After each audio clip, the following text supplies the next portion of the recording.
infrastructure is crumbling this evening as the NintenByte Podcast continues its unprecedented rise. In cities across the globe, fans are rioting. The Pentagon has issued a statement describing the NintenByte Podcast network as a pixel-based prophecy. Some say the rise was foretold, others say it's just a really good podcast. We're talking twisted nipples, milk, and a sock puppet who doesn't talk. It's dangerous to go alone. Watch this. Welcome to the NintenByte Podcast, bitch. That's right, ladies and gentlemen, you're watching the greatest Nintendo podcast ever! Yeah! Is that a Joy-Con in your pants, or are you just happy to see us?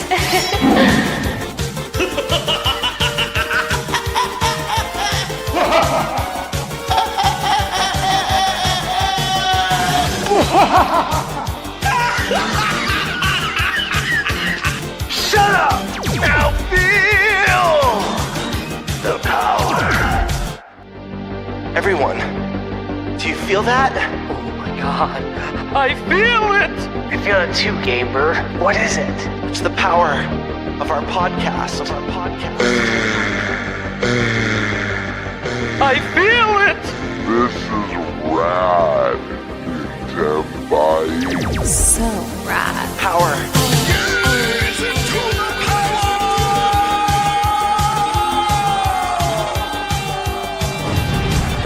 Now bask in their glory. I'm Nintendo Brian. Oh baby.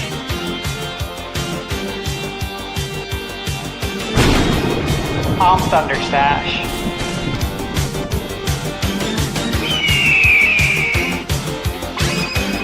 I'm Gamebird Classic.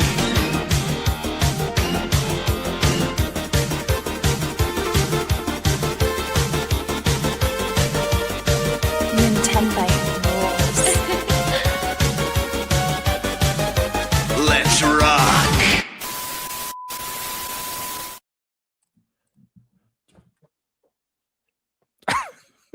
Nate, you're muted again. Not another mutiny. Dude, Did you do it to me, Birdman? I swear on my life that I did it. I swear on my life that I I'm did it. doing it. Eric, Do you see what screen I'm on? I don't know. You switch to? I'm not even on StreamYard screen. Yeah, I know. So no. He's college something. No, Acme Packing. Well, I see Penn State. Yeah, it's the ones that the Packers have met with. At the Oh, Pro so it League. was sports related. Okay, got it. Yeah. That's all I was indicating. Yeah. All right. It's just professional sports. My bad. Yeah. All right, guys. Welcome to. I have no idea why I was muted then. Yeah. Stash, it was you, wasn't it? The silent but deadly. I You could. have to That know looks this guilty. That looks guilty. A little Nah, bit. man, no. I'm talking to chat. Yeah. I'm messing with your stuff. Hey, I'm trying to have a successful show Well, here, and What's going on? muting is not a way to do that. I keep getting muted. Unless It's for weird. some ungodly reason, StreamYard isn't unmuting you when coming back It's from just the... StreamYard just hate me. You're unmuted. Don't ask me. I don't know. No, Eric Okay. shows No, muted. no. That's his Yeah. laptop mic is muted. Oh, got it. Got it. Yeah. So, anyways, whatever, guys. Welcome to the NintenByte Podcast, Season 3, Episode 45. Embarrassing. Oh my God, we have to go to a professional show around here. Hey, Yeah, right. you guys got to enjoy the greatest podcast intro ever, uninterrupted. So that's all that matters. It's the best part of the show, anyways. All right, let's go around the room, introduce everyone, then we'll get into what we're talking about today and how we're actually doing a little bit different stuff today. But we'll explain this for the audience in a moment. First, let's go around to our special guests. I think for the first time ever on the NintenByte Podcast, Professor Noctis is here. Hey, what's up? Glad to be here. Want to introduce yourself? Tell these people who the hell you are, because they might not even know. Yeah, so my name is Wade, also known as Professor Noctis. I teach digital humanities at the University of Alabama, meaning that I teach religion and philosophy and English through video games. That's what I do. Cool. Guys, And I also do it on YouTube, I guess. There's a longer story there, but yeah, content creation for education. That's right, guys. We got an actual college professor here who teaches through video games. Yeah. Doesn't that just make you want to go to Alabama? I mean, look at that. Roll Tide. Kind of sick. Kind of Fuck does. Anyways, sorry. Big Ten guy over here. Screw the SEC. Anyways, Feels that way these days. all right. Then we got Sky Sword Alyssa. Hey guys, thanks for having me on again. Love being here. Excited to see what questions the people have for us tonight. Yeah, a little tease on what we're doing tonight. We got Eric Moore. Hello. Yeah, That's pretty much all he ever says. That's all I ever have. No, except for last week when you held it in and then destroyed me at the end. Well, there was that. You know, Eric's really good at that. You know what? To be fair, at this point, Stash, Gamebird, and Eric are all good. You know what? I'm starting to think I'm the problem. I'm just an easy target. You do kind of tee yourself up. I set it up way too easy. Is what it is. My chat does the same thing to me. I'll get super chats about hamsters later. That'll piss me off. Gamebird, how you doing, man? What's up, man? Stoked to be here. It's another wonderful Wednesday evening. As you can see, I got this really neat Littlefoot popcorn bucket that I'm really excited about from Land Before Time. Yeah, classic. New movie. Classic from my childhood. But yeah, just happy to be here. Stoked to talk some Nintendo. And yeah, co-host of the year. Very honored to receive that title tonight. And you got an Emmy for it'll that, be a good right? show. Absolutely. That's crazy. Yeah, we weren't even nominated. I forgot to tell you guys about that. But Bird got it. I think I was the only nomination this year. It's for like the YouTube like internet Emmys or something. Something along those lines, yeah. Prime, you didn't get a nomination? Invite? Dude, the day I get nominated for an award is the day the internet dies. Clickbaiter of the year. I think that one's coming up. I think that's just a self-proclaimed title at this point, because the bottom line is I make some of the shittiest content on YouTube. So I shouldn't get nominated for anything other than just maybe best hairdo. But even then, there's way better hairdos on YouTube than mine. So thanks. There you go. God damn it, Eric. Anyways, not going to win any best dressed over here. Well, congrats on your co-host of the year. I didn't even know this was a thing. Yeah. Thank you, man. Do you have a trophy for that or anything? Not yet, but I think it's in the mail or something. Oh, okay. I don't even know how to move on. Stash. Apparently you knew about this. Yeah, I mean, I knew about it because like, I had a vote to cast. And of course, I casted my vote there. So, I mean, you know. I heard you drove out to vote. Is that true? Did. Yeah, I did. Wow. We made a weekend out of it. So that's cool. I really appreciate your support. Sounds like you may have been the only co-host who voted for me this year, which I thought a little bit knew. disappointing. I thought you guys got emails. I mean, you probably did. You probably just didn't. Maybe it hit your spam. I don't know. I don't know what we're talking about. So yeah, You're one of the co-hosts of the year. That's awesome. At like the YouTube Emmys or content creator Emmys or whatever. Hell yeah. Yeah. Cool deal. Well, Well, thank you, man. I got a question. Was it for this show or something else? It was for the show. Of course, Yeah. this How show. would I not know about NintenByte being nominated for anything? Exactly. Someone doesn't check their email. Yeah, you built gotta it, check that though. spam, dude. Sometimes there's gold in there. Literally, sometimes I got review codes in spam. Last time I had someone from Saudi Arabia telling me they're my long lost uncle when I checked my spam. Yeah, those are always going to be there. You just got to sift through those, man. Anyways, congrats to Gamebird. Stash, how's it going? Yeah, congrats, Gamebird. And I'm just happy to be here, guys. It's a busy time, busy week, lots of games coming out, working on lots of game reviews, handful of embargoes. Yeah, it's pretty busy, and it's been exciting. I guess, you know, I laid down for like 40 minutes, and I woke up, and the Crimson Desert reviews were live. Yeah, they were going live at 5 Central today. Hey, might I add though, when we did our fantasy draft, I said I wasn't going to pick Crimson Desert because I have a feeling it's going to get like a 78 on Metacritic because it doesn't hold your hand, and the people reviewing it aren't going to like that. And when I woke up, I saw it was at a 78 on Metacritic. Yeah, and when you look at the reviews, like people in the chat were like, dude, did you see Crimson Desert tanked? I'm like, First off, a 78 is not a tank. We need to stop acting like games in the 70s are bad. No, we need to use more of the scale. It's a good game. But when you go look at the reviews, and I was reading some of them earlier, they're very divisive, right? You have a bunch of 90s and 100s and then a bunch of 50s. That's what we thought. Which is exactly what we talked about might happen with this game, because it is a very complex game with a lot of complex systems that you have to put the time in to want to know. It's not good for a review setting where you're under embargo and have a time period you have to get things done by. It just doesn't set itself up well for reviews.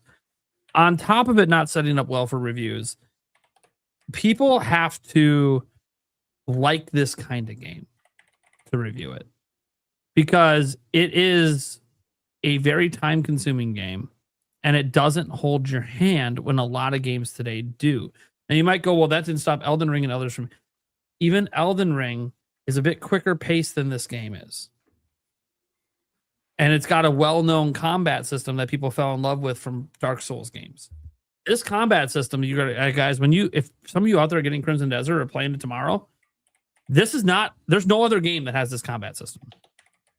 Anything you know about video games going into this game, throw it out the fucking window. It is very unique, but also really engrossing. Like when I was reading some of like the 50 reviews saying, like, oh, the combat is slow and unresponsive, I'm like, you don't know what the fuck you're doing, man. I already played this game. You don't know what the fuck you're doing, man. Knew it was gonna happen. Like slow and unresponsive? No. Yeah, your character might have to complete his move first. Don't be a fucking dumbass. You can't spam buttons in this one. Mm-hmm.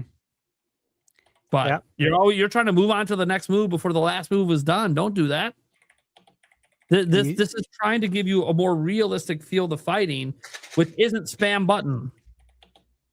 Yeah, these reviewers got timelines too. Yeah, they do. Know, and they're probably rushed. It's not good for that kind of review. But the thing is, despite that, there is a bunch of 90s and 100s and then a bunch of 50s. And when you read them, you can really tell that like the 90s and 100s obviously really enjoyed the game, because when you're reading it, you could see like some of them have over 100 hours in the game already. You read the reviews that are all in like the 50s, they spent like 10 to 15 hours. And they just don't, they just hated the game from the outset and probably tried to rush through it for review, tried to rush through the story. You can't do that with this game. Literally some of the 100s out there said, yeah, if you're looking for a game, you just want to rush through the story. That is not what this game is. You will get destroyed. You actually need to explore. You actually need to do side quests. They want you engrossed in the world. And if you're just trying to rush through it, that's not how this game is meant to be played. And of course, that's what reviewers are trying to do. So they're skipping tutorials. They're spamming buttons to get through things. They're trying to just go story plot to story plot, ignoring everything in between, even though the whole point of the game is everything in between. Yeah. So, and it's one of them. I don't know if they did the measurements, but there was a couple of reviews that said it's the largest open world game to ever exist. I don't know if that's the case, but it's definitely up there. This world is massive. It is not something that, honestly, when I saw reviews go up today, I'm like, I hope you guys had review codes for a month. Because there's no way you had enough time to get through even half the content. It's up to an 80 now. Yeah, I kind of figured as reviews that aren't trying to hit that embargo time roll in, it might start to climb up. Because those are people putting in more time. And they just weren't comfortable getting it out at that exact start because they were still working on editing, they're still working on whatever. And there's going to be more reviews rolling in next week and the week after, really over the next month, from outlets that count for reviews but didn't get a review copy. So they're going to be reviewing it over the next. So it's selling into the low 80s isn't bad. Obviously, it going up to an 80 already is pretty good. 78 still on Metacritic. Open Critics an 80. Yeah, because that's all the one that matters. It's weighted. Yeah, and I think IGN US does not have a score for the game yet. I think they said it's an in progress review, which, by the way, credit to IGN.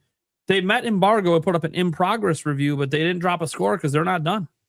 They've been doing that recently, and I respect that. I respect that. You're still hitting your embargo, but you're not giving any final verdicts because you know you need more time. That's There's good. A lot riding on that number.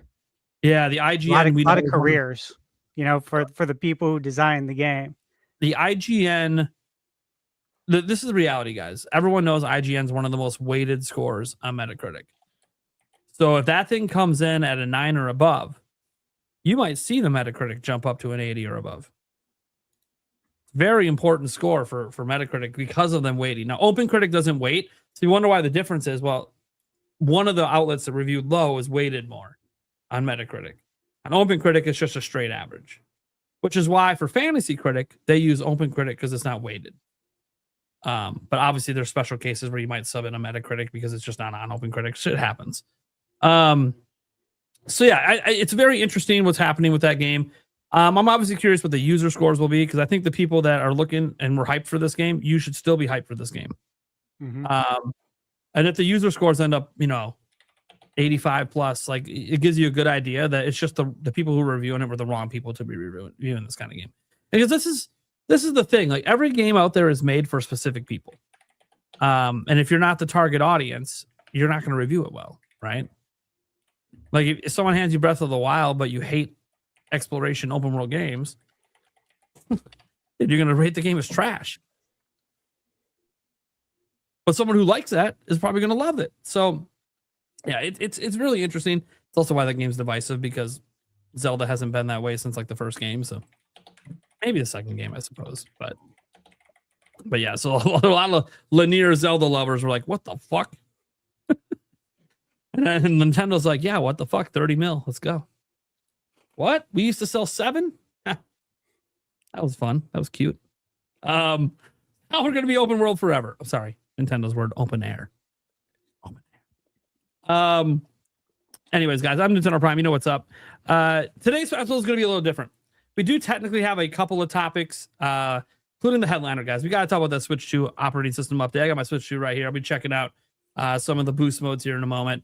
We'll also talk a little bit about DLSS 5 because it's kind of a combo topic because it's both about game performance and obviously talk about what we like and don't like about. Do we think any of this could come to Switch 2? Do we think any of this affects future stuff? Some people complaining about the Switch 2 OS update doesn't let you play TV mode for Switch 2 games in handheld, which I think would be a mistake, but we can talk about that as well because some people think it should just extend to all games on Switch 2. Make that like a perk that you can optionally choose TV mode for everything. Cool. We can talk about that. We're also going to be finally, it's been on the docket for a while, but we haven't gotten to it because we ran out of time. Fantasy Critic update. Get to that at some point today. Again, probably towards the end. But today's episode's a little different, guys, because besides that, we basically have 1.5 topics. I always say Fantasy Critic is like a half topic because it doesn't take very long. We're just updating and going through, seeing what's going on. The rest of the show, guys, is actually a Q&A for you guys watching. Couple ways you can get your questions in. Obviously, people super chat or stuff in. We're going to prioritize those questions, right? And this isn't like the Q&A we usually do at the end of the show where we kind of rapid fire rush through stuff. No. If you want us to have like a serious debate, it's like, hey, what's your top 3 Mario games? We'll have like a real discussion on it. It won't be an hour long for each question, but we'll actually give some time and go around and have everyone on the panel answer, unless the question is specifically just for one person on the panel. Like if someone wants to come in and ask the professor how Final Fantasy applies to English, he's the man to ask. Not ready for a lot, but I'm ready for that. Anything Final Fantasy related to his professorhood, he's the guy to ask right now.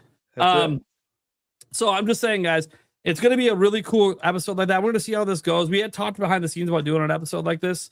If it goes well, we might do it a handful of times a year.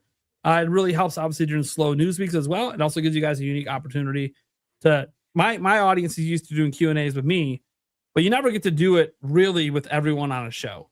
So it's really kind of a fun chance for that. The other way, by the way, to get your questions in, it's pretty much whatever chat you're in, whether you're in Thunder Stashes, Sky Sortalist, I think is live streaming it, Gamebird, me, or even the Podcast Clips channel. All you gotta do is at the name of that YouTube channel, and then you get your question in that way. We're not going to get to every question tonight, right, guys? It'd be insane. But we'll pick some out when we're out of super chat questions or in between super chat questions. Yeah. And from my channel, it's at NintenByte, not Nintendo Prime. I know that doesn't match. Leave me alone about it. All right. Let's go ahead then and let's just get into this first topic. There's no point doing a topic roulette because we don't have enough topics for that. Let's talk about that Switch 2 operating system update, guys. You guys all updated your Switch 2 this week, right? Absolutely. Yeah. Yeah. So update 22.0.0, probably one of the most substantial updates. I don't know. Calling it the most substantial, I don't know, because you could argue when they added like NSO, I guess you could say it might have been a bigger deal, but this is more, everyone can kind of be happy about this, at least if you're a handheld gamer. So in 22.0, there's basically three things they did that are neat. The biggest one's game boost, which we're going to spend the most time talking about. But the first one was notes. You can now add notes to your friends on your friends list. Like they're private notes. Your friends don't see them. Only you see them. And yes, you can see them on the app on your phone as well. What's crazy is, at least as of the last time I looked at it earlier today, there's no censorship on these notes. You can write anything you want because nobody can see them but you. That's rare for your Nintendo. friends can't see them. I mean, I suppose if you're streaming and you but so if you got some pretty fucked up shit said about your friends on your friend list, maybe don't go to your friends list while you're streaming. But yeah, it's complete. So like, there's no censorship on it, which is wild for Nintendo to not have it. But then if you think logically, I mean, does there need to be censorship on something that only you can read? Why do you need notes on your friends anyways? They change usernames and profile pictures all the time. I guess. And sometimes people just want to have fun. They want, when their username pops online to play with them, they want it to say dumbass. I mean, fair enough. That's what I'm going to have for you. So. I mean, fair enough. Oh, you're here to play Mario Kart World? Dumbass. Dumbass. Anyways, Dumas, yeah. So that's one thing they added, which is, it's just neat. To me, it's like, who cares? But there are some people that will have fun with it, of course. So whatever. It's nice to have and it's free. So who cares? One cool thing they did do, and this hasn't been talked about enough, is the updates to game chat. They did two really cool things for game chat. One, now when you start a game chat, the people who you started the game chat originally with can invite people to join the game chat. You don't have to reform the game chat. Oh my God, imagine having a call and being able to invite people to the call. Thank God. Whoa. Yes. Mind-blowing. Should have been their day one, but they would listen to the feedback. They realized people want this. Well, no shit. Maybe it just wasn't done for launch. I don't know. Either way, that's an awesome thing they did. And they did something that now makes it, so game chat has this really cool thing that no other platform has. And that is the ability for every person to stream their game to each other, playing different games. No, guys, the Discord integrations on the other consoles don't let you do it. There is no way to do this on any other system but Nintendo. But people didn't really care about it because the frame rates were so bad, right? So when you're trying to like watch your friend, like they're, oh, I'm stuck, and you're trying to help them, so you blow up their screen, it's like moving at 10 frames a second, which can make it really hard, especially in fast-paced games, to know what the fuck they're doing. Well, while this isn't perfect, they have doubled that frame rate when you blow up your friend's screen. And people have been noticing it, like watching people, their friends play like action games, testing it out.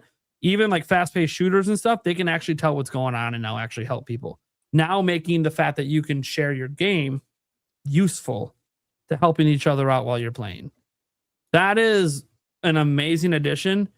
It's basically like share play from PlayStation, except you can't play for your friend. That's one cool thing about PlayStation share play. You can actually play the game for them. But also, I'd never play the game for my friend on share play. Fuck that. You have to do it. I'll tell you what to do, but you got to actually do it. Anyways, setting that aside though, Nintendo has that available at their cheapest tier, $20 a year, and you get to do this.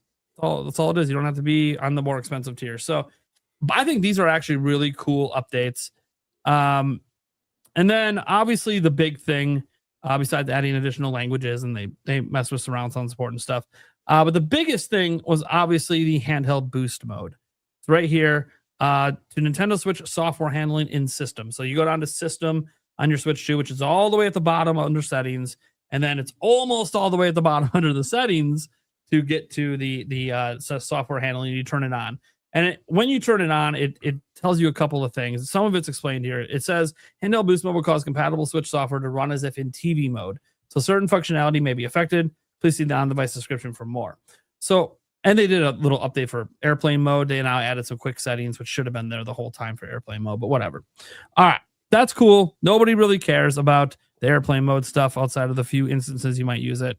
So this gets back to the boost mode, because What it does, guys, is any Switch 1 game that doesn't have a Switch 2 free update, like Mario Odyssey has a free update. There's no reason that boost mode to affect that. You just get the free update, right? It doesn't have a Switch 2 edition. And even if it has a Switch 2 edition, it still works if you don't have the Switch 2 edition. It just takes TV mode from Switch 1 and runs it in handheld on Switch 2, which cleans up a lot of image clarity issues because, as you guys know, Switch 1 is 720p only in handheld. So almost every Switch 1 game looks a little blurry in handheld mode on a bigger screen that can support 1080p. Fixes some of that because a lot of games hit 1080p in dock mode, or at least a higher resolution. Because remember, there's a lot of downscaling on Switch 1. Well, the downscaling was not as bad on TV mode. So you would actually get higher resolution, which actually looks really good on a smaller screen. And you would sometimes get increased performance. Now, some people did note, and I forgot to clarify this in detail in my video, that there is one caveat to increased performance. It's increased performance as in you get the same performance as Switch 1 TV mode got. If you like playing the game with the increased performance that Switch 2 is naturally giving it, that goes away if you turn this boost mode on. And the chances are the reason it goes away is that overhead used to do that is now being used to run TV mode. Because you got to remember, guys, this is an emulation layer running Switch 1. This is not technically just raw running on the operating system and hardware like Switch 2 games. They have to emulate Switch 1. So that emulation layer means they can either offer you, hey, just naturally boosted frame rates because you have more powerful hardware, or we'll give you TV mode. For some games, it won't make much of a difference because like the boosted frame rates wasn't that big a deal anyways. For other games, it might make a bigger deal to you. But then technically, because you're running in TV mode, you're at least getting the frame rates you would get in TV mode on Switch 1. So it's kind of a give and take. In some games, you might prefer not to turn on boost mode. And there are some games boost mode just naturally is going to be buggy with. One caveat, like when you use boost mode, it treats your Joy-Cons as Pro controllers. So when you want to play in tabletop mode, you actually have to disconnect them to connect a Pro controller to use it in tabletop mode. And again, this is all part of that emulation. All part of that emulation layer, and you're in TV mode. In TV mode, you're not playing with Joy-Cons attached in TV mode, right? So it's all part of how they're solving emulation quirks. And there's anything that used a touchscreen won't work because there's not touchscreen in TV mode. So yeah, there are some games that basically are incompatible with this boost mode and don't work. But a majority of the Switch 1 library does work. And I think even games that have the free updates, if you haven't downloaded the free update, it still might work. But why wouldn't you just get the free update? Because then you get boosted resolution and frame rate, right? Like, why wouldn't you just do that? Like, why would you play the update for Odyssey versus boosting Odyssey? Makes no sense. But if you don't have like Breath of the Wild Switch 2 edition, okay, it makes some sense to play TV mode from Switch 1 on your Switch 2. So, before we say anything else, because we'll get into the DLSS later, have any of you guys tried out boosted mode? Not yet. I haven't had the opportunity to, although I am looking forward to seeing it with my own eyes and how it performs, how it looks outside of screenshots and some of like the video examples that I've seen online. Yeah, the screenshots online have been pretty nice for people that pay attention. I think for general consumers, they might not really care that much. Mm-hmm. But for more hardcore consumers, some of it's very noticeable, which of course it is. If you guys remember playing Switch 1, it can be very noticeable the difference between TV mode and handheld mode. Well, yeah, that's the same differences here. And as in Eric, I don't think you've tried boosted mode because I just told you about it. No, I knew about it. I just didn't know where to turn it on. Yeah. And had a chance to really look into it. So okay, Scott, sort of Alyssa, you get a chance to try it out a little bit. No. See, look at that. See, look, this is our headline topic, and nobody's done it but me. Professor Knox. It came out after Poptopia, and I'm just building, man. Yeah. Like came out after Poptopia. I'm right there with you, Perfect. Noctis. I've been in Poptopia world. I'm gonna go back. My goal is to play finish Xenoblade 3 and Chronicles because I just haven't done either of those yet. But now's the time. So you know what's funny bringing up Xenoblade? So there's a Switch 2 edition for Xenoblade Chronicles X. It looks better running the TV boost mode than it does playing the Switch 2 edition. Oh, yeah, it visually looks better. Like that lets you know how bad the visual upgrade actually was with the Switch 2 edition. That the TV is better, but you don't get the frame rates. That's the thing. Like you get 60 FPS with the Switch 2 edition. You don't get that with the boost mode. but like it looks significantly better than it does with the Switch. Yeah, the Switch 2 game's a mess. This is what makes me feel like doubling down on one of the things I was talking about last week about how including the Switch 2 editions as part of the expansion pass Nintendo Online service would just sweeten the deal so much more that when you do have examples like Xenoblade where maybe it's not as pretty or as clean as people were hoping, it softens the blow because it was free if you're an NSO member. You know what I mean? Yeah. And this is just free for everyone. Yeah. Great. Stash, have you at least looked at it? Yeah, of course. Thank Yeah. God. I was checked it out at least. Yeah, I was on the internet. I was playing my Switch. I'm working on reviews, so I'm literally, Switch doesn't get a break, man. I think I told you guys I had to go buy a new Switch 2 Pro controller. Yeah, yeah. My right joystick just went out on me. You guys got to understand the amount of hours he's putting on these controllers. He is not your normal gamer. Yeah, so I don't blame Nintendo. It's just like, damn, I guess I put a lot of wear and tear already on this, like apparently. So I watched some videos. Switch Up, YouTube. They have a great channel. They've been covering in depth Switch 1 games on Switch 2 since the Switch 2 launch, and they did a video yesterday and today. And, they got the whole slider on their video, just like the NVIDIA demos. I love the sliders. I do too. It really helps to see. And so they tested a handful of games yesterday and then some more today. Like one of them they tested today, I think just for shits and giggles, because nothing, it seems like no matter how many patches can fix this game. And it's the Batman Arkham trilogy. Just like nothing seems to make it better. However, there were some real positives. Kingdom Come Deliverance. It looks so much better. Like the draw distance looks significantly better. I was really impressed by that one. So were they. Of course, we know about Xenoblade 2. Another Crap's Treasure. That one looked really good. The Outer Worlds had a nice glow up. The Witcher 3. That was one that I was hoping they would test, and that one looked considerably better. And Dragon Quest 11, which, as you know, like if you played it on Switch, it's pretty blurry in handheld mode. I have it on Switch and PS5. I beat it on PS5 and did the whole platinum deal over there. But I definitely played it on Switch 1, and seeing what it looks like now is significant improvement. So this is pretty cool, man. Overall, though, this is just a great update, right? This is a win for everybody. Can actually get the native resolution, right, for Switch 2 in handheld mode instead of playing these games in 720p on a 1080p screen. So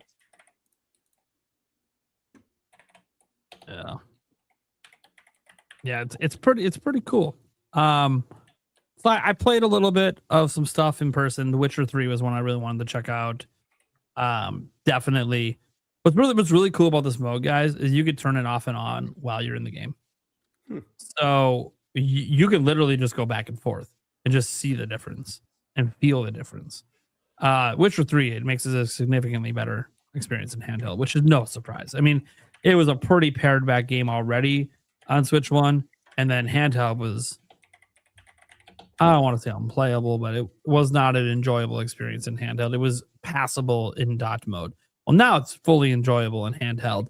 Obviously, it does not replace getting a full Switch 2 edition of the game, which I presume CD Projekt Red would do a better job than Xenoblade Chronicles X got. But yeah, it's one of those. This doesn't replace Switch 2 versions, and I think that is something that people are a little concerned about. That people who want Switch 2 editions, that this might cause less of them to exist. And I think that's a fair worry. I also think for people that are tired of Switch 2 editions, well, that's good for them. Like, there's always a give or take on both sides. I don't think Switch 2 editions are going to go anywhere because they're paid updates for the most part. So, company money to be made. Yeah, But it does mean that if Switch 2 editions do happen, they got to put in more effort. Like, imagine if this boost mode existed before Xenoblade Chronicles X Switch 2 edition came out. The backlash that would have happened. But the Switch 2 edition literally visually looks worse. That would have... It already got backlash. Now imagine it's worse than a free update. Yeah, it's a big win for gamers because of that reason. And, I saw that too. Like, it seemed like a lot of folks on YouTube and Twitter were asking that question. Actually, most of them were declaring that this means Switch 2 editions are over. And then it was funny. This morning, THQ tweeted out that dedicated Switch 2 editions of Epic Mickey Rebrushed, Destroy All Humans 1, 2, and SpongeBob all coming out. SpongeBob's already on Switch 2. That SpongeBob was going to Switch 1 now, though. Yeah. Yeah, all coming out in, I think, June, July, August, October for Epic Mickey. But it's just funny. It's like that's not what it means. It doesn't mean it. Third-party developers, they have a plan in place on what they're going to be doing with their Switch 1 games. Yeah. And this doesn't change their plan. This doesn't change their forecast. A lot would have to happen in order for that to happen, right? Like, if you don't release your Switch 2 edition and you have that planned in your financials, yeah, this isn't going to change it. The biggest thing it does is it makes them have to try more, which is great. Which is good. That's good for us. To not get any. Now, to be fair, I think third parties have actually done a really good job with their Switch 2 editions overall. Much better job than Nintendo's done consistently. But I do think that it just puts that added pressure of, hey, just so our whole dev team is aware that's working on the Switch 2 edition, we got to go look at Switch 1, like in boost mode on Switch 2 is the basis of we have to be better than this and noticeably better. Because I think, while I haven't seen a third party do it yet, there is the chance that they could phone it in, just be like, well, we'll just make it run as well as it does on Switch 1 dot mode. And it's like, no, that's not going to fly now. So I do think that it actually won't make Switch 2 editions go away. I think Switch 2 editions were always going to slow down eventually anyways, because companies are going to focus their budget on making new games because there's more money to be made off the new games, unless you're one of those like evergreen forever games. Like a Minecraft Switch 2 edition makes total sense. It also would make sense because the game isn't $60, $70, so they just release a whole new version. Don't know what they're going to do when they get around to it. Fortnite, we know, is a free-to-play game, so they just literally gave you an entirely new game. If you go to the eShop, it's 2 different downloads. So it's not a Switch 2 edition. It's a full new release, but it's also free-to-play. And if you know anything about Fortnite, your account works on all platforms, so it doesn't really affect anything. But not every game is set up that way. So it is interesting. I'm really excited about it. Look, there's a reason that videos on this yesterday were doing well on every YouTube channel that made one. This is widely considered a universally positive thing Nintendo just did. And in a world of where they've been just taking lots of blows for what people feel are bad business decisions, this is absolutely free, and they didn't have to do it.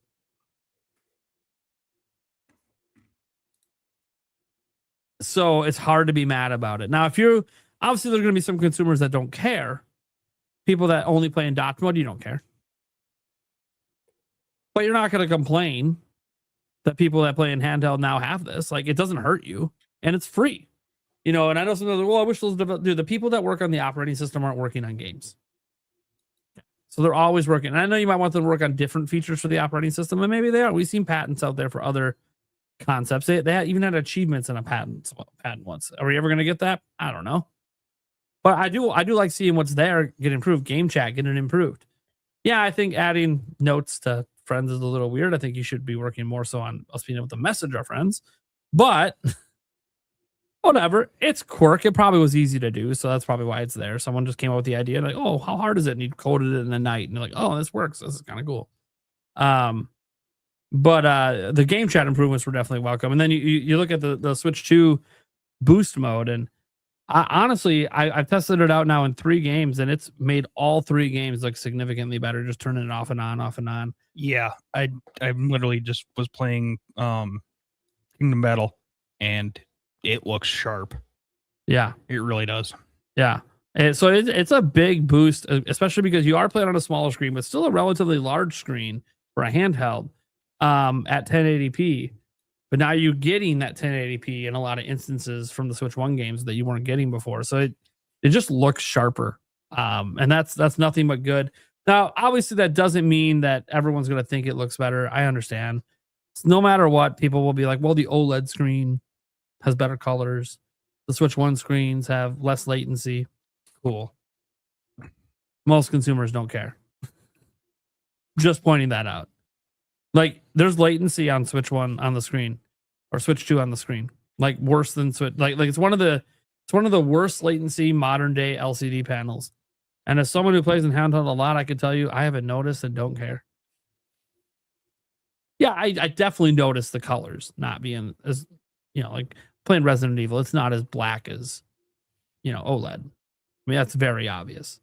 But for an LCD panel, that I maybe it's just because I'm older now. Maybe if I was younger, I would notice some of the input latency a bit more. Doesn't bother me. I'm good.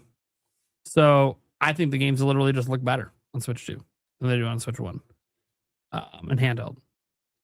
But that's me. I think it's a really cool mode. It's free. That's the best part, is it's free. They didn't tie it to NSO, which they very easily could have done. I'm glad they didn't do that. It's just available for everyone day one.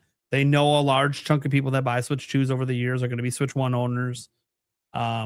Also, it just increases the value of selling Switch 1 games to Switch 2 owners, because you're getting a better experience in handheld than you were on Switch 1.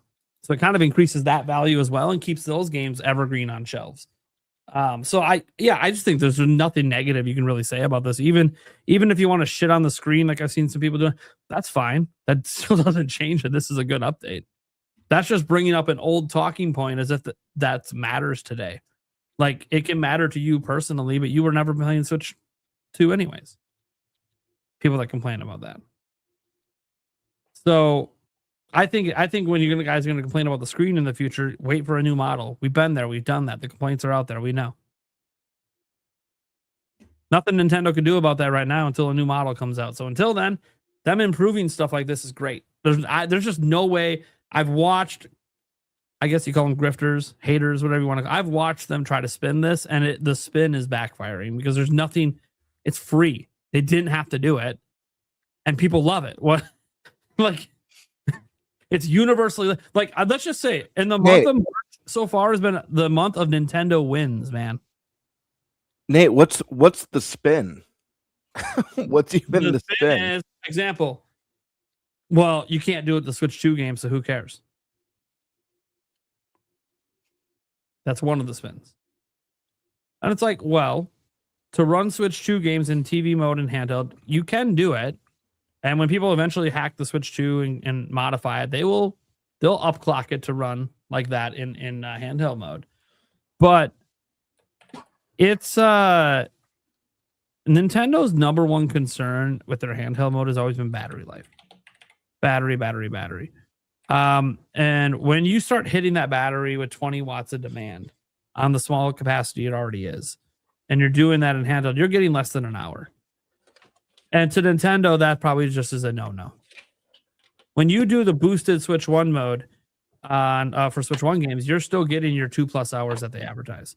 So that 1 hour is just not tenable to Nintendo. And it's also really bad on your battery to hit it with that much demand all the time. These batteries weren't built for that. It's not like a car battery that's built for high voltage. This wasn't built for that. This battery was built to be used the way it's currently used in handheld. Now, you could argue Nintendo could fix all of that and just go with a silicon carbon battery. But I don't need a $700 Switch. It's like, there's only like 3 phone companies that use that, and they don't make it for Switch. So if they make it for Switch 2, it'd be custom ordered. So it's just going to make it more expensive. And I think silicon carbon's the future, but we're not going to see that. I mean, maybe. My hope is silicon carbon batteries have been widely adopted by the time Switch 3 comes around. And then maybe you could see some crazy 10,000 milliamp hour Switch 3, which would be sick. But that's not reality. Reality is we're still just sticking with some cheap lithium ions and Yeah, it just doesn't make sense to kill the battery and shorten the battery life by hitting it that hard by running Switch 2 games that way. I don't know. That's my thoughts. So what do you guys think? Like, would you like to see Switch 2 games running in handheld as they can in docked mode? Have this apply across all games?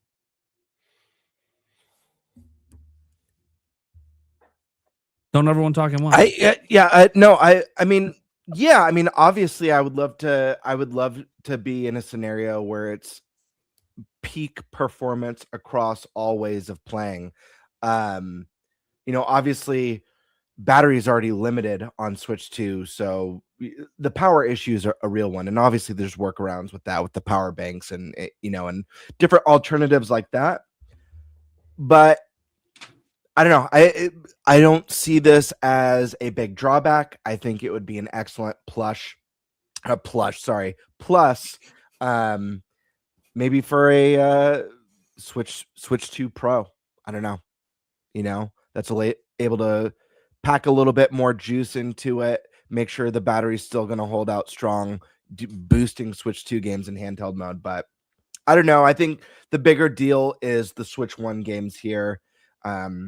Like you said, I think it's going to encourage more people to reach backwards or even backlog stuff. We all have a growing backlog, that it could be exciting way to go back and revisit that stuff.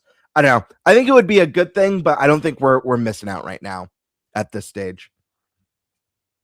What do you think, Noctis? You agree? I think choices are good. So like if they put it in there, then that trade-off of battery life to performance is probably worth doing. It's kind of like jailbreaking your Switch 2, but Nintendo does it for you, right? Gives you the option of playing in handheld at that higher fidelity. There are certainly games that I would probably want to do that for, but for me, most of the games that I'm playing in handheld, I don't see a lot of problems. But if I came across one, then let's boot that up. So options are probably the best there, I would say. Yeah, they would just have to, if they did do it one day, they would just have to put nice big red lettering just warning you like, hey, you're not going to get good battery life. But more than that, your battery, you're actually going to kill it faster. And hell, we might not even cover it under warranty if you use this mode. But if you want it, it's there. Yeah, I guess that would be the thing. Is it going to overheat to the point of damaging for a Switch 2 game? Like, is it just going to be too much for it? I don't know. Yeah. What do you think, Alyssa? I don't really play in handheld mode too much. I do when I go on like vacation or if I'm going to spend like all day out somewhere, but I am like, I have the same mindset that like options are really good.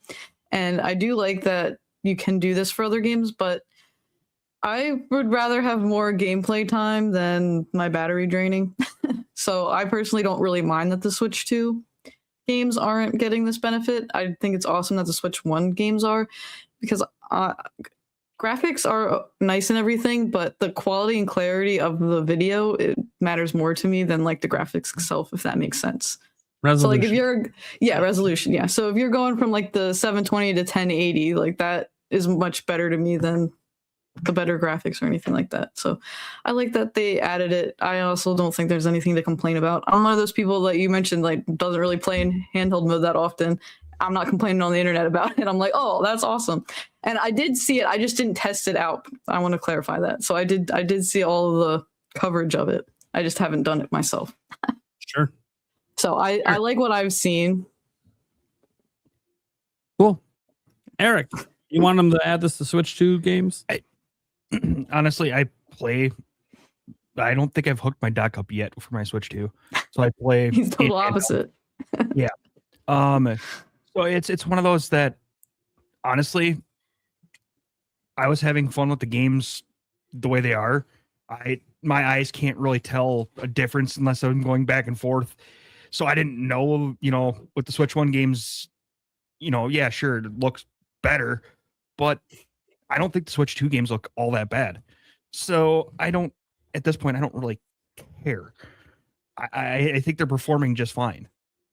It down the road when things start to get a little bit, deeper and bigger gaming, then maybe putting some of this out to kind of help with that. might be a thing. Okay. Let's see here. Well, Stash walked away, so that's fun. I was gonna go to him next on this one. I'm going to be Birdman. honest with you. I've got a quick question. Ever since you mentioned the thing about Xenoblade Chronicles, I upgraded a couple weeks ago for the Switch 2, and I'm now wondering, like, can I de-upgrade so that I can play boost mode? I don't think I can. I think I'm locked in now. I think if you go into the data management, you might be able to delete the update. Okay. Don't quote me. I'm not 100% sure. Yeah. I haven't tried Just to to delete play it. on handheld, I guess. Like docked mode would be fine, but I literally was like, I need to buy this update because I've got a big plane ride coming in about a month, and Sure. I'd really, oh man, that was not a worry on my table today. Gamer, do you think they should add it to Switch 2 games? You're muted. I already answered this. I was the first person you called on. I know. The chat was gone. I'll double down. I think it's a great thing to add. I think we'd all like to see it. Just like the ridiculousness of people already complaining about this update. I think it would be really weird to be like, no, I do not want this added to Switch 2 at all. Would just be odd. Yeah. I don't think we need it right now. Again, I think this is something that would be really cool with if we, we're getting longer cycles now for generations. They're not the 5 to 6 years anymore. They're bleeding into that 7 to 8, maybe even 9-year generations. So to me, this sounds like some sort of a Switch Pro thing or a Switch 2 OLED thing. I think it would be great to have. I think based on the current tech we have now, it would do a number on the battery. And again, you have options with power banks, etc. But I think for a Switch 2 Pro, I think this would be a really solid upgrade later on, probably when we maybe even need it more. As generations go on, games get a little bit more advanced. As developers get more comfortable with the hardware, we start to see prettier and more expansive worlds. I know that last year and a half of Switch, people were really feeling the strain of like, okay, we need some more juice under the hood because Switch is starting to show its age. So I don't know. This seems like maybe a second half of the generation update that would be kick ass, but I don't know. That's just where I stand. Okay. Stash, what do you think? Do you think they should add boost mode to Switch 2 games? So you want Switch 2 games to run the way they do docked in handheld mode? That's what we're talking about at the moment, Yeah, here's the thing. And we've talked about this before here on the podcast. There are games that run better in handheld mode. And that is one thing that is different from Switch 1. And it's because of that VRR. So what are we really going to get? We can't get 4K out of it or 1440p. That's a benefit of the dock. Obviously, the screen's 1080p. So a lot of the resolutions on Switch 2 in handheld mode aren't native 1080p. They're upscaled from like 540. So you would get better image clarity and possibly higher frame rates. For the frame rate, it would be cool.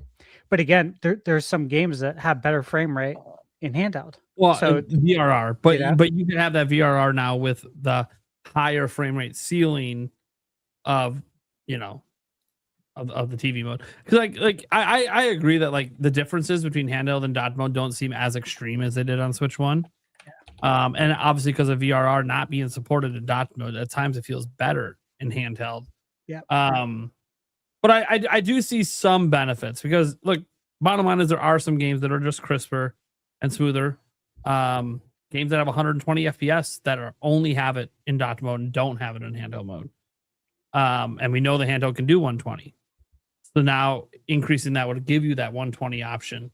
So I do think that it's that in some select cases it would be useful. But it's also one of those that like for how much it would kill your battery and everything in between, is it enough for Nintendo to be like, hey, let's just give people that option? I mean, look, options are never bad. Like if they ever gave the option, it's not like we're going to complain. It's still a universally good thing to add. but it's like it's not needed.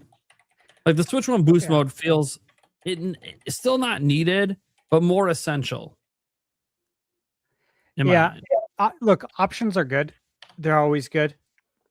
I know you mentioned earlier, maybe they give the option and say like, hey, if you use it, your warranties void it. I can never see them doing that. Yeah, that's because if insane someone, thing, if someone just, hits the toggle, activates the slider, suddenly that they don't have their warranty anymore. That would be a PR nightmare. Mhm.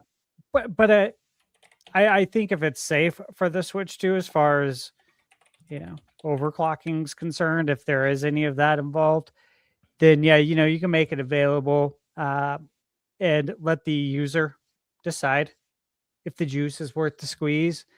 I mean, look, man, Save it for a new model. Yeah, no, I'm playing on TV, really, for the most part.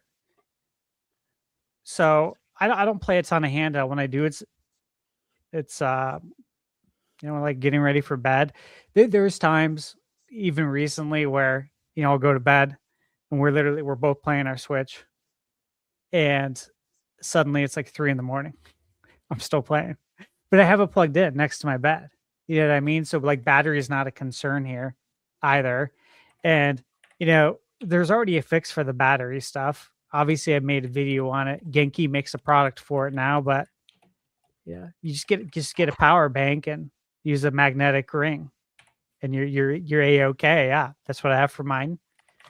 And it's simple as that. So the battery stuff's not an issue. That's an easy fix. If you really want to play handheld for an extended amount of hours, you could use a power bank and play it for like 10, 15 hours straight if that's what you desire.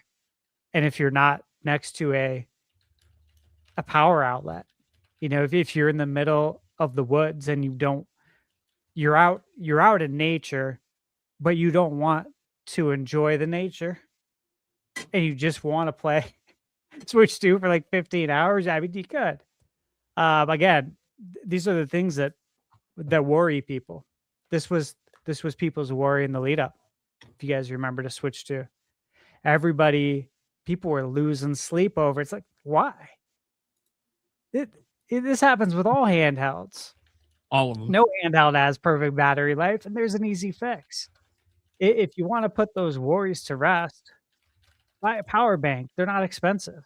End of story. Move on with your life. Yeah, I got a sponsorship coming up with this cuck company. Literally, What? CUK. It's CUK. That's how you pronounce it. I did not come up with the pronunciation. Yeah, it's in the official documentation. All over faces. It's not pronounced differently. No. Is it based out of America? It's like No. kook. They sell in America though. That said, 20,000 milliamp hour battery bank. Something's not right here. That's on sale on Amazon right now for like $22. It's so And cheap it now. does 45 watt charging. Supports Switch 2. Like that's an amazing deal. I paid like $60 like 6 months ago for 20,000. Yeah. Yeah. Easy, man. Easy fix. If that's what you want to do. Mad at me. I didn't brand the brand, guys. Okay. And I gotta try not to laugh when I say the name in the sponsorship video. I can't wait to see the sponsorship. Do you want me to make a commercial for it? Dude. The ideas are already That'd be flooding awesome. Dude, I kind of do. I mean, I can send you the document with the restrictions so you know what you can't do. And you tell me what you need from me. Yeah, it's a sponsorship I have. I just got the documentation for today, but I've had the battery bank for like a week. It's my primary battery bank now. Like it's fucking awesome. But yeah, that's the thing. Like it is cheap to get those battery banks. I know it's not a perfect solution, guys. Obviously, like even this, like when you attach the Genki one to the back or any other one that has like the magnet support, MagSafe support, it does add weight, and it's already a pretty weighty system. So I get that. And obviously there's some people with power banks, they just set them off to the side and run a cable. That's fine too. That's what Yulia's doing upstairs right now for a heating pad, right? Running a cable from a power bank. I don't know, guys. I think Switch 2 boost mode is really cool overall. I think it being available for Switch 2 games, I would never be mad about it, but I also probably wouldn't use it personally. Unless there's like a very specific. Like, I'm trying to think of a case where I would. Maybe like Star Wars Outlaws. That one does actually run better in dot mode. So like that one, that could be like an exception. And it would probably be like that at the high end AAA, like a GTA 6 if it ever came over. Yeah, I'm sure the dot mode's probably better. So I would probably like to run that in handheld if I could. But also, I can imagine GTA 6 in handheld, regardless of boosted or not, is going to kill the battery. But that's a game that I would refuse to even turn on in handheld without being hooked up to a power bank because I just know that game's going to cook. Yeah. And Crimson Desert might be a similar case as well. That we know that one's coming. Starfield today, we got a small update from Nate the Hate that it's still in active development, but they're having problems. But what's cool about it is he says cross your fingers because obviously when he's hearing they're having problems, he's also hearing it's still in development. So I hear that. I go, well, whatever problems they're having, they must think they can overcome it or they would have already canceled.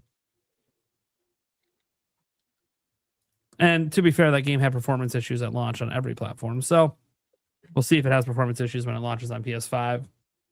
I hope not, since the hardware is so similar to Xbox, but you never know. It's Bethesda. Yeah. We know what this engine are. We know. I don't know when they're gonna ever update it, when they're gonna ever get off this engine. Bethesda, I love your games, man, but I think it's time. It's been like 30 years. It's time for us to get a new engine. Something new built. You're under Microsoft's wing. Tell them you need a budget to build a new engine. It's modern. Like Crimson Desert, they're using their own engine. Nintendo, they built a whole new engine for the Switch generation. These new custom engines are sometimes better than just rehashing old ones over and over. Anyways, that's a different conversation. I'm happy to hear Starfield is still coming. I don't really care that much about Starfield. I didn't like it that much when it came out, but I honestly think, guys, if you want a space game, No Man's Sky is the way to go right now.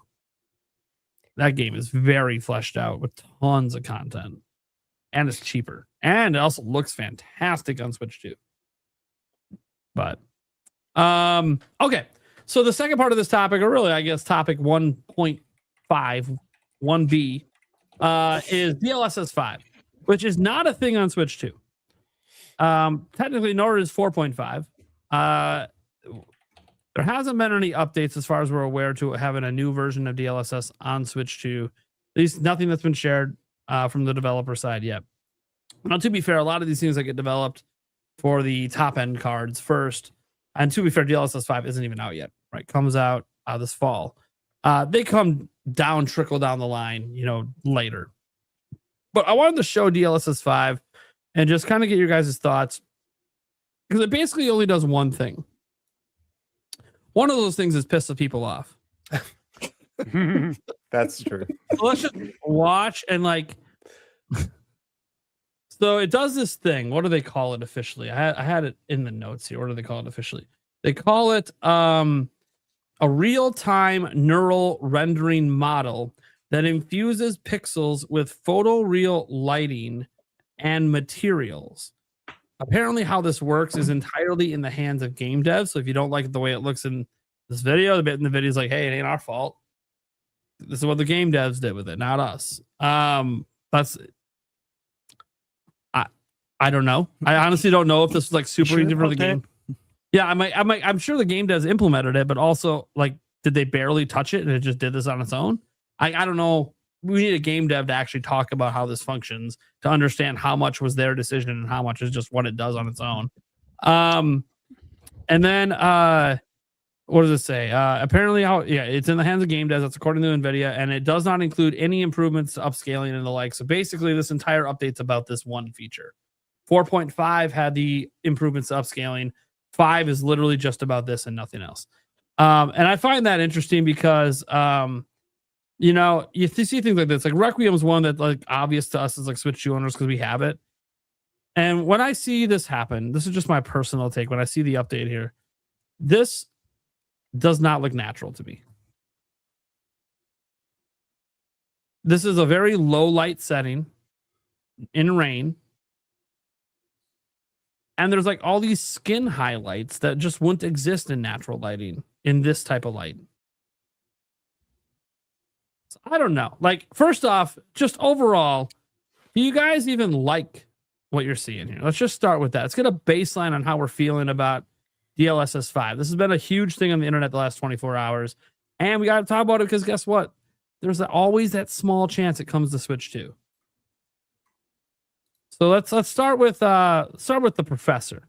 Oh Professor gosh, me first. Oh Professor Lord. of video games over there. Do you even like what's going on here? Do you like what it's doing to the games? Oh man. So I like the idea of giving developers new tools that are going to expedite some things. I am concerned about, first of all, everything kind of looking a little bit samey eventually. A lot has been said about the AI filter, right? And it's not really an AI filter, but my concern is that are all of the games going to really evoke that same art style, and it's going to take away integrity from the artists? And so what happens to artistry? Is it really in the hands of the artists, or when we say that the developers are knowledgeable of this, or is it really just the boardroom deciders? Right. And that would be my concern. How is the artistry still maintaining its own integrity? But I like the exploration of new technologies. The first iteration is never the last iteration, and that is a comforting thing, I think. Because what is it going to look like in 5 years? But I think that the conversations we're having right now are important for getting us there. I guess that's my take. I'm curious and cautious. Okay. Alyssa. So like I kind of mentioned a little bit before how I care more about like resolution over graphic fidelity. So this is kind of like meh to me. I feel like certain images, like especially with Grace, she doesn't really look like her. And I haven't played Resident Evil 9, but apparently that's not really how her character is portrayed. She looks like they're making her look more like a supermodel with that kind of upscaling rather than this like awkward girl. It reminds me of the AI when like people tell Grok on X, hey, make the girl look beautiful. Yeah. Like some of the characters like Leon, like his looks nicer. Like he just looks like a little cleaned up, a little more detail. If it's adding a little bit to what the developers already created, I don't really have a problem with that. But once it starts adding more things, and then you brought up a good point with the lighting, that lighting would not have made sense in that kind of area. Like, it was very dark there, and it looked like she had a spotlight on. Yeah, it looked like studio lights. I'm like, yeah, that's not realistic. Like this is photorealistic lighting. That doesn't exist in that game, in that spot. Like that's not the lighting of that scene. The scene is dreary and drab because it's raining. Yeah. But I love cartoons, as you can see. So like the realistic graphics don't really matter to me. But it is a little scary, the AI stuff with the AI with the art is where I'm kind of like I don't like that. The AI to help with like small things like coding or maybe just adding a little bit more detail that they can't quite get with the tools they have, that I don't really have an issue with. But once we start messing with like human creativity, I don't like it. Yeah, there was one thing I noticed too on like the soccer scene with the one player celebrating. I don't know if I could really capture very well, but when he was celebrating, like there was like one of the stadium lights, right, shining off one of his like spots on his forehead. Sure, that happens, but then as he's moving around, it moves with his head, which is not realistic. I played sports. It does, when you're moving around, it doesn't just stay in that one spot on your head and move around with you. The light is stationary, your face isn't, so it still isn't even realistic. It's like it's literally, to me, it just feels like telling Grok to beautify things. Mm-hmm. And I'm not saying that those results are always bad. Like if you like what AI does to make people look more beautiful or more photorealistic or whatever, then you're probably really loving what you see here. Like I think it's very obvious that if you love that, this probably looks baller to you. And I think in some cases, like there was the one with the Harry Potter and her face.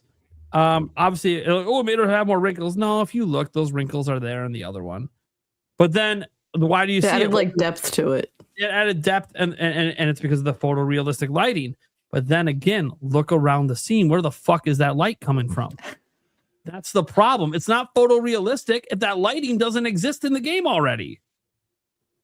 Like, no one has a light right here, except like content creators. And We do. yeah, we do. But I mean, that's what I'm saying. Like, this shading on my face, this is not what it looks like when I'm normally walking around. This is a studio light hitting me. That's not what natural lighting in a video game looks like.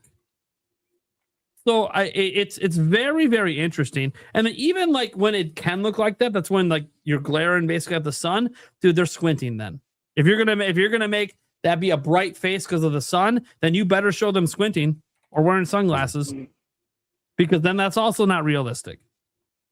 Like, to me, I obviously am not a huge fan of this. I'm not saying it can't get better, and obviously, as tech goes, it gets better over time. So they could fix some of this stuff over time. But, and I get that maybe if NVIDIA's trying to wash their hands of it, yeah, maybe they're being honest. I don't know. NVIDIA likes to say a lot of bullshit when they're on stage. Maybe they're being honest, and all the things we saw were because the devs chose for it to be that way. I don't know.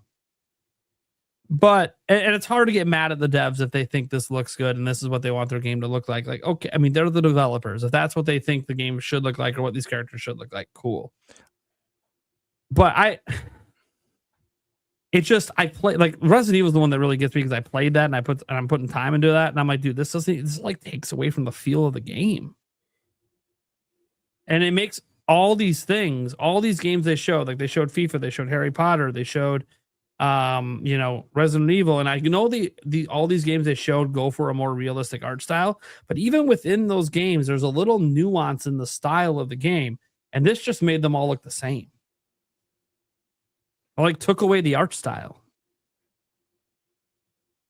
But that's my take. Eric, what are you thinking? I know you love AI, so totally love AI. No, I gotta do this for a second here. Uh-oh. He's prepared. Oh God, I gotta shout out to Gamer Ran X for this beautiful freaking thumbnail. What do we got here? That's pretty good. That's actually really good. It's fantastic. Yeah, that's the beautifier, please. Right. So, I mean, there's parts of it that I like. I mean, but at the same point in time, it just, man, like you said, it just doesn't feel natural. The face shapes and stuff like that, really great. They do kind of look human, real life human-esque, but the lighting, the other kind of way things do, you know how AI fucks up things with humans. You can definitely tell it's AI. So that's the shitty part. They got the bases down, and it will only get better from here, because this is the beginning of it. And once they keep training and training and training, it will get better. As much as I hate AI in this situation, yeah, it's going to get better eventually. So it's here to stay. That's the shitty part. Yeah. Gamer, what are you thinking? Yeah, I hate this. I'll be honest. And like I talk a lot about on the show things that I think people blow up or make too big of a deal on or don't really matter. This one I don't like at all. I think it looks terrible personally. I think it looks like all those examples in that footage to me look like uncanny versions of the characters. And and sorry, I was distracted by the goober on the screen. Oh my God. I was trying not to look. I'm like, what is he showing? I know. Yeah, it sucks to me. And like what it does, or at least in these examples, is it's trying to take these animated characters and make them look more photorealistic. And I know part of this is going to be just based on personal preference. Like Alyssa here, you guys all know on the podcast that I'm not the biggest graphics person. Like it actually ranks very low on the totem pole for what's important to me in a video game. And I have a much stronger appreciation for interesting art styles. It's one of the reasons why Wind Waker has my favorite Zelda art style of all time. It was super unique and ahead of its time and still looks stunning today. And there's tons of examples of games like that, like Okami, or games like the new Yoshi that's hand-drawn, that are beautiful games that are going to age flawlessly. I really appreciate that sort of thing. And I'm not saying it has to look cel-shaded or cartoony, but there is a look, even with games that maybe have what might be considered a more photorealistic look, like, you know, the newly released Crimson Desert. Like, that's a game that, yeah, it has more realism than Wind Waker per se, but it also still has an art style that doesn't look like I'm looking out my window, you know, at the mountains, or looking at water in real life. I don't want real life. I don't want my video games looking like the real world that I see and experience every day. I want to have fun in these more vibrant, stylized, and creative worlds that are being created by these brilliant minds in the industry. So I personally don't like it. I also don't like the idea of, you know, Noctis kind of mentioned, like, interfering with the artist. I hate the thought of that.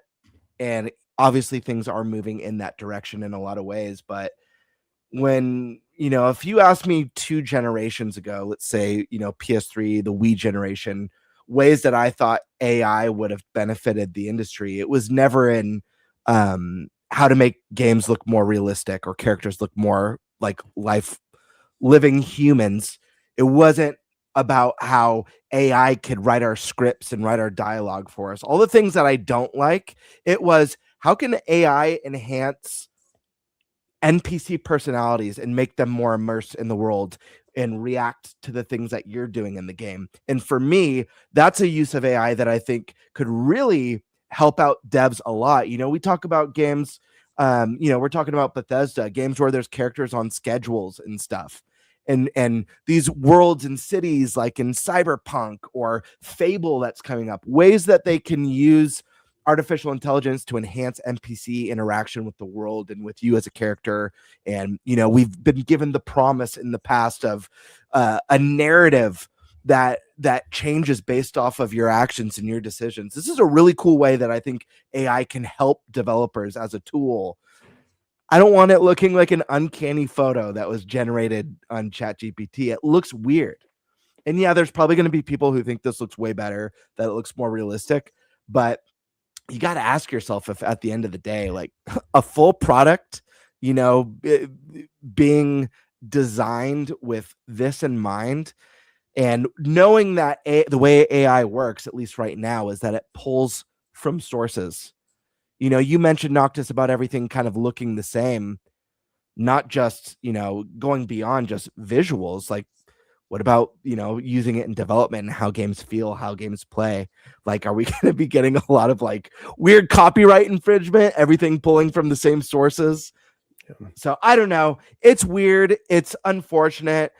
I know AI, like, you know, I don't know if there's going to be a big AI crash or how long it's here to stay or at what capacity, or if it's been overpromised or underpromised. A lot of that's yet to be seen in the grand scheme of things.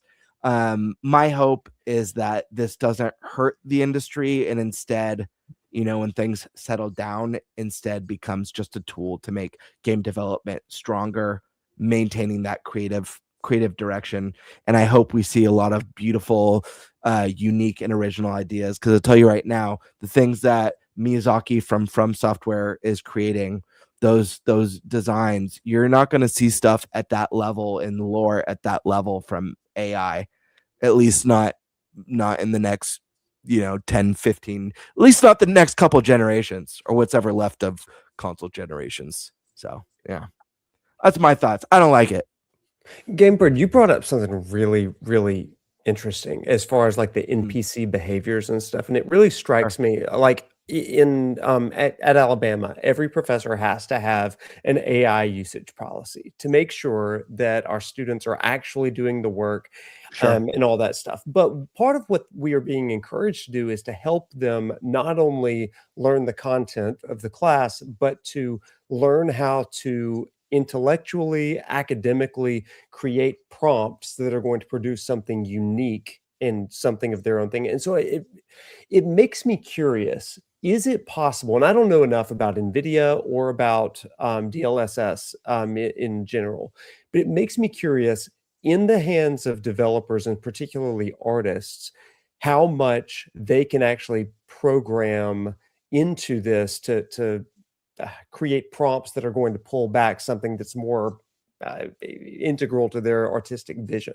Mhm. And if we start to think of DLSS as maybe a platform to program for a language to kind of make unique to your game, I wonder what it would look like. Do they start programming the personalities of NPCs? Do they program how lighting works within that? Is it almost like a replacement for the engine that they might have been using? I just don't know, but I wonder if that is the next step.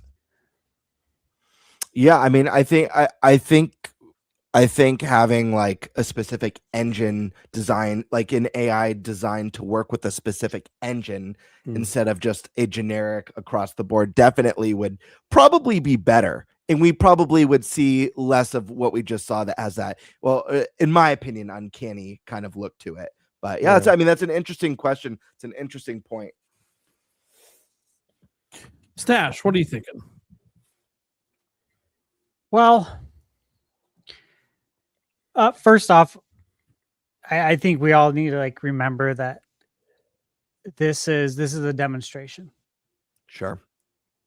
and this is a blanket demonstration of the technology and what it is capable of. This isn't a demonstration of how the developers would have used it.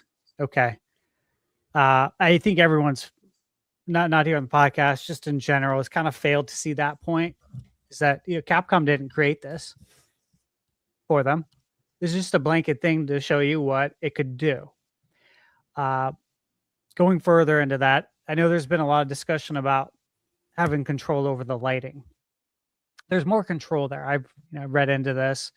I've been following it closely because it is very interesting to me, and it's a huge part of not just the gaming industry, but our futures, all of ours. Sure. And they do have control over more things like the geometry. They have direct control over it. They have control over the prompts. I mean, it's a tool. You figure out how to use the tool. It's not figuring it out for you. Obviously, it's going to do what you tell it to do. And if you don't like it, you say, okay, I need you to change this now. Keep this, change that. You did good here, but fix this part. That's how it works. AI is the modern day calculator. That's so, obviously in school, in math class, what do we always say? Oh, it's going to use a calculator anyways. What do I need to learn this for if I'm just going to use a calculator? Well, much of life now is that. And it's happened in doses. You guys look at when we were growing up, I was growing up in the 80s and 90s, and you went to the library to do your research project. We've talked about this, and you had to hope that your encyclopedia or whatever resources you were going to be using for your paper, whatever you're going to be citing, weren't already checked out by somebody else. Okay. Mm-hmm. And then we had a big boost. I think it was in like 94, 95 with Encarta. I don't know if you guys remember Encarta, the encyclopedia. I had that. I used it to do my state report in 5th grade on Idaho. I got stuck with Idaho. I didn't pick it. I was out sick for a week. Playing video games, of course. Nonetheless, we had that, and then came the internet, Google, right? We had Lycos back in the day. Ask Jeeves. Ask Jeeves. Oh my God. Classic, right? But as time went on, more and more technology came out when we got Google, and the answers are all there. Whatever it is in this lifetime that you want to learn, you can learn it. All you have to do is get on your phone now. When we were growing up, you had to be sitting in front of a desktop computer, on a CRT monitor. Now you can be on your laptop, you can be on your phone. Information, quite literally, it is at your fingertips now. And then now you don't even have to know how to search. You can literally just ask AI. So this is the next step. Okay. And again, what are we in 2026? I remember talking about this at Loan Depot, and it was during our monthly awards. So there's probably like 700-800 people there. I'm on the microphone and I'm talking about AI to everybody. And I had a few people after that it totally hit with, and they get it and they knew what was coming. And then there was a lot of people that thought Steve's crazy. I'm like, you'll see. You'll see. Come talk to me in 5 years. We'll see where we're at. Okay. Here we are. There's quite a few channels I follow. But you guys know Andre Carpathius does a lot of stuff on AI. It's on Twitter, on YouTube. He was the director of AI at Tesla. He was on the founding team for OpenAI, and he's got a PhD at Stanford. That's what I'm looking at right here. He got 1.9 million followers on X. He did a live stream that I was watching, and it was a U.S. job market visualizer live stream, and it was about how many jobs, how many occupations, okay, right now that are going to be impacted by AI. And he used a research tool that visualized 342 occupations from the Bureau of Labor Statistics Occupational Outlook Handbook. Okay, so straight from the source, and covered 143 million jobs across the U.S. economy. And I won't get into all the details of it, but everything I've been talking about. And again, I'm not out there preaching it, because honestly, this goes over a lot of people's heads as well. And, they don't know what they don't know. Just like when the internet came out. What's an email? I'll never use that. It's okay. Trust me, you will. But here we are. And the amount of jobs that are going to be impacted. This isn't the only thing I watch. I get sources from everywhere. But life as we know it is going to change, is my point. And to circle this back to video games, the direction it's going in is the direction it's going in. It's not turning around. No one's going to put up a stop sign and say, wait, there's some people on the internet that don't like this. Are you sure you want to do this? That's not how it's going to work. Professor Noctis, you brought up a good point, which was in my points as well, is that, again, I mentioned earlier, this is a tool. It's up to the developer how to use it. But if this can improve development times, if it can reduce it, which I believe it will, this is a great thing. Okay. Now, do I have to like how Grace looks in this blanket presentation? Because that's what it is. It's a blanket presentation. Okay. No one at Capcom created this. Again, whether I like the way Grace looks or don't, it doesn't matter, because they didn't create it. This is just simply what it's capable of. Okay. Some of the blanket presentations, the lighting looked better. I think the one where it was around all the trees, they did some things there, but you can adjust that. You want to turn it down 50%, you can do that. And you can do it to your liking, instead of spending hours, days, weeks fine tuning it, you can have AI do it for you. That is something that will decrease development time. So that's a W. So look, this isn't a hill that I will go die on, and I would recommend that nobody goes and dies on any hills about this, because this is where we're going. This is where we're at.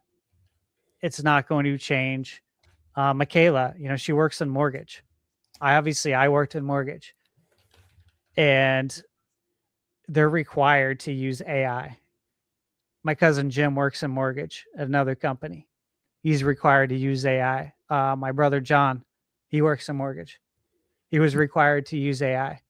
Okay. When I was at Loan Depot I was working here in Arizona, but with our team here in AZ, California, and India.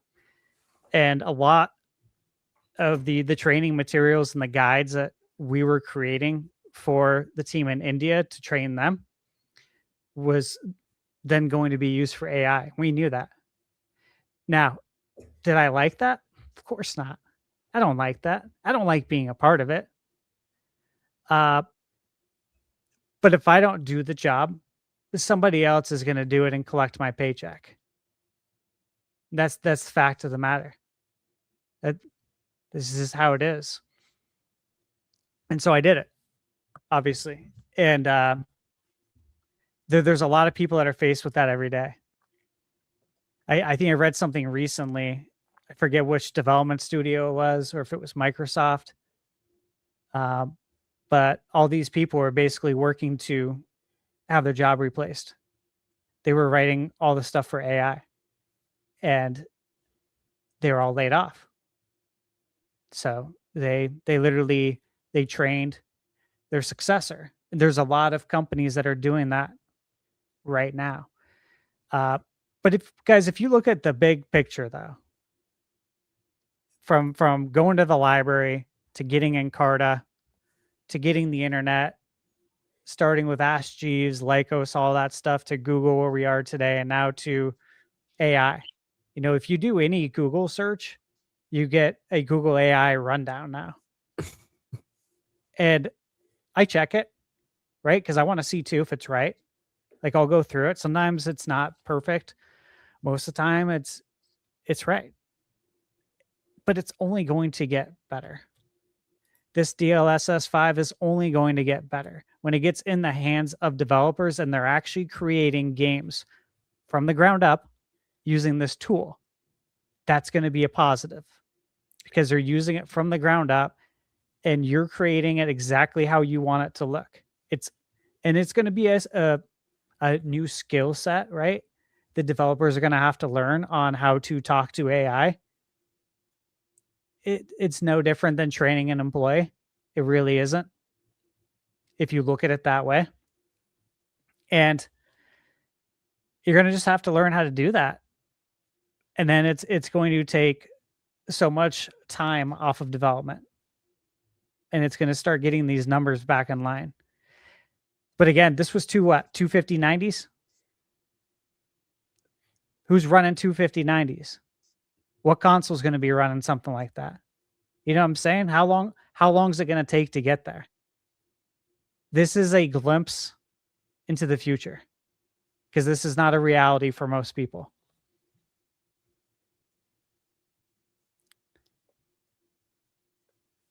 That's where I'm at with this. Okay. It's very interesting. All right. Well, cool. I think that kind of runs the gambit on like this conversation, because like the DLSS 5, the bottom line is we haven't seen game developers do anything with it yet. So it's kind of just if NVIDIA is the one that implemented this all on the games, which they very well could have, they could have just did a really poor job. They don't have access to the source code. So it literally, like, it's funny because on their video they say, important to note with this technology, game developers have full detailed artistic control over DLSS 5's effects to ensure they maintain their game's unique aesthetic. The SDK includes things like intensity, color grading, masking off places where the effect shouldn't be applied. It's not a filter, although obviously it looks like one in the way they presented it, probably because if NVIDIA did this, they're not the developers, it probably kind of was a filter in how they did it. Because again, they don't have access to the source code. They can't fundamentally change the game, so they're just applying it on top of what's already there, which that's a filter. And I think they put this up because they knew people would react that way, but then it's like, well, my thing is this doesn't come out till fall. Okay. If I was NVIDIA and this doesn't come out till fall, why wouldn't you work one-on-one with a developer to use it first and then present it with what they do with it? I think that would have been much, hopefully, still could end up with the same result in the end. I don't know. But I think that would have ended up going over much better. Because the way they presented it is not great. And then all the people that were there in person to see the demos, they saw the same thing. And it wasn't great. So it's like, I would have preferred that they would have just waited to announce this until they had worked with someone to actually put it in a game and then see it in action. But I know NVIDIA doesn't always work that way. Jensen likes to announce things way too early. Is what it is. And it says it inputs the game's color and motion vectors for each frame into the model, anchoring the output in the source 3D content. So again, it's just one of those things where until I see it in action, I don't like what they showed so far. I think what they've done with it for most of the instances does not actually look very good. I know other people disagree, and that is totally fine. Everyone has their own preferences. But I want to see how an actual game developer uses it. Obviously, for me, guys, with DLSS, my biggest thing is the upscaling, the improved frame rates, the improvements to ray tracing. Those are the things I actually like about DLSS. But DLSS does other things like frame generation. And now this frame generation, as far as we're aware, isn't supported on Switch 2, although there was one developer. We haven't had an update since, but one developer saying they were trying to use frame generation on Switch 2. I don't know if it's because it can do it or they were hoping it could do it. I have no idea. It was like an indie dev saying it. So we haven't had an update on that since. And then for this, I don't like, in terms of this tech, I don't know if this tech's ever coming to Switch 2. Okay. I don't know how it works. I don't know how intensive it is. I don't know if it's something they could downport to lower end hardware, because the bottom line is we haven't seen this run on anything yet. So like if this comes out and it runs on like a 2060, well, at that point, yeah, maybe it could come to Switch 2. But we haven't seen what it's all going to be on. And if it's only 5,000 series exclusive feature, then it's like, well, okay, then this isn't even going to be relevant for Switch. It would be relevant for overall gaming, especially on PC, because we already figure the next hardware from PlayStation and Xbox is going to be AMD again. So they won't have this tech. But it will be interesting to see if it ends up being able to run on low-end hardware. I know there's been some faint hopes, which, again, we don't have confirmed yet, that some of the improvements to 4.5, which 4.5 was definitely a upscaling improvement. I know there's a lot of hope that some of that trickles down the stack and gets to Switch 2. And we'll see. Julia was shocked today. So she was trying to help me come up with podcast topics, which is really weird because she doesn't follow video game news at all. And all she was quoting me was a bunch of stories I would put in my video today. I'm like, oh, thanks for helping me out. Finish out my video today on stories I need to cover. And then she's like, did you know that there was an analyst yesterday that projected that Switch 2 would hit 80 million sales and become market leader in 2028? I'm like, yeah, doesn't surprise me. Okay. Like, sounds about right. Sounds about what it's pacing for at the moment anyways. I don't know if it's going to keep pacing like this, but sure. Yeah, that makes sense. She's like, dude, that's crazy. I'm like, yeah. Did you know Switch 1 sold 155 million? She's like, wait, what? She doesn't pay attention to any of this. And she's like, they're using that NVIDIA crap you talk about, right? No one else is using it. I'm like, no, not no one else. PC gamers are using it, but no other console is using it. She's like, well, dude, what are these developers doing? They got to get on this shit. So it's like maybe the popularity of Switch 2 will lead to the NVIDIA being like, all right, maybe we should try to get some of this stuff running on the platform that more people will be using it. When I say more people, I know PC gaming's bigger, but it will be interesting. PC gaming, you have options. Not everyone's using NVIDIA, especially. Have you seen the price of like a 5060? Jesus Christ. Like it's priced out of consumers, normal consumers. Like it just is what it is. That's why this is a future thing. I hope People aren't it buying comes down to stack. 5090s. Yeah, I hope it comes down to stack to people who already own current GPUs because like this is.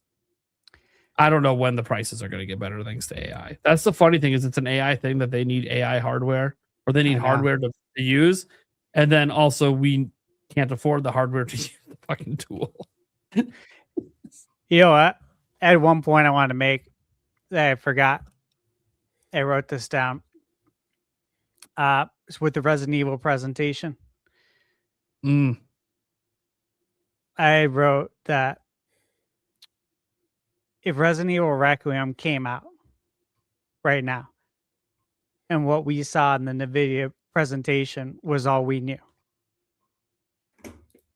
Like it was a Resident Evil Requiem trailer from Capcom. Is our first time seeing it. Everybody would think it looks great. Everybody. I would put my house on that. Everybody would say it looks amazing. But because we already know what it looks like and they're doing a comparison, everyone is upset and up in arms about it. But if all we knew was what we just saw, everyone would think it looks great. And to me, that's what's funny about all of this.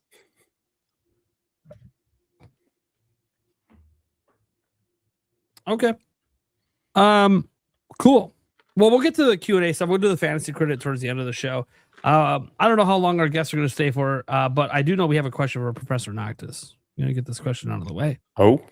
Deals with education. Oh, boy. So, Demonic Brawler, have you ever used the Resident Evil franchise to educate your students on the hidden agenda of corporate pharmaceutical companies? That is a very specific, and it's outside of the scope of my personal research. But I have used Resident Evil in class before, mainly for a psychology of fear and playing through and feeling those emotions and stuff. But that's awesome. That'd be interesting, though. I should share that with public I need health. to go enroll in Alabama. Just do virtual courses. I'll just We have video a good time. We have a good time. Oh man. Good question. I know he was making a game reference. I understand that, but it is cool that like it brought up the fact. No, he actually has used Resident Evil in teaching. That's awesome.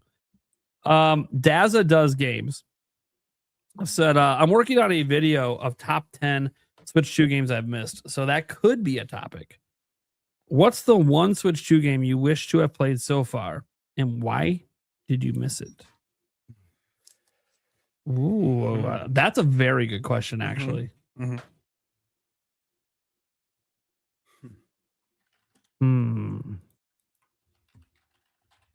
Anyone want to go first on this one? Like anyone got a game right at the top of their head? I'm sure those games Stash has missed just because of his review schedule that he wishes he would have played on Switch 2. I'll try to go first. Because I'm in a game buying freeze right now. Dragon Quest 7 Reimagined. Wish I would have played that on Switch 2 right now, but now it's going to be backlogged forever. Don't know if I'm ever going to get around to it now. I mean, Switch 2's been out for over 9 months. You know, I'm not willing to say I've missed anything. You know what I mean? I mean, you don't miss until you say I'm not going to play it, right? Yeah, then it counts as a miss. But if you're still planning to play it and you have all intentions to play it, then you really haven't missed anything. So well, you have a busy schedule. So some of the games that you quote unquote haven't played yet but want to, will you truly get around to it as more games keep getting added? That's what you got to think about. Well, you already know the answer, and yes, I will get around to it. There you go. I have obligations. I need to. See, Stash says, "Fuck." I was provide a review code. I will review it. Yeah, some of these games are massive. He's saying, "Fuck the backlog." What backlog?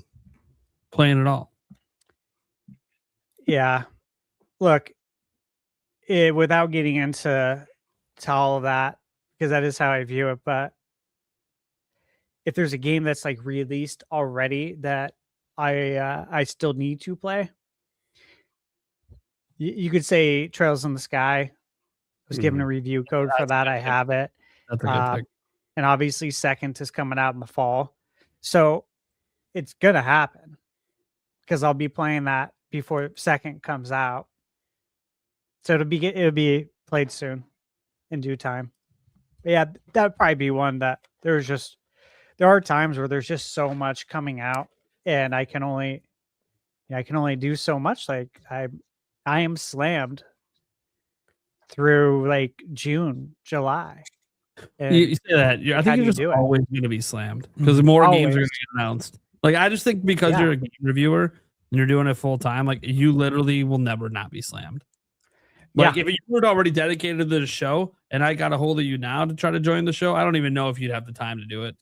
I don't know if I would either. And just sometimes they're crazier than others. There's weeks where there's and you guys know this, where I've had 2 or 3 embargoes on the same day. I'm like, why can't we spread this out, man? They're not worried about you, the reviewer. I know, but they should be, because you got to look at the human factor too. Well, I get that, but they don't consider you as an individual because there's outlets that have multiple people who do. Oh, I know, but look at Crimson Desert. Did people have enough time? Did they have enough time with it, or did they rush it? Well, the problem too with Crimson Desert is going to hurt you for a long time now because people put too much weight in those numbers. It's they obviously rushed. I know they should have gave the review codes out probably like, and I don't know if it would have been possible. I don't know when the game went gold, but like they should have almost had 3 months. I know when it went gold. When did it go gold? The day it went gold, I can look in my email. The day it went gold, I emailed Jason over at what do you call it? Pearl Abyss. Like, hey, the game's gold. When are we doing review codes? Because I know how massive this game is because we all played it. Obviously, the more time, the better. And it was interesting. The game went gold, but my belief would be that, it's gold as far as they're making the disc now, but it was going to be patched up until the last minute. And so it's gold. They were able to put out a press statement and make sure they continue to get those pre-orders coming in. Vote of confidence by it going gold, but really they were working on it till the very end. And that's why console review codes didn't go out. Yeah, I think it's a game that needs like 3 months. Yeah. It's not worth it. It's not the only thing you're playing for 3 months. It doesn't have to be. But it's like if you want realistically good reviews where people put in the time, they don't feel like they have to rush through it because it's a game that can't be rushed. Can't. Like a lot of those low review scores, a lot of them are just complaining about the controls and they're so hard to get a hold of. I'm like, yes, as a game reviewer, they're going to be very hard because you're swapping between games. And it's a game that requires dedication and time to learn the systems, to put in, to not rush, because rushing is how you fuck yourself in a game that's got this many mechanics. Yeah. People were crazy. Like, oh, look, they got the gliders. Dude, I didn't know we could do any of that fucking shit till a week ago when they showed it in the video. It's like, that's even more complex mechanics on top. So there's a lot to learn. It's like when you build something, right? Like a piece of furniture from IKEA, say, and you get so far and then you found out that, oh shit, where does this go to? Oh my God, I didn't do this at all. I have to go back and figure out how to do this now. That's how it is with the training though in this game. Like if you skip any trainings and then you don't do something, it's going to come back to bite you and you're going to have a poor experience. We all talked about this, but I was talking to my friend Blake earlier today before the reviews came out. I said, look, Crimson Desert's PR manager has been quite vocal on X about the lack of handholding and how this game isn't meant to do that. They designed it that way on purpose. Said, so when you read and watch reviews, you should be able to discern the reviewers who gave it a bad score because they simply weren't up to the task. Because there's a lot that just aren't going to be up to the task. So it's not just the time thing. It's also the ones that, bro, where's my yellow paint? How am I supposed to know you're supposed to climb that? Oh, the yellow paint. But the thing is that Was that Assassin's Creed for that one? I can't remember. Well, It's that's- Ubisoft games, I think. that's the That's in the hand-holding stuff. Final Fantasy VII remake. Final Yeah, Fantasy, there's yeah, a yeah. lot that do Rebirth. it, and I think subconsciously we don't notice that because that's what we've been given. And you play the game and you don't think twice about it. But as soon as it's gone, that's when you notice. And that's when people start throwing their hands up, especially game reviewers. You know, we all kind of know the sentiment when it comes to game reviewers. If we're being honest, the sentiment around the hardcore gamers is that they're not very good at games. It's true. I see it all the time in my comments. So yeah, that's why we knew this game was going to be reviewed a certain way, man. Also, IGN updated their thing. They said if they were going to give it a score right now, they'd give it a 6. Yeah, but they're not right now. IGN, I think Spain and India gave it a 6. Sure. A lot of outlets that look. I always notice these trends that happen with these outlets. There's certain ones that review games like this very similar, and they continue to dish out really low scores. They're all the same outlets that keep doing it.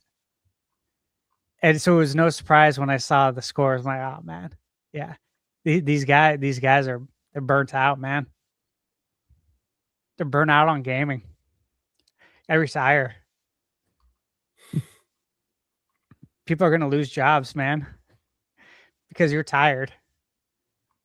And you gave the game a bad score because you're tired, or you weren't up to the task. And now these people are going to get laid off. That's actually the big picture of it. Sure. If you think about that, because you weren't up to the task, man. And I'll tell you guys, as of tomorrow, my answer to this question will be Crimson Desert. Yes, I also will not be playing that game for a very long time, or maybe not ever, because of my game buying freeze. Well, there's no Switch 2 version yet, though. I know, but Kiwi Talks is in the chat. He said it's coming, so Fair enough.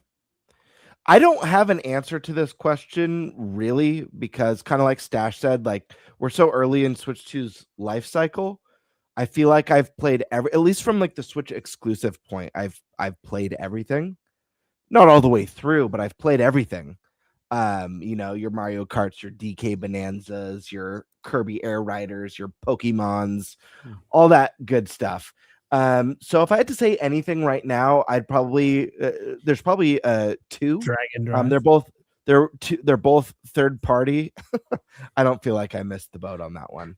But I'm not saying it's a bad game. I'm just saying I don't feel like I missed the boat on that one. The 2 games that come to mind are both third party titles that I really want to play. I just don't know when I'm going to get around to playing them. Just because there's so much to play right now. It's stupid. And Poptopia has taken an ungodly amount of my time away, surprisingly, for someone who's like, as I said last week, cozy curious. You know, I'm not really the cozy player. I'm not the anti-cozy player. So I would pick Dragon Quest VII Reimagined, like Nate.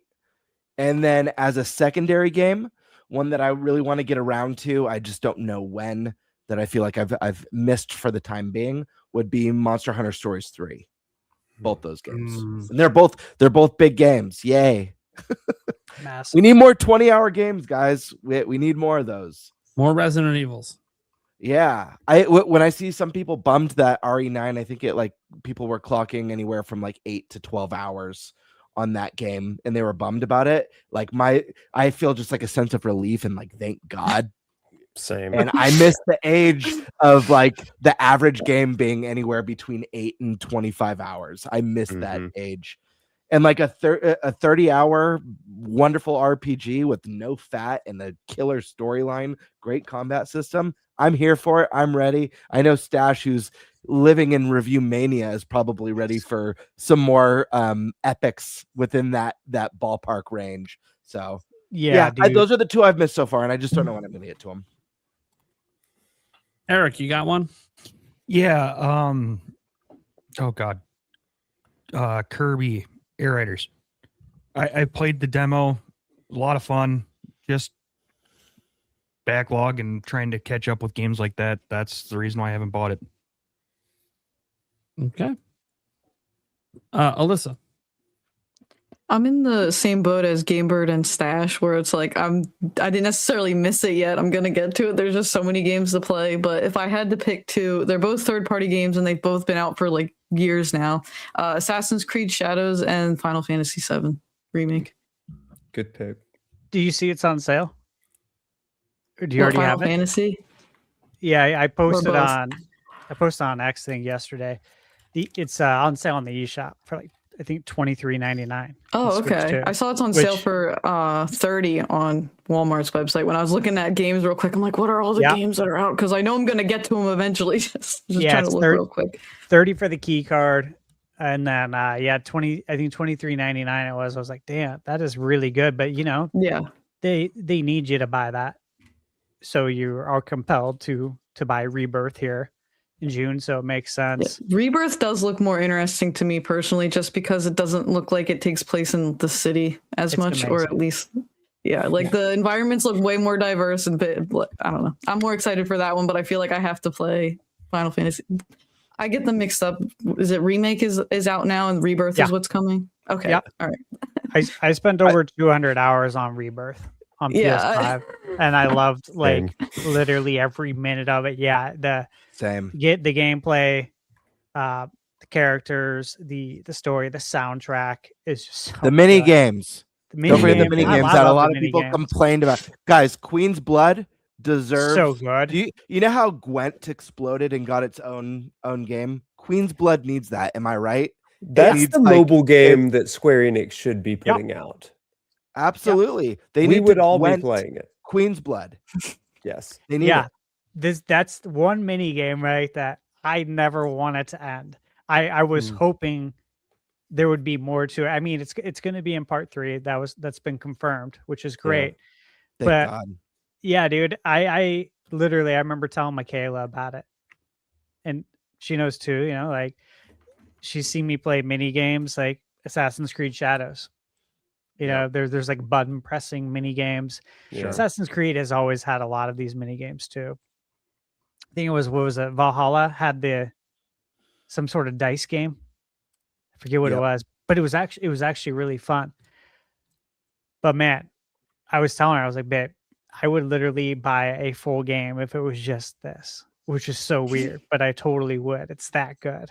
I want a Final Fantasy VII Rebirth party game. Yeah, I think it would be amazing. They've got the rhythm game in there. They've got the tower defense. And then part 3 with snowboarding. Yeah. Let's throw that in DLC for the party game. Right? There you go. Good picks though. By the way, I was gonna say I'm playing AC Shadows. I'd put in, I think it was 82 hours on PS5.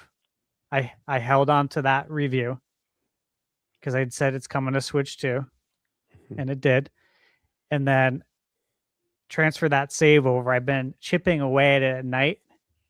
I don't want to give away my review, but I will say that it's damn good on Switch too. Like I am thoroughly impressed. I'll just leave it at that. Very good. Oh yeah.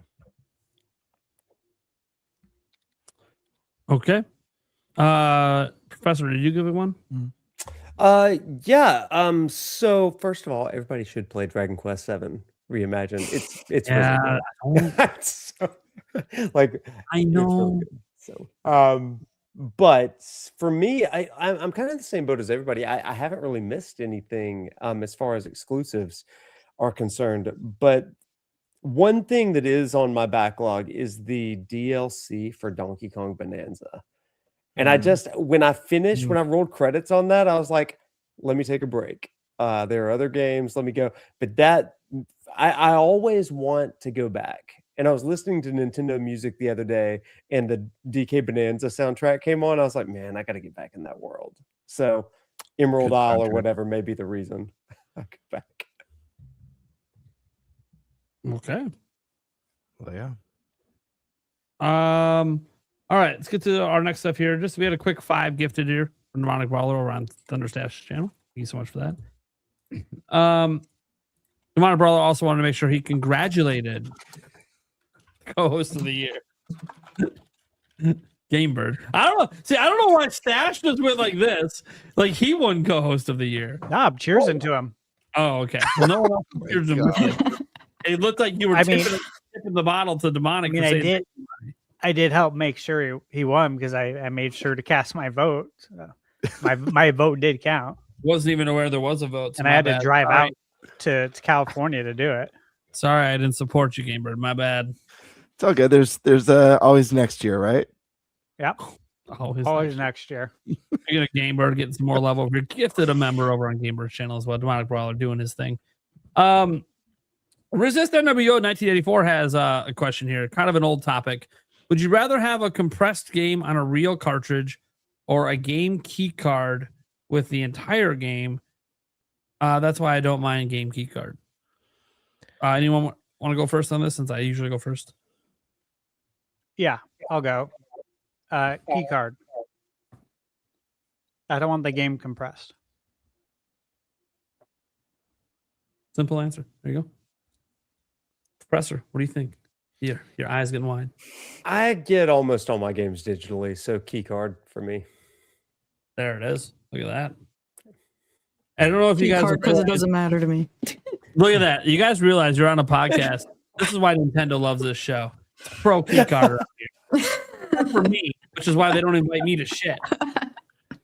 I don't want my assets compressed. Yeah. I don't want the game being worse because I want it on a cartridge. That'd be a bad move. I have a solution, but I'll wait for my turn. Eric. I just want the game. As long as it works and plays well, I just want the game. Eric, what if they compressed it with AI? Good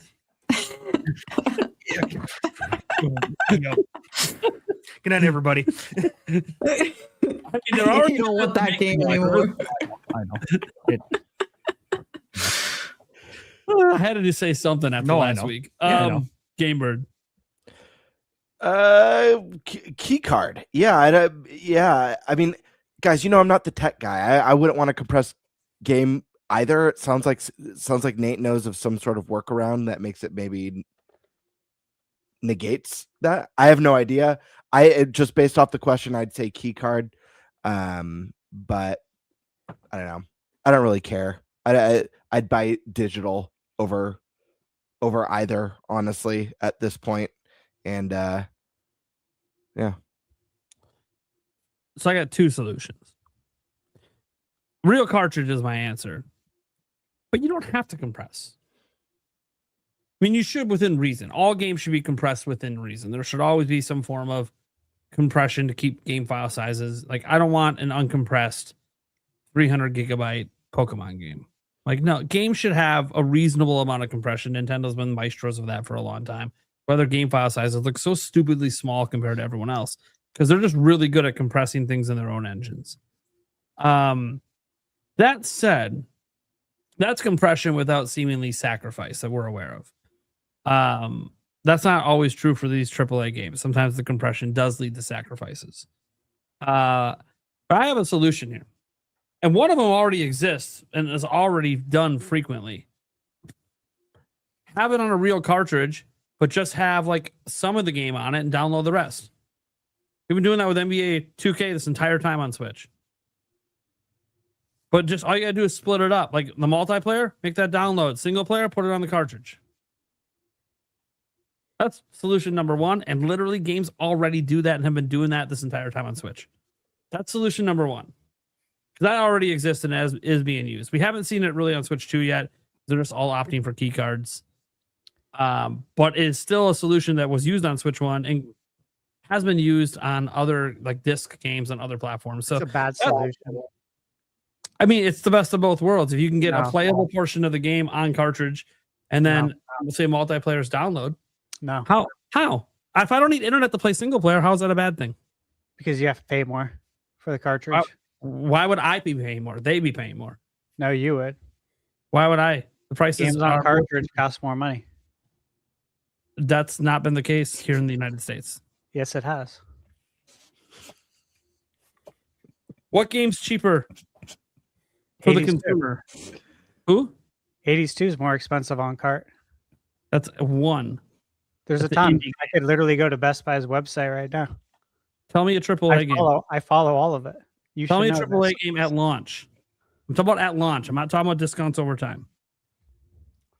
Yeah, at launch 82. But yeah, there's plenty. Find me one AAA game that launched. Yeah, on remember, Switch that had a we price. talked about this though on the podcast. We know this. It's more money for the cartridge. They Yes, charge more money. But we didn't have that. That hurts the people selling the game. The AAAs haven't changed the price because of it. You're talking about an indie studio. AAAs are putting it out on keycard anyways. Not all of them. Cyberpunk. Yeah, that's one. Again. You understand it costs more money though. They pass that on to the consumer. So if you give me it on cartridge and it's all on there, great. Okay. Solution. But if it's only Okay. half, Hold on. Solution. I'm still paying for the If cartridge. it's not on cartridge and it's only digital, then the digital should be cheaper. The key card should be cheaper than a physical game. Yeah, but But you it's know we're not. not going to do that. I know. So why does this matter? The price doesn't change regardless if it's physical or key card. So why does it matter? Unless it's indie. Indie studios are different. Obviously, they don't have the ability to eat some of these losses like AAA's can. Well, yeah, there's a major reason. If I have the choice of getting a game on cartridge and half of it's on there and the other half I have to download and it's $50. Or the other option is I can buy that game on key card and it's $30. I would buy the game on key card. I don't care if half the game's on there. That's stupid. Sorry. But I don't want half the game. What's the point of that? Why would I pay $20 more for half of a game? Because some people don't care about the multiplayer aspect and only play single player. And they don't necessarily have good internet, and some people have data caps. Oh, that's bullshit. Well, it's not bullshit. Ask the country of Australia. Everyone there has data caps. This is like entire countries that don't have the access to internet we do in America. I just mean, dude, spend more. Why would you spend $20 more to have half of a game on there? So you can actually play it because your data caps and can't download it. Nah. See, this is what happens, guys. We live in America. We're very entitled with our internet access. Huge chunks of first world countries do not have uncapped internet. And they hate digital because they can't download everything. One game eats up their entire month's worth of bandwidth. It's insane.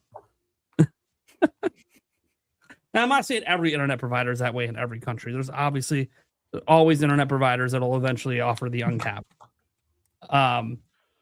There are plenty that do. Even in the United States, there are. A lot of people that get their internet through the cell phone companies have caps on it. Not all of them. I know some have unlimited plans, but some don't because not everyone's got the money to pay for the unlimited. Also, some people just don't have options. Where I live, there's very limited options, but at least it is uncapped for the option we do have. That said, that was solution one. And I said it's a solution that's already been used and been being used for a decade. Like it already exists. People are already doing it. So it's already something that exists. Here's the other solution. I don't think Thunderstash agreed with you. He didn't agree with me, but it doesn't matter. It exists. We already know he chose key cards. He's the opposite. So did you. So did everyone. I'm the only one going physical here. I said I don't know enough about. I already said I don't know enough about it. I just took a pick. You just had a poor solution. That's all. It's a solution that's already being used, Stash. I'm not the one making it's that poor solution. It already solution, exists. But it already poor solution. I'd rather that I don't solution want than a that. key card. I'm going to tell you that right now. I'd rather that Yeah, than a key like- card. Yeah, I'd rather buy a key card than I'll buy give you a another reason, cartridge Zach. for more money. Here's with another only reason. half Here's the another game reason, on. Zach. You're not thinking about this either. How much are 1 terabyte cards for Switch 2? I have one. I know, I They- do the too. price Right? changes all the time. Yeah, it's between $180 to $220. It fluctuates between that. Okay, we're in a RAM crisis. That's going to make these prices go up over time. Right now, so and even at 1 terabyte, which is the max we can put in, I had that filled with just my Switch 1 library. So think about game sizes today, getting bigger and bigger. If I could take 64 gigs of a game and stick it on a cartridge and not have to download it, you're saving storage space. That's a huge deal in the market we're in, where we're limited to 1 terabyte. We're limited. You can only go 1 terabyte with Switch 2. You can't go higher. I'm aware, So, but it's just not a big deal because you're never going to play 1 terabyte's worth of games at the same time. And I've talked to a lot of people about this, and I said that the solution is simple: play the game, beat it, delete it. If it's multiplayer, All right, keep Stash. it. I've understood at this Simple point. solution. I've understood at this point. You only consider how you play games and not anyone else. It's a simple solution now. 10 games can fill it up, and some people actively play 10 games. It's a simple Literally do. solution. It's not a solution. If you have 10 multiplayer games that you are going to continuously play all year, that'll fill up the whole thing. Doesn't solve anything. You have to quit playing a game to put a new game on. And What's the problem not here? a big problem. If you take the games and put a bunch of it on a 64 gigabyte cartridge, you could put more games on your system. How is that a bad thing? You're not going to be playing 1 terabyte's worth of games all at the same time. No, but You can people only don't play want one game at once. Stash, people don't want to uninstall and then reinstall a 100 gigabyte game. It takes a while. Not everyone's got That's super on them. internet. That's on them, though. It's not if you put half the game on a cartridge. They get double the amount of games they can install. But then you're paying more. Not for if you're betting the 100 gigabyte AAA games, you're not paying more. It's the same price. We already went over this. You couldn't find me one AAA example. You just brought up an indie game that already is a small file size Well, anyway. Hades is AAA. It was a 95 on Metacritic. Hades 2. And it was up for Game of the Review Year. ratings don't determine if something's AAA. Stash, come Trails in the Sky second. Again, review scores have nothing to do with something's AAA. No, it's not even out yet. I know it's game budget. That's what determines AAA. But it's more money because it's physical. It's an actual physical, so they're charging more. And what are they charging? Some places have it for 69, some for 64. It's less though on the D shop. How much is it on the eShop? I actually don't know. Disney Afternoon Collection. Physical is 40. Any game not charging But 70. it's on cart. It's 40. And if you buy it digitally, it's 20. But if it was a key card, they even said. That's okay. I mean, That's I talked to Atari about this because obviously I worked with them on the game. But if it would have been a key card, they said they would have charged $24.99. That's serious. I knew, by the way, guys, I knew Stash was going to do this because I already know his stance on all of this. I knew his answer to this question and his stance on this the whole time. And I'm trying to provide the alternative perspective that I've literally seen people complain about. And Stash just doesn't care about you. He wants you to change how you game.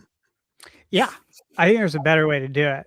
And I think complaining about it is not the way to do telling it. people how to use their free time and game is wrong. No, That's I just don't right. think you should spend your time in life being a chronic complainer. There's better ways to do this. So don't criticize anything? There's just better ways to do it. Think of a solution. That is a solution. Dude, that's literally how I live my life. I don't complain about stuff. That We solution. come up with Change a how you play solution.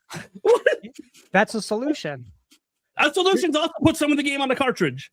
You're That's not also going to a play all solution. 10 at the same time. Some people do, Sash. As someone like you that plays a ton of games, before you were game reviewing, you never had a stack of games you were playing in the same week? No. Okay, so you play games differently than other consumers do. Why are you telling them how to play? I start a project and I finish it. Okay, I'm playing 7 games right now, Stash. 7. And? Why? Because it depends on my mood and what I feel like playing in the moment. That's on you. That's the problem, Stash. You're not considering how anyone else plays games. Yes, That's it is not a a problem. That's not how I play. Okay, but you shouldn't dismiss how other people want to play because it doesn't fit your agenda. I said that's on you. That's on you. I said that's on you. On the cartridge, Stash. I said that's on you. Yeah, it's on you. That's it. Yes. All right, you're trying to force everyone to be like you. I got it, Stash. No, it's just it's on you. It's your call. It's your decision. Yes, no one forced you to make it. You're right, and my call is I would like games to be on the cartridges. Yeah, I think we all would. But the full game, not half. Not half at full price. Okay, that was one solution. He's gonna hate the second solution probably too, based on all this conversation went. I don't hate it. I just don't think it's a good solution. Hate's too strong of a word. He just spent the whole argument telling people, if you think that's a viable solution, change how you play games. I am sure. Right? If you play games differently than Stash does, you're wrong. Fuck you. Get a key card and play one game at a time. I didn't say one game. You did actually. You said play one game, beat it, move on. You actually did say I that. said multiplayer games, keep them. I said that in the beginning. Sure, but some people play a ton of different multiplayer games every week. Yeah, keep them. That could fill up your entire storage. Not going to. You know the size of Call of Duty, Madden, NBA 2K? What are you talking about? Call of Duty is not on Switch 2. What are you talking about? It's out of contract to come to Nintendo. Come on, Stash. We know that, but it's not there, so we don't know what size it's going to be. Well, we don't know what size it's going to be. Oh my God. Yeah, the game that's 200 gigabytes on other platforms is suddenly going to be 30 on Switch 2. Well, it depends on the assets. You know that. Yeah, compression, which you just said you don't want. Wait. I'm really excited to hear the second. You said you don't want compression. It's weird. Yeah, I said I'd prefer a key card. Okay, so would you? Compression. I have a question for you. That's not weird. This is just related to something that's already on physical, say Cyberpunk. Would you have preferred it was a key card if it had, I don't know, let's say it offered, I'm trying to, what is the resolution in handheld? I can't remember. Come on, Cyberpunk 2077 handheld resolution. I'm trying to remember. I don't remember. This is like back from launch, guys, so I don't remember all the numbers anymore. It was more important back then than it is today. Okay. So it does 1080p quality mode, upscaled. Can't remember what the native resolution is. I'd have to look at someone else's, like Digital Foundry or whatever, that figured out the native resolution. So let's say they have 720p 40. So let's say the only difference was, because this is what usually happens, is that it just, whatever it's upscaling from is just a higher resolution it's upscaling from. Would that be worth taking it off a 64 gigabyte cartridge and giving you a 100 gigabyte download? The resolution changing? Yeah, just the resolution it's upscaling from, because it's still going to be below native. Because it's actually what resolution it's upscaling from. Well, that's what compression does. I've been very clear on that. It actually makes it lower resolution. That's literally what compression does. We're not going to see the difference. So then why are you arguing against compression when compression doesn't matter to you, because that's what it affects? Depends on what we compress. It's resolution. They compress the asset. It affects literally the clarity of the game. That's all compression does. The biggest assets are the character model. They compress that down. That's how they get it to run on Switch 2 in general, let alone on a cartridge. So that's what's compressed. Yeah, and I said I don't want compression. But you just said that you wouldn't care. No, I said I don't want it. I would choose the non-compression route. It was very clear. So when I asked you though about Cyberpunk, you just said you don't care about resolution. All right, I'm gonna jump in because we've been stuck on this question for so long. I don't know how long the guests have, but before we move on, my friends, Didn't even get to my I second. do want to solution. hear. Yeah, that's what I'm saying. I want to get to your second solution, and I do want to hear Sash's opinion on your second solution. The Just second not as solution- long as this No, one. the second solution I don't think he's going to argue much against. He hates it even more. I doubt it. I doubt it. It's one I've mentioned before. Use Switch 1 cartridges that are cheaper and offer it as an install locally off of it. Then you still don't need internet. My whole big bugaboo is the internet. I hate requiring internet to play games. I know that I actively do it and I buy digital games. I'm aware of it, but that's just because the option has been taken away from me in many, many cases. But if you gave me Switch 1 cartridges that I could install off of, and those are cheaper than Switch 2 cartridges, that's why we have all the different sizes. And then you would get your sizes coming back in. Indie games can now go on cheaper cartridges and not have the price difference. What about, how about this? How do you guys feel about this? Let me offer a third solution. I think this is one that would please everyone. Hear me out. Cloud cards for the cloud version of the game. You put the card in, and that allows you to stream it without any download or compression required. I just said I like the solution that has no internet, so you give me the solution that's only internet just to even play. At least the digital, you download and can play it locally offline. All right, moving on. I knew Stash and I weren't going to agree on this topic, but you know what? Someone had to go hardcore for physical. I got you guys' back. Had your back since before the system came out. I've been very hard. And I got your back too, right behind me. Here we go. It's not a competition. I'm just saying. I support physical.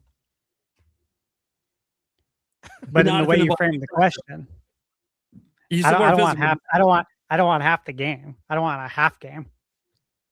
You also don't want compression, which is needed to put any game on Switch 2.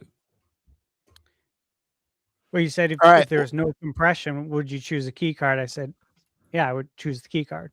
All right, guys, we're moving on to the next one. I think we all agree cloud cards are probably the best of the three. Yes.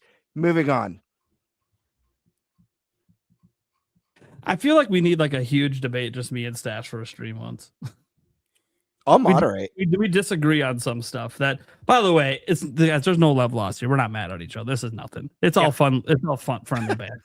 It literally is. And there are two sides to all of this stuff. And I know there were people in the chat being like, "Oh, someone's fighting for physical. Oh, I love key cards." We know, right? There's no right solution for everyone. It just doesn't exist. And the industry's changing and games are getting bigger and they're trying to navigate it. I own key cards, guys. I'm not stupid. I just don't buy them very often. But I don't plan to buy them again. I plan to just go straight digital, but people can gift me them too. Speaking of gifts, there it is. Thank you, Demonic Brawler. Appreciate you. Did the super chat just vanish? No, I cleared the one. That was the one that was okay from before. Karkin says, let's not forget game share has improved. Yes, that was a big thing we talked about. I guess we didn't give any opinion. Have any of you guys tried out the new game share? I'm guessing no. No, not yet. Yeah, I haven't tested it I'm yet. curious, I've seen videos of it. It does look good. Like way better, way more usable than it was last time I used it.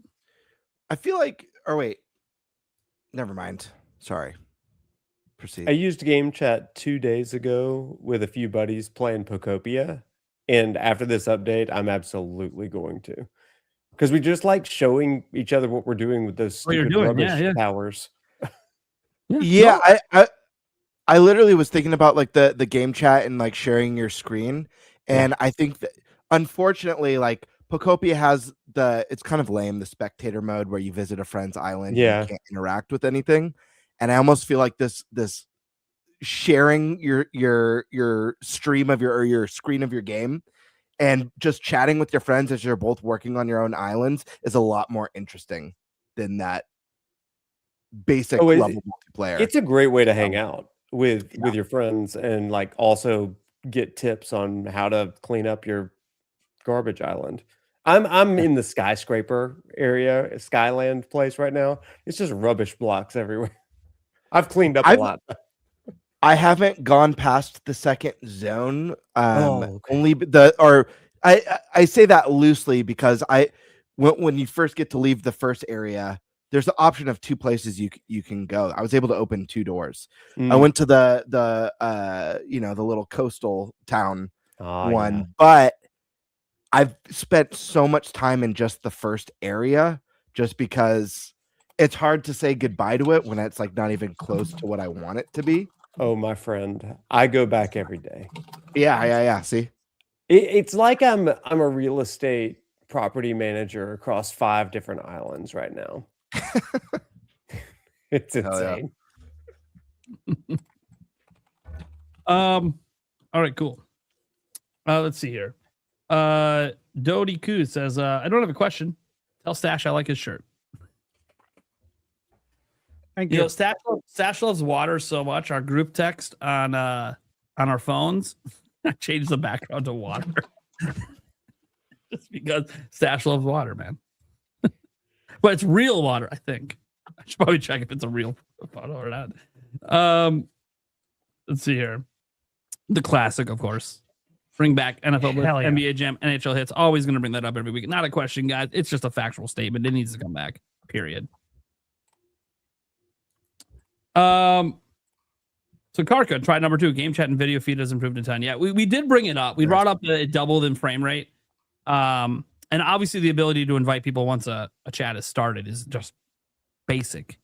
Should have been there day one. It was one of my number 1 complaints day one was when I used it, and I've used it a couple times now with my community.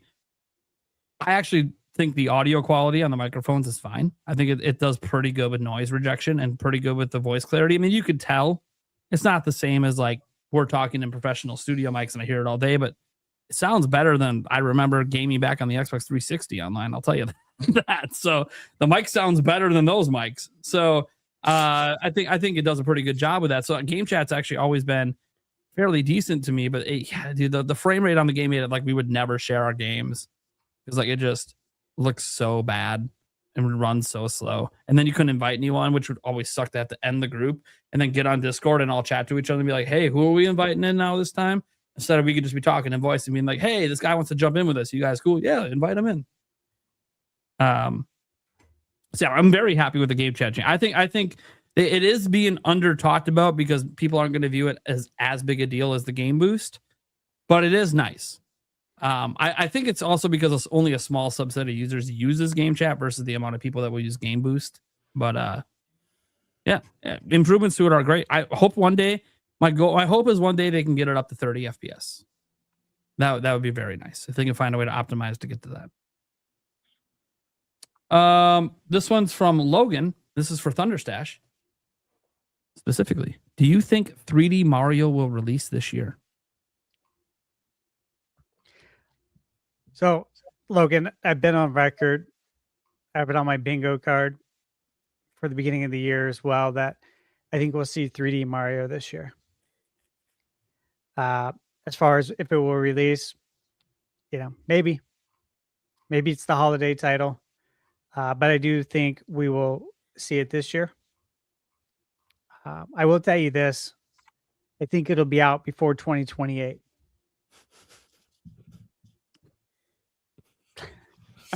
That's not the fun Me thing. too. The fun thing about me and Stash, if we ever did like a straight debate stream, would be like, I don't actually know what we disagree on until the topic comes up. So it'd almost have to be another Q&A format where people bring up topics I didn't know we disagreed on. Anyways, maybe a time when it's just the core 4. That'd be fun. Because Gamebird will moderate and Eric will just laugh. Or he'll just call me a dumbass because I am the big dumbass on the show. So example, I have another prediction wrong to add to my mountain of wrong predictions. And it's because I know to me what the game would be. I went with my heart, not with my head. I predicted Crimson Desert to get a 94 because it probably will be a 94 for me. But we should do what we should do sometime. I do think the Q&A, doing Q&As is fun. I think a debate could be fun. I think hot takes could be really fun too. Maybe everyone on the panel submits a hot take, but we also take hot take opinions from the audience as well. I like that. And we could do sounds like everything why. That just sounds like my existence. That's awesome. Then just say stuff. Just talk about games. Everything's a hot take. I've got a ton of hot takes. So, Example. We brought it up just for fun. Let's go around the room before we get to the next question. Everyone give one hot take, no other commentary on it. Just one hot take.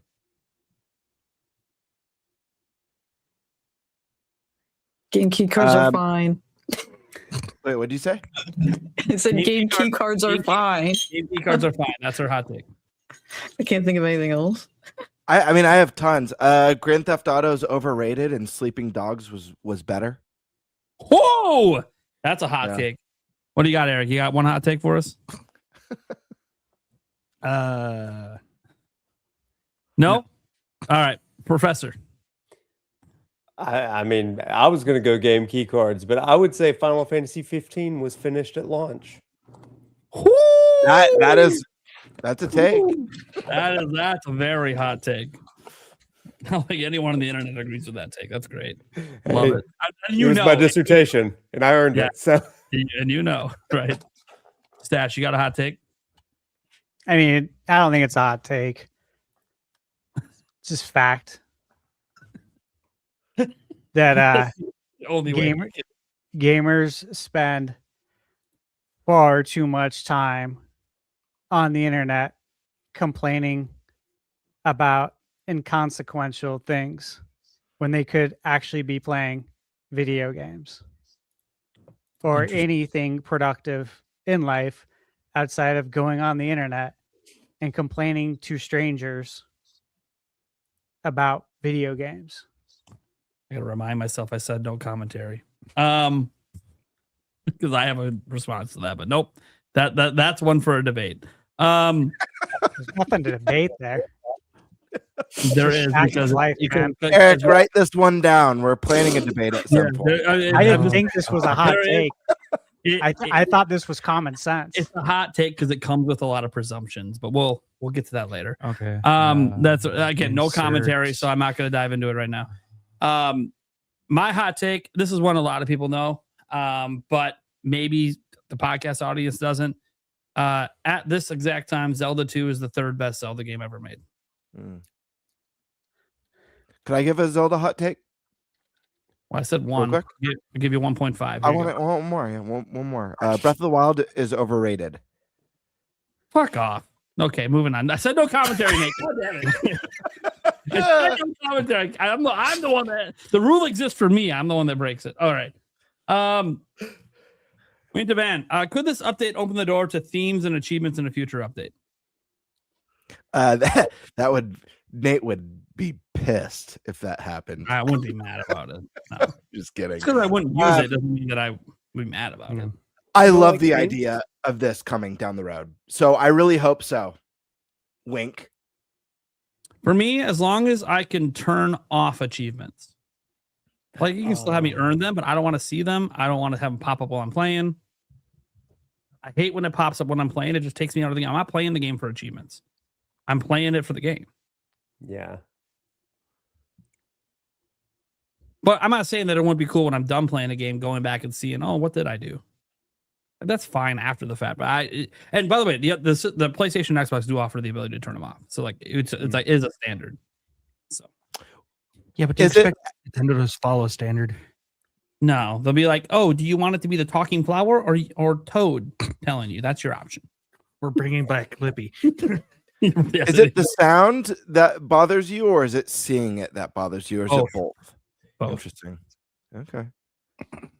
Well, think about this. When you were a kid and you're sitting there playing Super Mario World, do you want a chunk of your screen taken up by something popping up saying, congrats, you just stomped a Goomba? Yeah. Well, it's just I like, listen, I understand it. I understand the sound even more, especially if it's doing it during like a story moment or a cinematic, but I've never seen, and I don't really have experience with Xbox very much, so I can only really speak for PlayStation trophies. I've never had a trophy pop up that like just took me out of the game where I'm like, whoa, oh yeah, playing a game. You know, I've never like lost the immersion. I mean, I have enough. And again, I live in a house with a family, so maybe there's just enough other distractions and sounds in the background that I don't really think about it, but I'm not, Yeah, and I'm not saying this as someone who care. Like I could care less about trophies. I know people really, really care about it. Yeah. It's just never broken the immersion for me I personally. want to be clear. I don't mind if achievements are there. I just want it to be something that I choose if I want to see them or not, and not have them pop up while I play. I'm not saying they shouldn't pop up while I play. Lots of people like that, but it should be a toggle to turn off. Because like, look, I'll give you one game that I do achievement. I do achievements in World of Warcraft, but that's because I'm done doing everything I want to do. So then I look at the achievement list and see, hey, what might be a cool achievement to do on here I wasn't thinking about. And that's the same thing with some games on Xbox and PlayStation. I'll go through the list and be like, hey, what's something I didn't think about doing in this game that might be cool to go try to do? And achievements can kind of give you an idea for that. And then obtaining it's kind of cool. And I know some people like care a lot about like platinums, you know, where you 100% the game, or 100% the achievements in the game anyways, I guess is what I should say. That's actually a pretty good idea. Like maybe like unlocking the achievement system after you roll credits or something.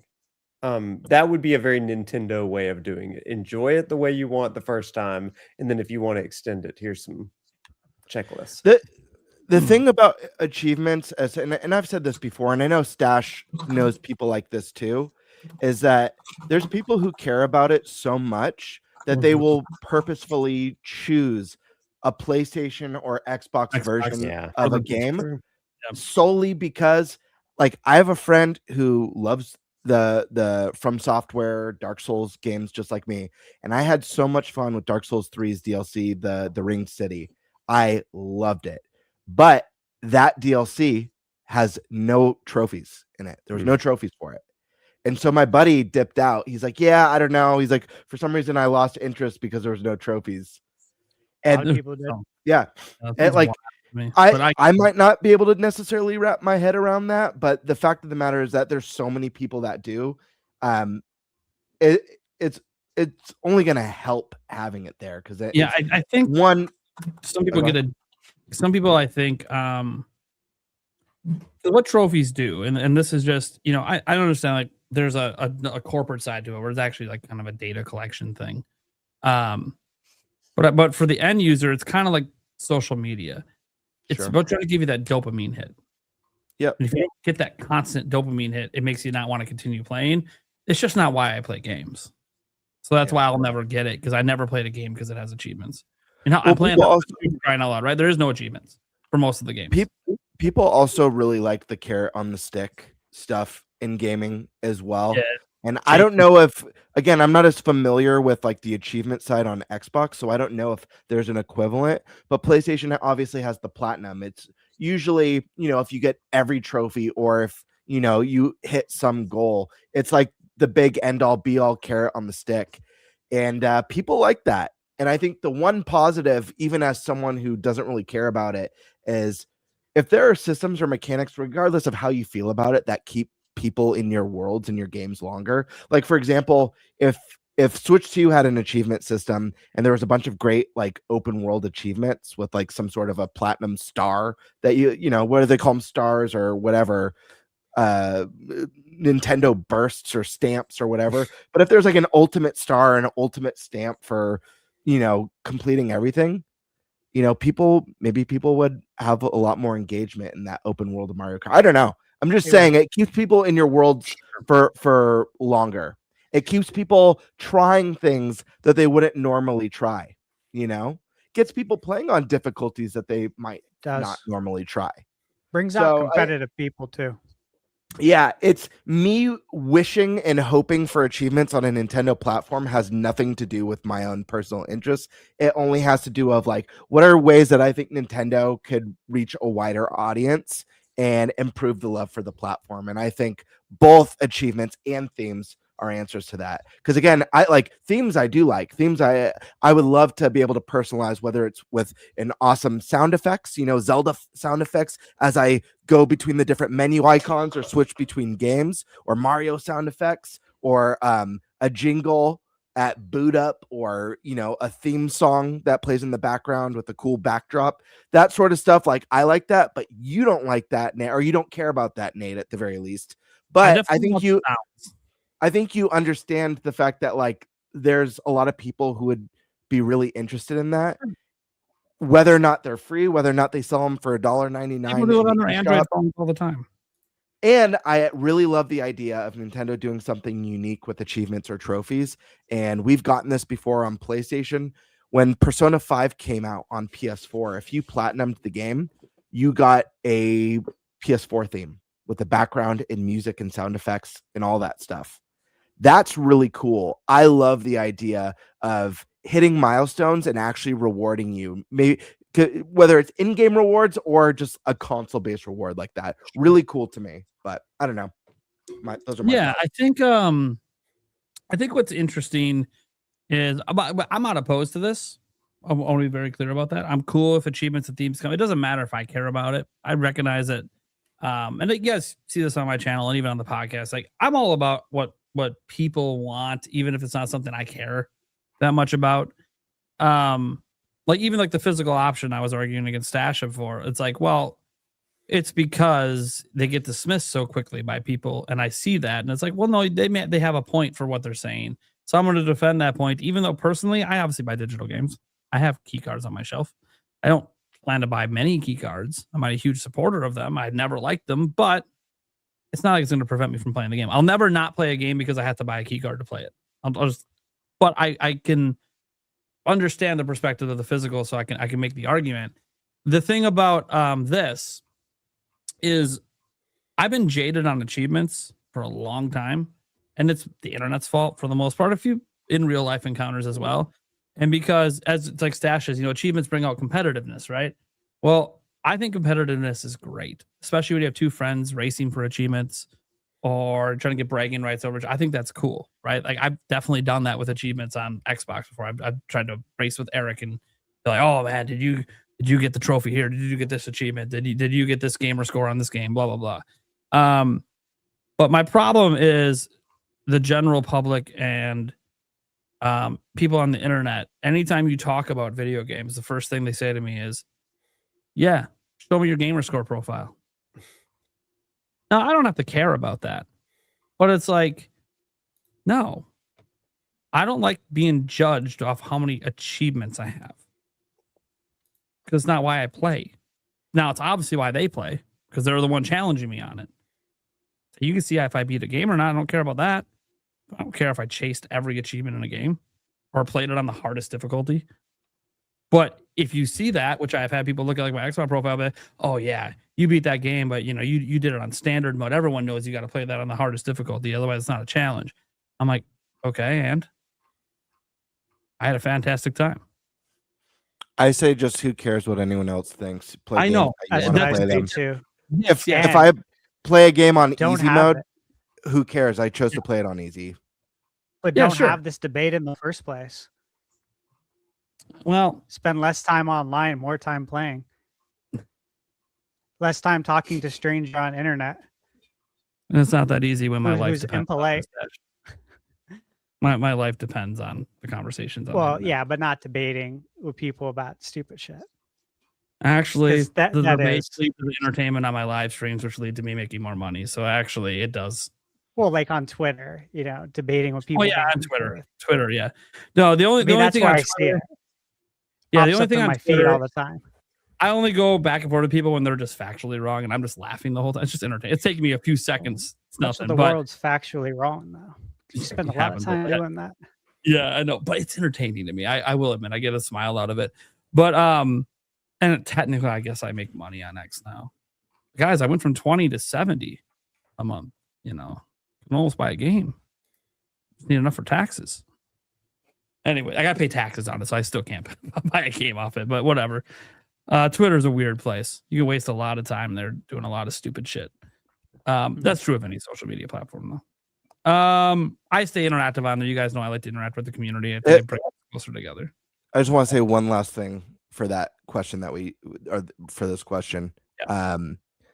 Take a game like Tears of the Kingdom that's designed around the ultimate creativity of the player, and just imagine some of the achievements that team could have come up with that don't have defined solutions to achieve them.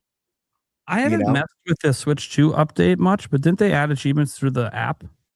Yes.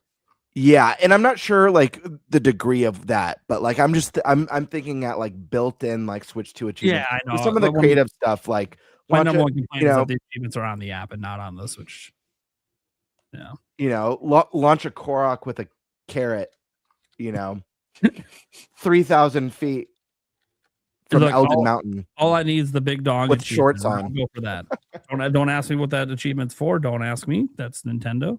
But oh my, here we go, Eric. Eric, you guys can't hear what he says. He's commenting off camera.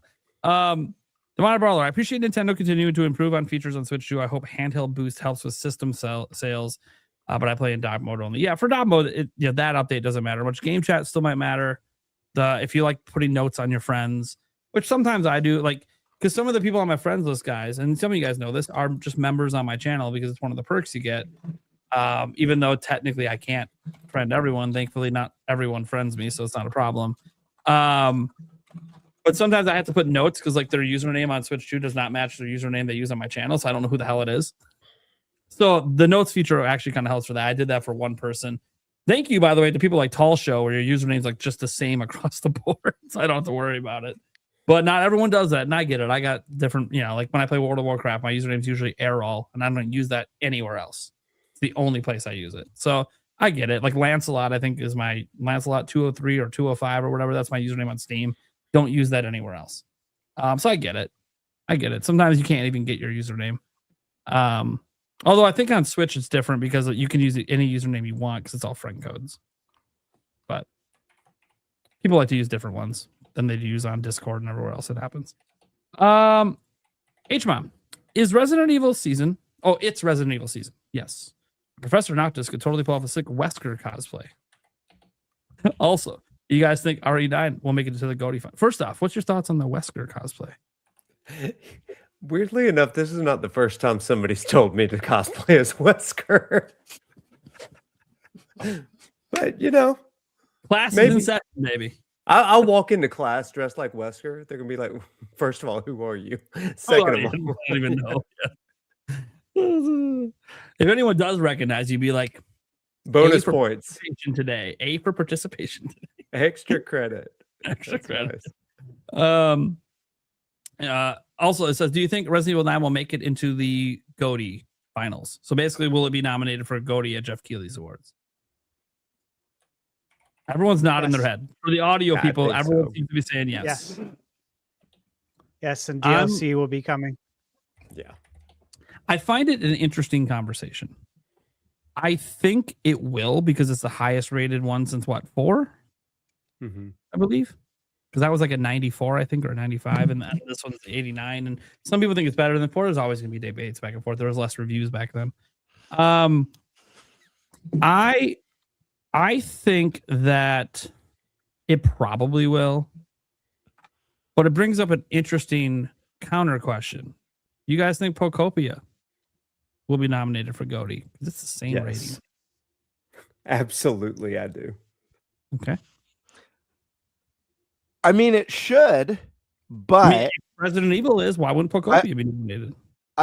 I'll say this. Last year, Trails in the Sky first chapter has a 90 score, and it wasn't nominated. Not only was it not nominated for Game of the Year, it was also wasn't nominated for Best RPG. It's bullshit, and it was higher than half. Yeah, it was bullshit. Higher rated than half the games there. It was total, dude. Everyone knew that was bullshit. It's an RPG thing. Another one that missed out, and obviously one fan favorite. I've talked about this a lot. Three Houses, Fire Emblem Three Houses.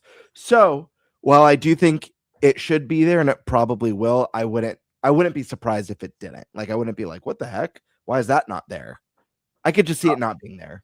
If it goes on and sells like 10 million this year and is outselling Resident Evil, I'd be like, what are we doing? You're ignoring even a popular game now. See, popular.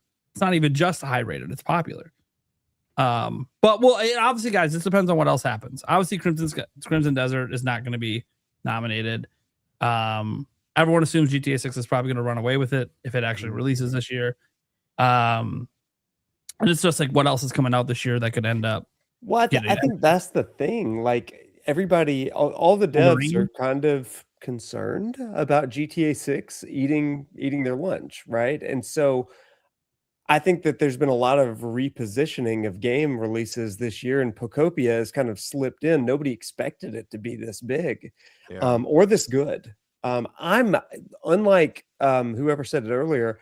I'm not cozy curious. I'm pretty anti-cozy, and it's won me over. I'm not even a Pokemon fan, and like I love this game. Everyone's like this that makes me Listen, want to buy the game. Just if I can get people to start saying, we've got one, it's the first person I've heard say it, because I've been using this term for 2 weeks now. If I could get people to start using the term cozy curious on their podcasts, I will die a happy man. I'll do it. I'll tell you this right now. Yeah, use it in your classroom. I will. If I Who ever here today is cozy curious, my friends. It's a double cave. One, because it's a game I just know I'm not going to like. And then two, I'm on a game buying freeze. And if I somehow cave and buy Poptopia and enjoy even a minute 10 minutes with the game, have even 10 minutes of fun, I will use the term cozy curious on the show. Nate, I'm skeptical of this title for you, and it's only for three reasons. One, the reasons I don't like the game. Yeah. One, you don't generally like cozy games. You didn't even like Dragon Quest Builders, which I feel like is a cozy game for people who don't like cozy games because it has combat in it. Second, you're not a big Pokemon fan. You know, you're Poke curious. You know, you try out Pokemon games, but you're not a true Pokemon fan. You're not hardcore.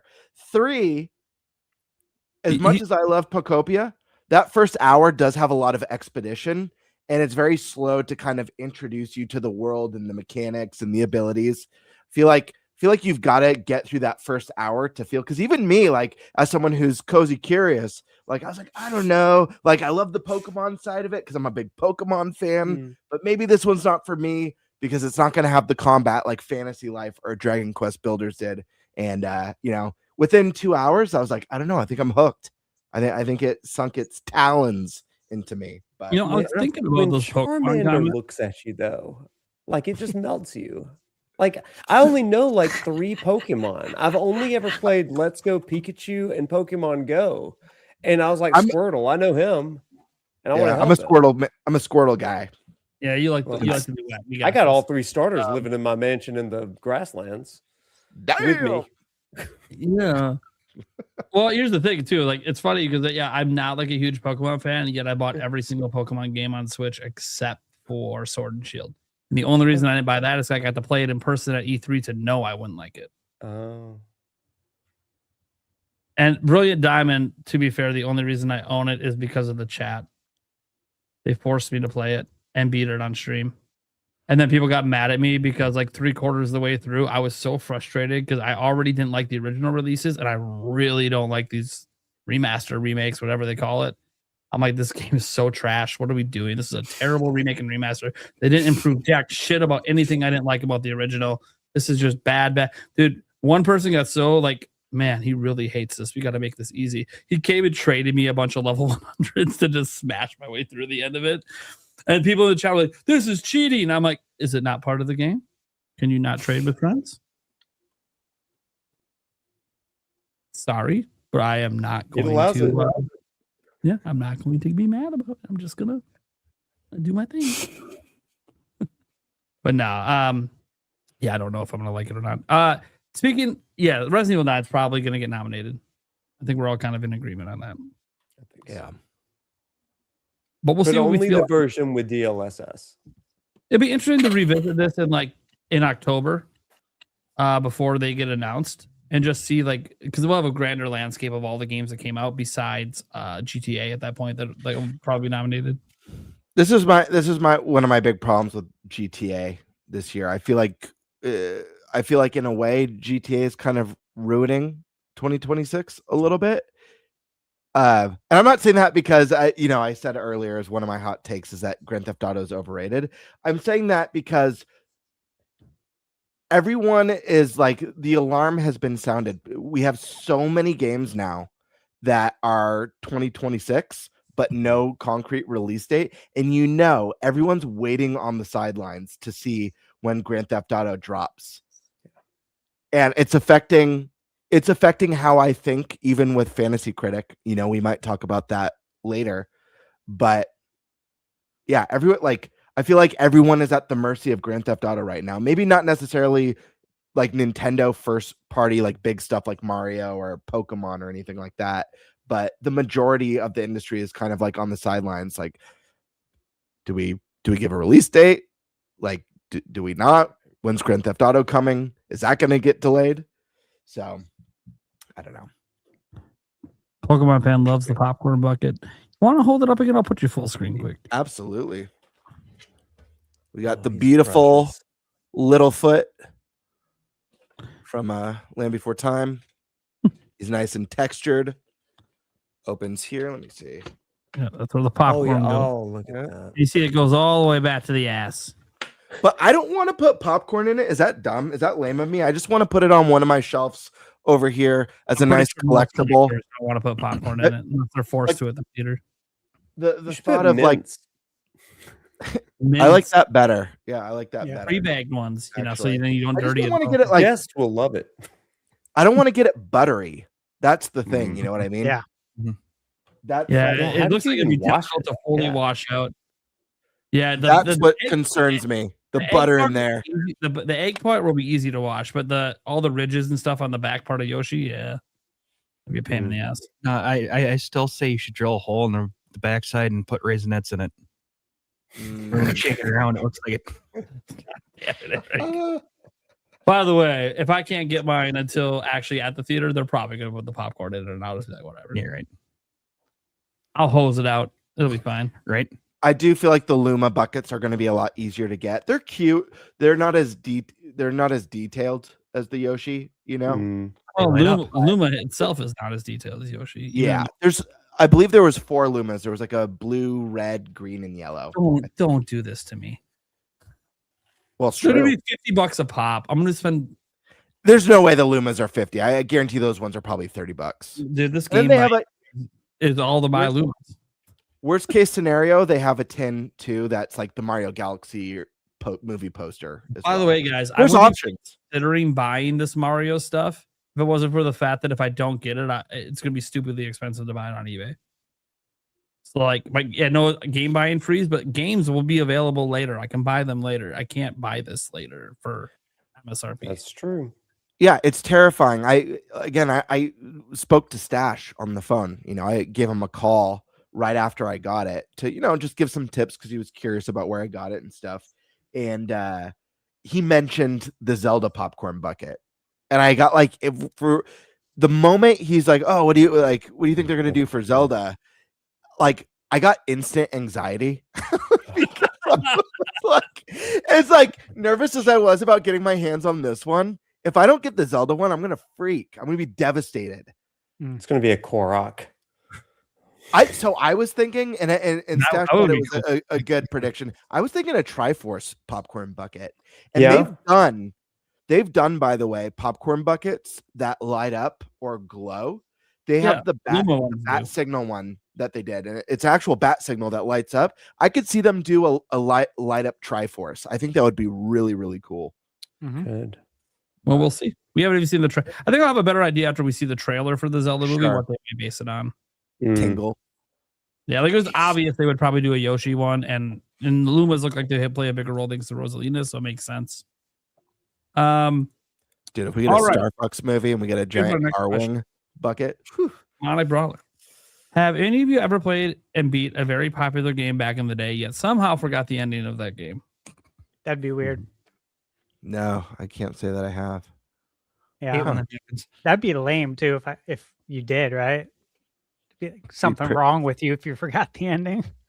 Especially if you forget the end of a Zelda game, you know? How could you forget Zelda? Especially when you say it's like your favorite series too, and you forgot the ending. Yeah. That career too. That makes it worse. Or if you fought about it with a co-host or something. I don't know. Yeah, that would just be awkward. Well, the answer for Stash would be never, I'm sure. Stash talked about this before. Like, he's got a thing with his memory. Like, there's no way he forgot an ending to a popular game that he played back in the day. So for Stash, I already know there'd be no way. I mean, not unless he gets Alzheimer's or something someday. That's Hopefully, if that's a thing, that's like 40, 50 years away or some shit. We all hope for that because you don't know what happens when you get that old. Look at the bright side, though, Stash. If you forget a great game, you can replay it again for the first time.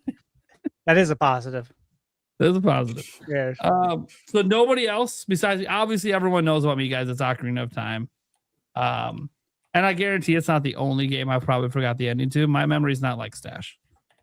I used to remember everything until I had kids. And then once my priorities shifted, remembering the endings to games is no longer a priority to me. So, but I enjoy them when they happen.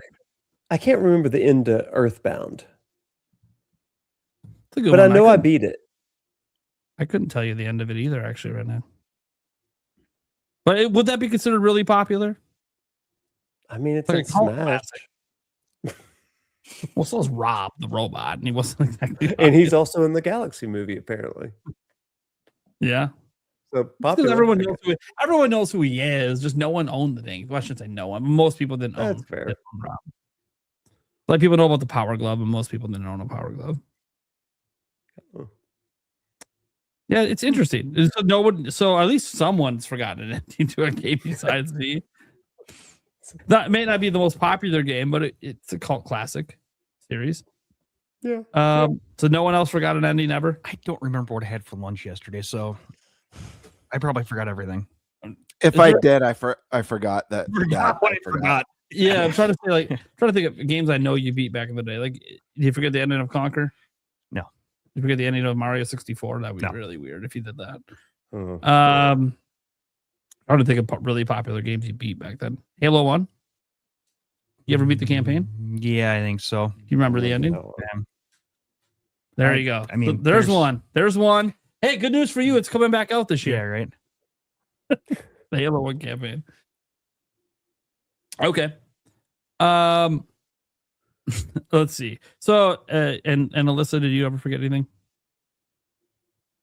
I was trying to sit here and think. I'm like, well, I can't remember the end of Mario Galaxy, so there. Oh, there. Yeah, that in would 14 days. Now, see, if this question was phrased differently, it'd be only about me because it has to be phrased someone who swears they remember it and then tell a false ending, only to be proven wrong. Yeah, I'm just straight up admitting I don't remember the show this time. I haven't done it on this show. My record's clean on NintenByte. The problem is my reputation precedes me. Anyways, it's funny too. Is Stash making fun of me from your favorite video game franchise? Yeah, but it's not even in my top 10 of that franchise, which is a whole nother discussion. The funny thing is, every time someone does that with the discussion, like it's a whole other discussion. I'm like, am I supposed to apologize for liking other Zelda games more? Like, there's nothing wrong with that. Shit. I know you like what you like. Yeah. I think it's interesting. I think it's interesting. Yeah, which is not a bad thing. And what I do think, and this is something I was going to bring up earlier about the achievement thing, about when people talk shit to you because your gamer score, your achievements. Like Stash is a great example of like he's probably always going to have bigger platinum trophies, more gamer score, and if Nintendo ever drops it more because he plays more games than I do, period. And he's reviewing them and beating all of these games. So he's always going to have, and he doesn't have kids. That also eats up a lot of time. So he's got a lot more time in the game than I do. So he's always going to have a higher gamer score. I know for a fact he would never hold it over me. I don't even know what it is. Yeah, because he doesn't care. He does it for the game. Like he likes getting the platinum for certain games, not every game. If I love the game, because he loves the game. It's not because he's trying to increase his score. That's how you know you 100% it, especially when they don't have a percentage when you start the game. There's many games that don't. Most don't. That is one way to ensure you see everything the developers wanted you to see. That's what I like. And that's one thing. Breath of the Wild guys had 100% thing in the game. I did end up I didn't care about it till after I beat the game. But once I beat it, I was like, oh, what do I need to do to get 100%? So yes, I did get the golden shit, which to me is about how much an achievement's worth. It's nothing. It means nothing. Like people may have, you got the golden shit. I'm like, what would you like, an achievement instead? It's the same fucking thing. It's nothing. But it is a thing in your inventory that you can brag to your friends. I mean, it would feel more special if you could show them it. You know what I mean? It'd be more special. When goes to your profile and they see it. Yeah. If you could put it as your profile picture and you only got it because you got the golden shit. That's what I'm saying. Reward us. Yeah, if you give me a profile photo for it, I'll take that. Yeah. I'll take that. Nintendo could do this better than anybody, especially because they could tie it to NSO, which we've talked Dude, about. and there's Like so many beating people that play Punch-Out. Nintendo games that invent their own challenges that would just love to have like official stuff like this. Yeah. Yep. And Nintendo games for most people are infinitely replayable, so it'd be just a great way to just add to that replayability. Can we get a Mike Tyson avatar if you beat Punch Out on NSO? That's what I'm saying. That's what I want. Like That's that would be kind of my the- permanent avatar. That would be How cool would that be? uniquely Nintendo too, to give you like avatars for getting like beating games and getting certain achievements. Think about how many people who would never think to go in and go try and play through the old Punch Out, On Punch the Out, NSO. who would just out of nowhere be like, dude, I need Dude, that avatar. I would literally stop playing every game I'm playing right now until I beat Punch Out again, which by the way will be a challenge for me because it's been so Hard. long since I've done it. It's And I tough know it's actually hard when you're good at it. Because Mike Tyson's a one hit, you're done. Like you got to be perfect. But I would do it. I'd dedicate like the next month to do it. I hope it wouldn't take me longer than that. Have we That's why ever this gotten? would be fun with Nintendo. Yeah, and then third parties could do it. You know, we don't really get third party avatars. That'd be a really cool thing to get with third party. I mean, if you could have Cloud or Sephiroth or you know, if FF15 comes, Noctis, you know, avatar on your Switch too, like that's really cool. Third I parties wanna- would be on board too because it would ensure that you're playing more of the game. It would help to make sure that you're seeing the credits, and when you do see the credits, you're more inclined to purchase the sequel. Okay. All right. Let's see here. Next up we got Demonic Brawler again here saying, what I want Nintendo to do is work on a freaking Nintendo Direct. The sooner the better. I'm just saying. You look. I know a lot of Nintendo fans want Nintendo Directs, right? We've talked about this before. We just had this as a topic last week. Like all of us would like to have one, but we're mostly cool if we don't because there's so much to play anyways. And for me, I want a Game Buy free. So what's it matter to me? Well, it matters for my job for covering things.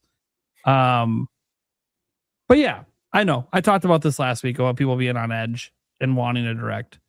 If you're curious and you want more thoughts from the panel on this, we'll get the thoughts from Professor Noctis and Scott Sort of Lissa. But if you want our 4 thoughts, just go watch the podcast clips channel. We got the clip up. You guys can go check it out and watch our thoughts on a director and all that stuff. But we didn't have Noctis or Scott Sort of Lissa. So you guys, thoughts on the Direct, wanting it, not wanting it, do we need it, etc. Let's start with Alyssa. She hasn't talked much lately. So at first, once we got Yoshi's release date, I was one of those people that was like, yeah, okay, no Direct until June.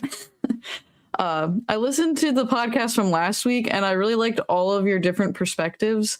I liked how Stash mentioned how Nintendo likes to try to keep the headlines, and I agree with that. So I'm kind of thinking they'll want to ride out the Mario movie through April. Maybe in May we'll get the Direct. I would like one sooner. I mostly just want to know like what Zelda thing we're getting this year, because like there are so many games to play. The backlog's always growing, so I'm not really looking for something to play. I'm kind of just like, what's the Zelda thing I should be looking forward to this year? That's like the main thing I'm a little antsy about. But I'm kind of thinking like May, June time. Okay. And by the way, Sky Sword, the super chats on your end did come through. So Oh, okay. I just saw the chat. So like, because she's streaming it, anyone who's co-streaming it will come through, at least to me. I don't know if it comes through to everyone, but I see all of them. So, Okay. so I was just double checking the ones you said came in. I'm like, oh yeah, they're on the list. We'll get there. Okay. Cool. So I don't want people in her community to think like we're skipping out in. Yeah. Yeah, that's all I was doing it for too. I was like, I just wanted to make sure that you guys could see that I had a couple. So this was earlier because my username used to say $20 shots for science, or I'll do a shot for $20 for science. What that meant is, and I'll change my thing back to that in case people want me to do more. I'm basically creating like concoctions I've never done with a shot. So the concoction that I did for that one was I did a cookie dough whiskey and basically Malibu combined into a shot. Did not like it. Was not good. I liked them individually. They did not go well together. So the next one, I got other alcohols and other things to mix in. So I mean, we'll see if things get a little nuts with that. But that's what he was talking about. I think I can be done with the creamy farts. Stoked to game. By the way, when he did it, I didn't know he did it at first. And then he said something in the private chat, and I just fucking lost my shit. Totally gamer. He does this to me like every episode. Stoked to game. Said, I wish Nintendo would make more of their game soundtracks on vinyl available to buy. Like, bro, the Mario Odyssey soundtrack on a vinyl record, I wish. I love that. And I agree. I love vinyl. I love video game. A lot of my vinyl is video game soundtracks. So I love it. Yeah, did you guys get that? Did the Zelda vinyls come out? Did you guys get those ones? I have they one come out Zelda in vinyl. June. They come out in June? Okay. Yeah, I don't have them ordered. I so have one. Oh, I couldn't afford them at the time, but I know I want them.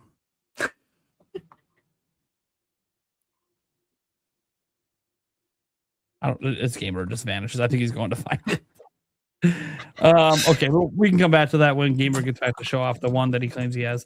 Winterman says, how about an option to play Virtual Boy in TV mode? Yes. Yes. It can already be done via emulation. Nintendo literally did it to advertise the damn Virtual Boy. So they did it themselves. Yes. Oh, here it is. Let's full screen that. Oh, there it is. Oh, is that a Zelda and Chill one? Like a Game Chops vinyl?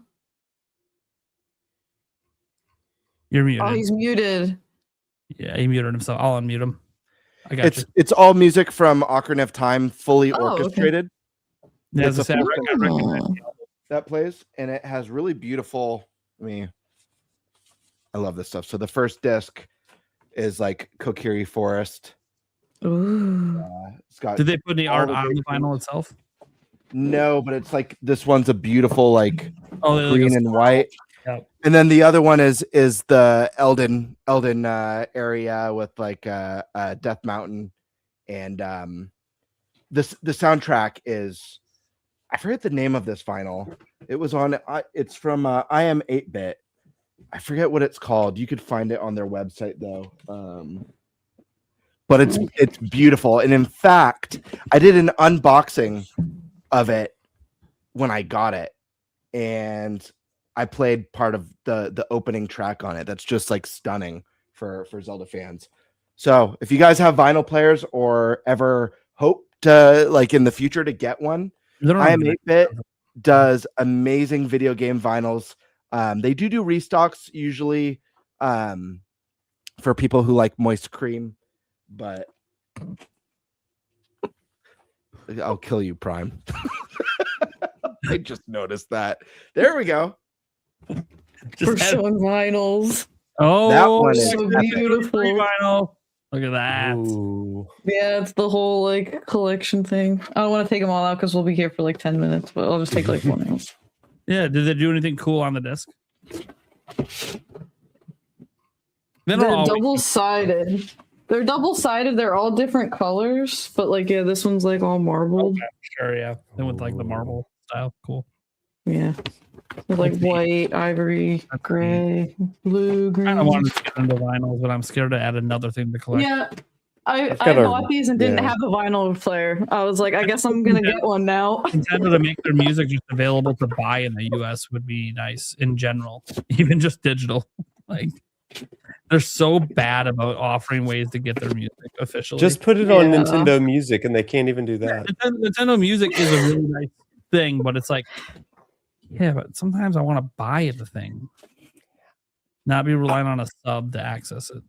I did it out of necessity because I just wanted to listen to Nintendo Music. But then they don't even have Mario Kart World up there, and that feels like a travesty. Weird, yeah. They have other Switch 2 stuff, but not Mario Kart World. It's so And weird. only 6 It is tracks from weird. Bonanza. It's like, come on. I want to show one more, not to keep this going, but this is one that I especially love. This is the Final Fantasy VII Remake vinyl. It came out when the game initially came out, and it's really cool because the case opens up. It's the Cloud Buster sword. That's And sick. it's a 4-disc vinyl. Broken. No, I have an extra piece of paper in there. I have an Don't extra. scare me like that. More random construction paper. It's It's fine. like it's the Buster Sword blade, and it's a 4-disc vinyl of all the music from Final Fantasy VII Remake, and it is glorious. I mean, the music in the game is just so iconic. But the thing is with vinyl is like, as someone like for the game side, the thing that's so cool about collecting these is that obviously there's so much nostalgia packed into the music of the games that whether we grew up with or they're modern games that just had a huge impact on us. But also getting to see like this one's cool. It's the Buster Sword, but some of the other ones I have a Banjo-Kazooie one that I love. That was all the music's Grant Kirkhope. He reimagined the first album. Wow. The album from the first game. But the artwork, having like the big artwork and stuff is just I don't know. I love it. Perfect time to drop this one. Keep up the good work, Gamebird Classic. Oh yeah. Cheers. Thank you. I think you're just talking about Game Boy Color. Yeah, that's probably. possible. To be clear. Probably. I have no idea, to be honest. Yeah. It's just a GBC. We happen to have a co-host. That's all the initials. It's like, keep up the good work. Game Boy Color? They're both doing a great job. If your Game Boy Color is still working, it's doing a great job. Jesus. And Game Bird obviously is. He got an Emmy, so. I did. Well, now it's an Emmy. That's what I said. All right. They're called the YouTube Emmys. All right. I'm moving on. But not I also got the NintenByte Best Banana of the Year award. Yeah. Hell yeah. He's That's just a real stacking awards. I actually got that one. He got the other one too.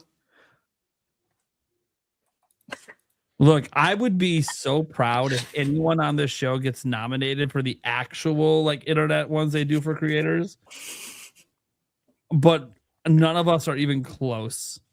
The show is not even close to even being considered. Right? We're so small compared to the people that they put in those awards. Tell that to this beautiful banana trophy. Yeah, that was a podcast award for our podcast, our own betting special. I bought the damn thing. I know what it was for. It was presented, I guess, by me. Not just That's true. For the culture. That was to get a 69 on my side. That's why I drank the beer earlier. It says top 3 non-Nintendo franchises. So let's start there. Something in here for Professor not to tell us somebody's challenging Alabama over here. SEC, it is what it is. Rivalries. So top 3 non-Nintendo franchises. I'll hide this here while we answer this. Let's go to Stash. What's your top 3 non-Nintendo? I know you've played a lot of shit and you hate these top lists, but hey, just grab 3 that just pops your mind right away. Final Fantasy. Obvious. There you go. Dragon Quest. So both Square Enix. Guys, there's so many guys, you could go. I mean, some of them have died out though. That's the problem. But now they're being resurrected for the 40th anniversary, like Castlevania. You know what I'm saying? There's just so many. God of War. But how many have we had in the last 10 years? Right? Yeah, a lot. Yeah. I knew you would be the hardest one because you don't like this, but also it is kind of cool to shout out stuff. It is. You could shout out a billion of them. Like it's so hard to narrow to 3. There's so many I love, yeah. But like Uncharted. Love it. What are they doing with it? Is it done? Is it done? I think it might be done. I don't know. I think they completed the story arc based on what happened in the last one, but that doesn't mean you can't have more with new story. Yeah. Doing a new thing. Maybe it doesn't start Nathan, but looking at timeless IPs, right? That have started from when I started gaming and I'm still around today. 88 to now. Yeah, those 3, Final Fantasy, Castlevania, especially now that it's back, and Dragon Quest. Yeah, all right. Those stood the test of time. It's a good list. What do you got, Gamebird? Man, two that come right to my mind. Dark Souls, the Dark Souls series. And I include Bloodborne and Elden Ring in that, in Sekiro, because it's all Miyazaki through and through. So Dark Anything Souls with is an Miyazaki. easy one. I mean, Dark Souls 1 made such a I started day one with Demon Souls. I was so intrigued by the game when I was first hearing about it, and it's part of the same universe. There's a lot of lore implications that could have Bloodborne tied like part of the Souls universe as well. Not to get like too nerdy with it, but Dark Souls 3, for whatever reason, made such an insane impression on me. I was so obsessed, and that third entry in the main Souls games is what really cemented it as possibly my second favorite series of all time. I love it that much. Another one, this is one that I've talked about a ton on the podcast. It's one of my favorites. I'm not 100% that this is top 3, but it's definitely in my top 10 favorite series of all time, and this is Yakuza.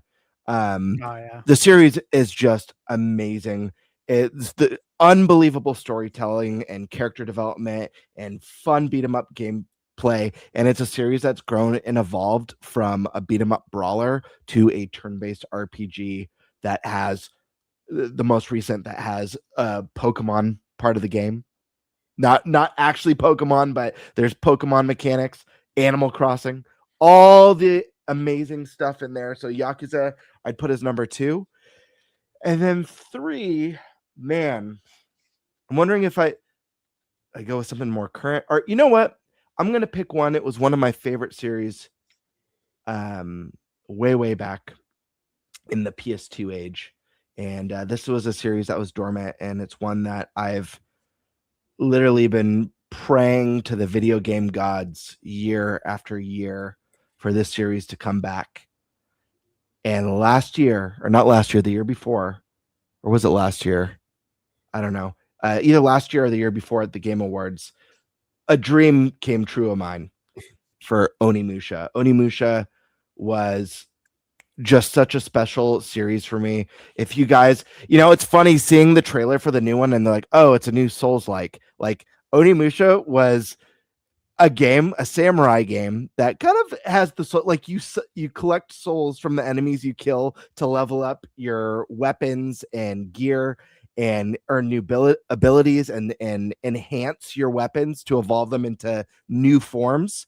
But this is a game that existed on the PlayStation 2. It's one part Resident Evil with the horror mechanics and the puzzle solving, another part action game with RPG mechanics. And it was just so wonderful and so much fun. And getting a new entry, I know they're deviating a lot from some of the staples of the series inception, but I'm really excited for this one. So I feel good about those 3. Eric. Yeah. I don't know if these really count as series, but Sonic and Pac-Man. Yeah, absolutely. Why would those be series? There's multiple games. Yeah. They're like 2 of the biggest franchises of all time. They're franchises versus series versus, Well, you said franchises, but yeah. Okay. And then I wish they asked us top 10. Halo. Yeah. Because this feels wrong. Because now that I'm like, I was thinking about it too. I'm like, I'd put Resident Evil on there for sure. Been there since what about Mega Man? Mega Man. Yeah, the second obviously I thought about Sonic. Another question. 3. There's so many. Alyssa, give us 3. If I had more time to sit and think, and it is also really hard to narrow it down to 3, but I wrote down Tomb Raider, Clair Obscur. I know there's only one game, but I guarantee anything Sandfall makes is going to be gold to me. And Okami. I'm so stoked for the next one. Okami anytime Capcom. What? Go ahead. Oh no! Finish your thought. I was just gonna say, anytime Capcom comes up, like anything's Capcom, I'm just like, please, let us see it. Let us see it. I was gonna say, Alyssa, as I told my buddy, because I go to the Game Awards every year with my friend. We've been going for maybe like the last 5 years, and every year I always tell him, and I used to say this like around some of the different directs and stuff. If we ever get a new Onimusha or a new Okami, that'll be the day. Like I'm gonna die like happily. And we got both those in one Game Awards. And like that Game Award that we got those will probably forever be cemented as my favorite of all time. Yeah. Those truly are. Like Capcom has so many great series under their belts. But those two games, and I'm even leaving out Beautiful Joe. That's another amazing series from the GameCube days that was just so special. But Okami and Onimusha are such a huge part of just, I don't know, my gaming life. And Okami, in my opinion, is honestly the best Zelda-like to this day. Because it's a Zelda-like, but it's also so new and unique that it doesn't feel like just a Zelda spinoff. Yeah. You know what I mean? It has enough of its own identity that makes it stand out so much. Anyways, I could talk just thinking about these other series that mean a lot. These are two that I just care so much about. But anyways. Professor Noctis. Yeah, I mean, obviously Final Fantasy for me. That one, ups and downs.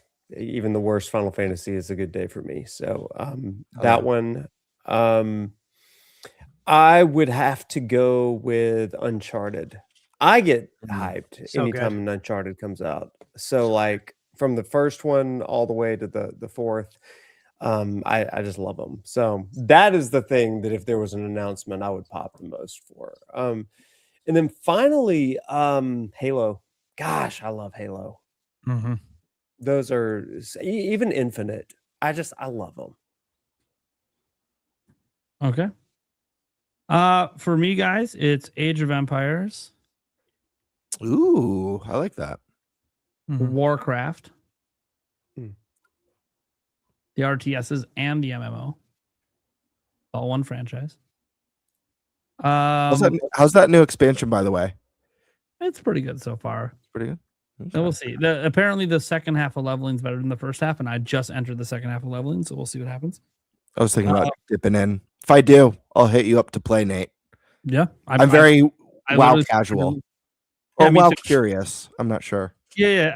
I play it really casually. I could easily be level 90 if I wanted to be, but I'm playing Resident Evil and other stuff, so I'm only playing it here and there. And then and Yulia's been playing it a little bit. She wants to level all the way up though and not use her free character boost. So I'm like, all right, that's fine. You've never played, so that makes sense. Good luck. There's a lot to experience. Like, have her play WoW Classic. Yeah. No, she will quit that in a day. Dude, I'll never forget. Now, I know you have another series to mention, but I have to say this story before I lose it, Nate. I'll never forget when WoW was a brand new thing and jumping into that world and playing with my friends. I forget the name of the dungeon. It's an early level dungeon in the Barrens called like RFD or RFK, Razorfen Crawl or Razorfen Downs. But anyways, I was a mage at the time. That was the very first character I ever rolled in WoW. And I'll never forget, we wiped in this dungeon and one of the randos in the group with my friends rage quit. But the last thing they wrote was, "This mage can't tank for shit," and rage quit. I'm like, I'm a mage. What are you talking about? And for anyone who doesn't play MMOs or probably don't know what I'm talking about, but if you understand, it was pretty funny. I was like baffled. There was like one thing back in the old school, like when you were an ice mage, you could summon like one thing that could tank for a very little bit, though. Right. It's a very but you don't tank a dungeon as a mage. You're not tanking a dungeon with that. That's a temporary hold it till the real tank's over kind of thing. And I think they were a paladin too. That's the funny part. Would put a tank. They can tank better than you could. Even with a fighting spec, they could totally tank better than you. Anyway, wearing full plate armor, get mad at the cloth guy. Who the best he could do is kite him around, and then you'll be pissed because he's moving too much. Yeah, blinking. Blinking everywhere. I love mage. It's my second character I play as a mage, so I love it. Okay. My third franchise. Obviously, guys, I went 2 on PC. I told you guys, but I've been PC gaming a long time. Missed those Chosen Wars back in the day, an MSN gaming zone. Great with the OG Age of Empires. I'm still playing Age of Empires all the way up to 4. There might be a 5th in development. The other franchise is The Witcher. which is ironic because I technically started playing it on PC because I don't even know if the first game ever came off of PC, but I've been playing it game 1. And then Witcher 2 had some drastic changes that people liked a lot more than the first game because the first game controlled very different. I would say the first game, it's not exactly like this, but it was a little bit more like Dragon Quest Origins, except just with one character and how it played. And some people were really turned off by that because that kind of gameplay people like when it's an Origins kind of game where you have multiple characters you're managing. But in this case, you're just managing one. It's not even a perfect way to describe it. A lot of people that love Witcher have never played the first one. Because it's very different, and even at the time it came out, there weren't a lot of games like it. There are more games like it now, but and then Witcher 2, obviously started that transition into what it is now, with Witcher 3 completing the transition. Obviously being the biggest and most popular and one of the best DLCs ever. And I love the Witcher series. I'm super stoked for Witcher 4. I know it's going to be a little different because obviously we're not Geralt, but he's in the game. So he still exists in the world, which is good because he still exists in the world at the end of 3. So now we're obviously playing from a different character's perspective, and in the future. So I'm very, very curious on this one. And obviously, I actually enjoyed the Netflix series right up until the main actor quit. So, or whatever, he didn't like the creative. They're supposed to remake the first game too, which is super exciting. Yeah, I think so. Because a lot of people should play it. And Geralt was hideous in the first game, so there's a lot of amazing story in that first game people don't even know about because they didn't play it. And I guess I know it's a book series, right? And the funny thing is, I've never read the book series. I probably should pick it up just because of how much I love the whole lore and I love everything about it. And I know the guys, the Netflix show really veered away from some of the stuff, but which is the entire reason that Henry Cavill left, because he's like, he loves the source material. They're like, you guys are going way too far away from that, so I'm out of here. But I like everything Witcher, just like I like everything Game of Thrones, but like there isn't really a Game of Thrones video game I necessarily enjoy. So, yeah. So that's mine. Now to get to the second part of this, Professor Noctis seems like a chill guy, but he dropped a retweet earlier. So respectfully, Tiger Bait. He dropped a Roll Tide. A Roll Tide earlier. That's right. So respectfully, sorry. RT to be on the internet's always retweet. But I'd Roll Tide if you're an SEC person. So respectfully, Tiger Bait and Coke's Tigers. I don't even know if I said that correctly. I'm not an SEC. No, it's a go because they spelled dumb in LSU. So it's just the way it is. Sorry. Thanks for preparing Saban for us. In the Big Ten between our teams too. So we had a wonderful era of Nick Saban after he kind of learned how to play football at LSU. After he learned how to play. Oh, Nick Saban, man. I mean, look, he's one of coaching, so lots of love for our LSU Tigers. We're all in, pain now in the SEC in the years of NIL. So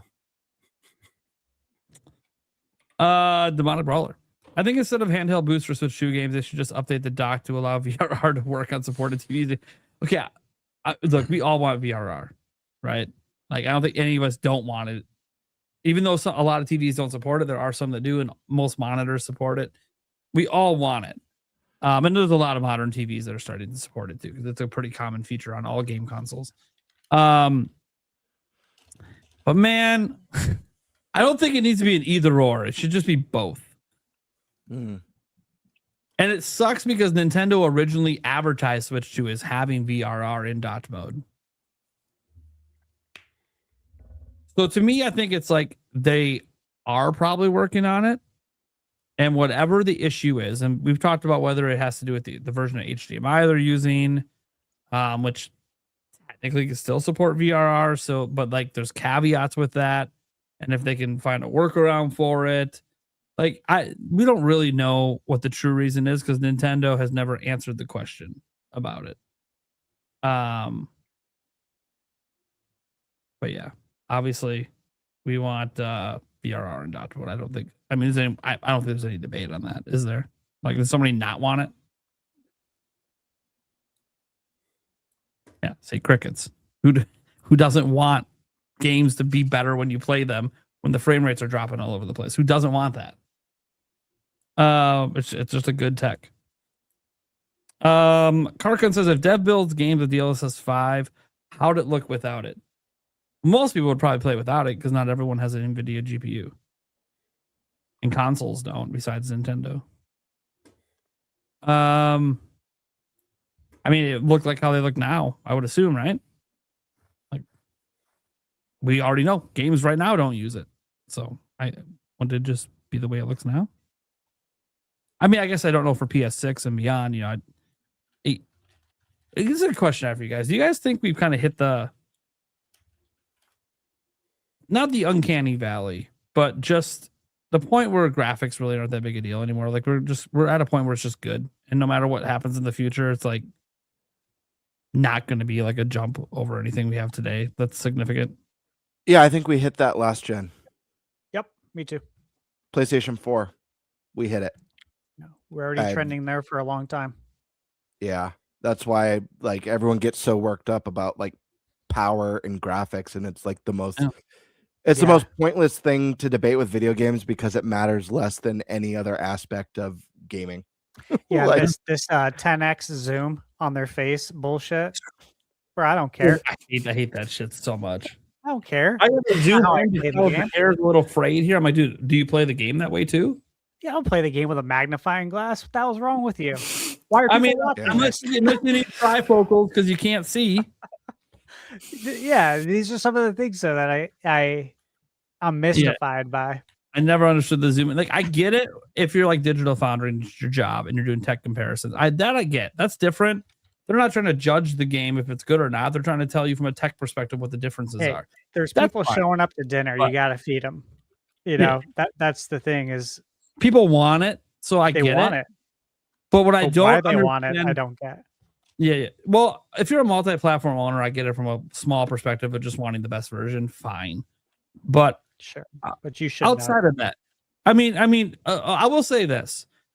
I say this that who zooms in like that. And I know like Stash uses a projector. I don't know, maybe one of those people that has a 119-inch TV, and you can actually tell because it is just that big for you because that's how fucking big your screen is. Okay, I guess. But that's not a majority of consumers. And let's just be honest. The people shit talking on it, they aren't that person. We know that. Just put it this way. If PlayStation 6, if the visual performance in PlayStation 6 is barely noticeable compared to PlayStation 5, I wouldn't be fazed by that at all. Like it would not affect it would have zero effect on my excitement or hype for the console or whether or not I want to purchase it or not. Sure. There's so much go ahead. No, go on. I was just gonna say, like, I talk about stuff, when we're talking about this AI stuff and how it affects, in that video, what we saw, like me talking about like using AI to make NPCs smarter and more immersed in your actions and what's happening in the story and the world. To me, that's so much more exciting than, I can see Mario's pores now.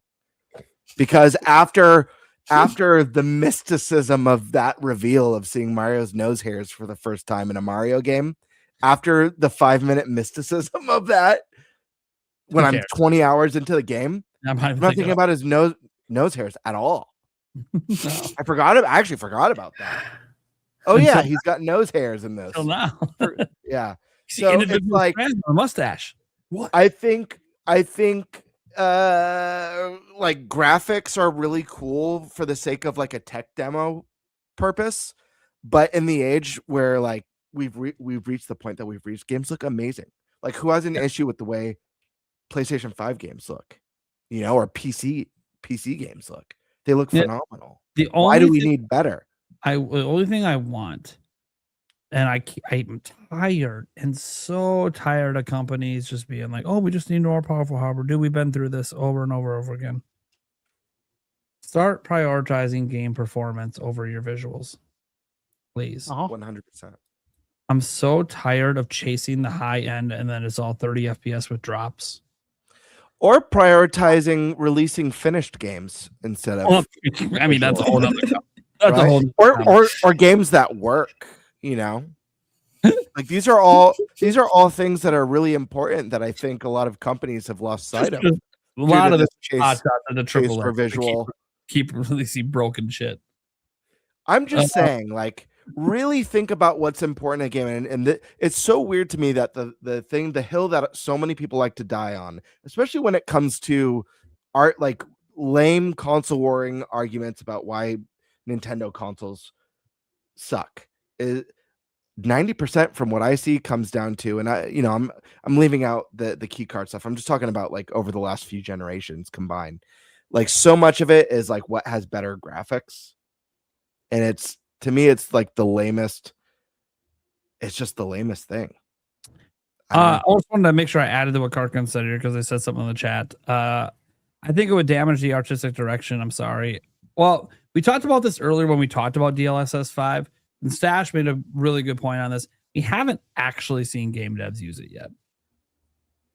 Like, we don't actually know how they would use it and if it would affect, like, what we saw from NVIDIA. I think most people universally agreed. Outside of, I know there's some people in the chat that loved it, but a majority of the internet clearly did not like it. And you could see it. I don't need to see the true like to dislike ratio. I know people have those apps and, oh, look at the dislikes. Those apps are inaccurate. But when you got like 1.5 million views on NVIDIA and only like 10,000 likes, yeah, okay, there's a lot of dislikes. There's 1.5 million views, only 10,000 likes. There's a lot of dislikes. Digital Foundry, merely 1 million views. Look at your number of likes. Okay, that doesn't make sense when you look at your prior videos. That means you have a shit ton of dislikes. And they even issued a public thing and they said they got death threats and stuff. So they were getting tons of backlash because they thought it was a good thing. So yes, the general internet sentiment is what NVIDIA showed off. That's not what we want to happen to games. But NVIDIA did that to show off the tech. They didn't actually have the developers of those games use it. So my only counter to that, because I do fully understand that, my only counter to that is, regardless of the fact that this wasn't in the devs' hands, listen, if the devs got their way more than half the time, I'm sure a lot of games that have come out in the past or that are going to be coming out would be a lot better or refined or polished than they are. The fact of the matter is there's a lot of suits that make decisions. Look at the state of Cyberpunk when that launched, and all the devs knew they were releasing something that should not be out there yet. Look at the Redfall, like the discourse behind Redfall. Look at these amazing teams that make incredible single player games that are getting forced to develop games of service and being used as guinea pigs and then being dissolved when it fails, when their expertise is in narrative driven single player experiences. So my point is, like, I hear what they're saying and I do think there's truth to that, but I think it's all going to land on what a lot of suits prioritize. And that's just, unfortunately, that's just the nature of the business, and companies have to appease their shareholders. There's going to be awesome companies. There's a lot of things that I know Nintendo shareholders wanted them to go full mobile in the dark days of Wii U. And thank God Nintendo was like, screw you. We're a video game company and we're going to do what we love and we're proud. Sorry, Nate. I always when people slander any platform people play games on. I'm just saying, like, shareholders would have loved for them to just abandon the console market and put all their incredible IP in the mobile gaming space. So, and indies, that's another amazing thing. Indie is an area of gaming where there's, so much unique creativity. Games have unique identities. They're trying new ideas, new art styles, new ways to tell a story. So there is a lot of hope in the industry, but I'm just saying a lot of this stuff, it's like, at the end of the day, whether or not the devs can do something really special or amazing with it, at the end of the day, won't fully matter with some of these huge companies when suits are kind of making the calls. You know what I mean? And don't be surprised if we start seeing like, oh, we can mitigate the risk by developing games of service using AI. And then we could really chase lightning in a bottle for the next 10 years. We could finally, hopefully, maybe create that Fortnite killer. So, Jorge, what would be your dream Nintendo related theme park other than what is already part of Super Nintendo World? This is just quick and easy for me. Zelda. Yeah. it's Zelda for me. Yeah. We're waiting to see we know where what's gonna Zelda's going to be first before we go. Michaela and I, she's asked me when you want to go. I'm like, remember, we're waiting for Zelda. Once it's I there, hit all three. we're But going. which one is gonna have Zelda first? Yeah. Yep. So if it's Especially Japan, for me, that's guys, where we're going. It's an expensive trip for me to go to any of them. I mean, even Japan, obviously, but it's expensive in general because I don't live anywhere near any of these parks. So whichever one gets out, it'll probably be Japan first. I think so. I'll have to decide at some point if I'm willing to go out to Japan to experience it first, because part of me, and this is just a weird thing for me, is when I'm experiencing something like this, I like to understand what people are saying that work there, and it's Japanese. And I understand they have people that speak English for tourists and stuff. I get that. But like, it's not going to feel the same as being at like a park here where everything's built around English. So that's the only part that might make me go, maybe I'll wait for the first park to get it here.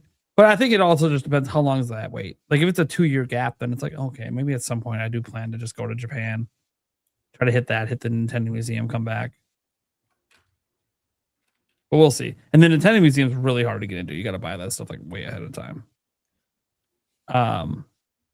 Okay. So I think is everyone in agreement? Zelda. Oh, go ahead. No, go ahead. Eric, go. I think a Star Fox section would be really cool. Sure. I don't know how they would do it, but I think it'd be cool. So for me, when I first saw this comment, Zelda was like my instant thought, but I want to change it now. Now that I've like sat on it for a minute. My actual pick is a true Nintendo Land. And what I mean by that is not just a Nintendo section at Universal Studios, but a Nintendo Land theme park the size of like a Disneyland that has, like Disneyland has all the different worlds that you visit.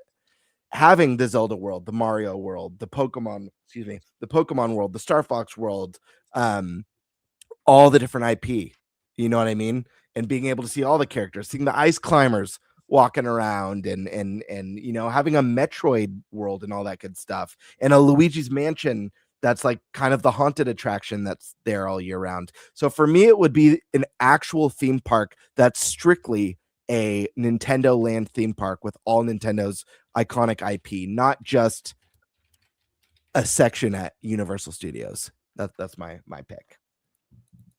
Hey, real quick, Professor Noctis is going to be heading out. So if you want to, tell everyone where they can find you. Yeah. First of all, thanks for letting me be on tonight, inviting me to be on. This has been a blast. Great to get to know y'all and talk Nintendo and video games and Pokemon, of course. So thank you so much for that. You can find me over on YouTube and Twitch, Prof Noctis, as well as on X and social media. All that stuff is Prof Noctis everywhere. But if you like academics and video games, then yeah, come talk, or go to Alabama. That's a more expensive option. Sweet. Awesome, yeah, man. I want to check out your channel for sure. That's very interesting what you do. Appreciate cool. it. Well, it's nice to meet y'all, and I will see y'all around. Later, man. Awesome. Thank you, dude. Good night. Have a good one. Nice to meet you. Okay. Dex Reffi. I work as a software engineer for a game company that's AI focused. AI isn't going away, but it still has a ways to go. Claude writes all of my code, but I'm still responsible if something breaks. Yeah, that's the big thing, is like a lot of these companies where they are starting to use AI for coding, you still have to know your shit. Because when AI fucks up, you're the one that has to fix it. And if you don't know what you're doing. And what sucks is, and people know this that are programmers, always trying to fix other people's code. And now that other people's AI.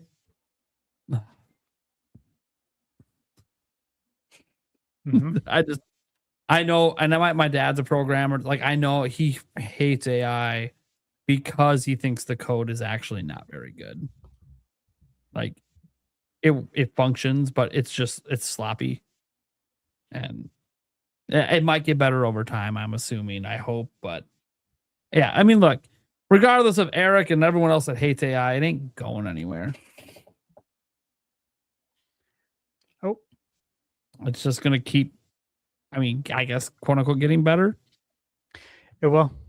It will, So. because we'll be training it. I mean, by the time it's super good, guys, I might be dead. But No, it'll be sooner than that. it depends on what you want it to be good at. I train my replacement at work every day. Yeah, you do. I mean, you know you're on the way. You're the last person in your department. It's kind of like, okay, I mean, the writing's on the wall. This department's not going to be here. The moment they realize they don't need my interaction, because I just realized everything I do, AI can do shit. It would be nice though if we could. I was saying this in my chat earlier in the stream when we were talking about it, because AI pulls, maybe not so much in like my field, but like with game development or with like movies and stuff, AI pulls from sources. That's why we had that big controversy with Marathon, where an artist was like, "What the hell? This is my art's. They're like my art's in this game." That wasn't them consciously stealing someone's art. That was AI pulling from that.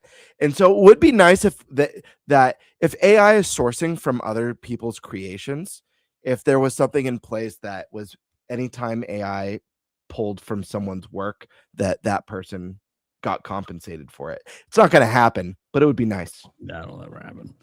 Especially when like you work for the companies and they'll just be like, we own all your work. It's not you, so you don't get shit. That's just no, but like if you're just like an artist who sells art and then like all of a sudden your art is like all over a video game, you're like, what the hell? I mean, that's illegal technically. They should I don't know. They should sue. Is it? It is. Who's responsible? Is it that supposed to pay for rights? If AI sourced it, who's responsible? Is it the dev? Is it the company? Is it the You'd sue all the AI? above. You'd sue all of the above. You would just do a blanket lawsuit that covers all of it because somebody along the way stole your art. Sure. It actually would be. I'm surprised it hasn't happened yet, but that's because in the world of big business where there has been accusations of that, they've dealt with it privately, probably settlements or whatever. And you just wonder who's going to be the person to say, fuck your settlement. Let's go to court. Someone's going to do it someday that's got the money to do it, because they're going to be like, fuck this. I'm tired of this shit, stealing our shit. And you just something's going to happen. Something's going to happen where AI makes a mistake with, if it's like a financial company that handles people's retirements or finances, that like AI makes a mistake. It's not an employee. It's not the company per se. And you have to wonder who's responsible for that if that happens. The company that's using the AI? Probably the company that's using the AI. And that company might sue the company who made it. But for the people who lost their money or whatever, they're going to sue the company that was managing the money. It's their responsibility. They didn't hire an AI. They hired your company. And your company fucked up. Yeah. Do you get priced out of that lawsuit, though? You're responsible for the tools you were using with my money. Yeah. If I give Eric $1,000 and he loses it because he used some AI algorithm to stick my money in some fucking dead ass company that clearly was going to go under because Eric didn't bother to Google to see if they're even a real company. But AI Eric's said this is a great investment right now on some fucking penny stock that's not going to exist in 2 months. I'm just using them as an example. It'd be like, yeah, I'd hold Eric responsible for losing my fucking money because he listened to something he shouldn't have listened to because he didn't bother to Google search. Now, Eric wouldn't do something like that. He fucking hates AI. Yeah. But it was just a point of like, if you trusted a company and the AI fucked up, you're going after the company because they're the one that chose you. You didn't choose for them to use the AI. They chose that. But the question is, can you go after them? Because if it's only like the trust fund or some sort of fund where it's like, we just invest for you. Well, there's no guarantee those investments work. Unless they gave you a guarantee. Can you sue even? I don't know. It's going to take someone's money getting fucked with enough that someone actually pushes a lawsuit before we see how this actually goes down. Because AI right now is almost completely unchecked. Mm-hmm. And it's going to take something bad where someone actually sues and goes through with it and doesn't take the settlement payment. No, it'll be something bad with someone who has a shit ton of money. Yeah. It has to be. Because bad stuff will happen to normal, like your average person. It's got to be someone with a shit ton of money. One, because it's going to be expensive anyways, because the AI companies will have all the expensive lawyers. But on top of that, it has to be someone like that because you got to be famous enough that this makes worldwide headlines. That a rich person that got fucked over by AI, and so they're saying fuck this, and they go hard. Way off topic, but whatever happened with the Disney thing with the lady who like didn't someone like die from eating something with like peanuts at the restaurant at Disneyland or something? But the family couldn't sue because they were subscribed to Disney Plus. The court. No, that's a real story. I can't remember what she was exactly allergic to, but they were made aware of it, and they knew, and they served her anyways. And they used the fact that they had like this policy with their Disney Plus subscription or trial or whatever. Did that hold? No, court. I don't know. Okay. The judge fucking was like. So there is justice in this world. That didn't hold. So that's what I'm saying. It would take. And the thing is, whoever it happens to that this billionaire decides to sue, it's like it's going to be a billionaire nobody fucking likes. So everyone's going to be like, no matter who wins this shit. I'm like, well, look, trying to get some regulations on AI benefits everyone. So I would vote unless their whole point is just to put them out of business. I'm like, I'm not trying to put people out of business, but regulations need to get in place at some point. And right now, it's just completely unregulated. AI for everything. Even though technically there's laws that are like, oh, you can't use things without permission. We all know these AIs are scraping. How many times they got to get busted for scraping before someone does something about it? They're stealing shit all the time for their data sets. We know it's happening, but no one's doing anything about it, even though it is stated in law in multiple countries to be illegal to do. I'm ready for AI to start like blackmailing people, start like messaging their wives and stuff like that. Like with like fake images and stuff, and like emptying people's bank accounts. Not the Stash needs the praise. That's right. He doesn't care what anyone thinks. But Jex Reffy says everything Thunder Stash is what I would say. Hey, a true fan. Thank you. Appreciate that. He's thankful, but don't disagree with him. Then he doesn't care. That's true entirely. He just doesn't waste his time with that stuff online. That's all. Stash is building a cult. Yeah, it's the cult of the Stash. Oh, there's a lot of people that love the way Stash handles his business. When we do our very first like in-person like podcast, there's just gonna be a bunch of people dressed in all white with huge mustaches. By the way, I love the way Stash handles his business, even though I don't handle it the same and disagree in some regards. But what's nice about having a friend that handles it that way is that's also like the best kind of friend to ever have, because anything happens, he has your back no matter what. Period.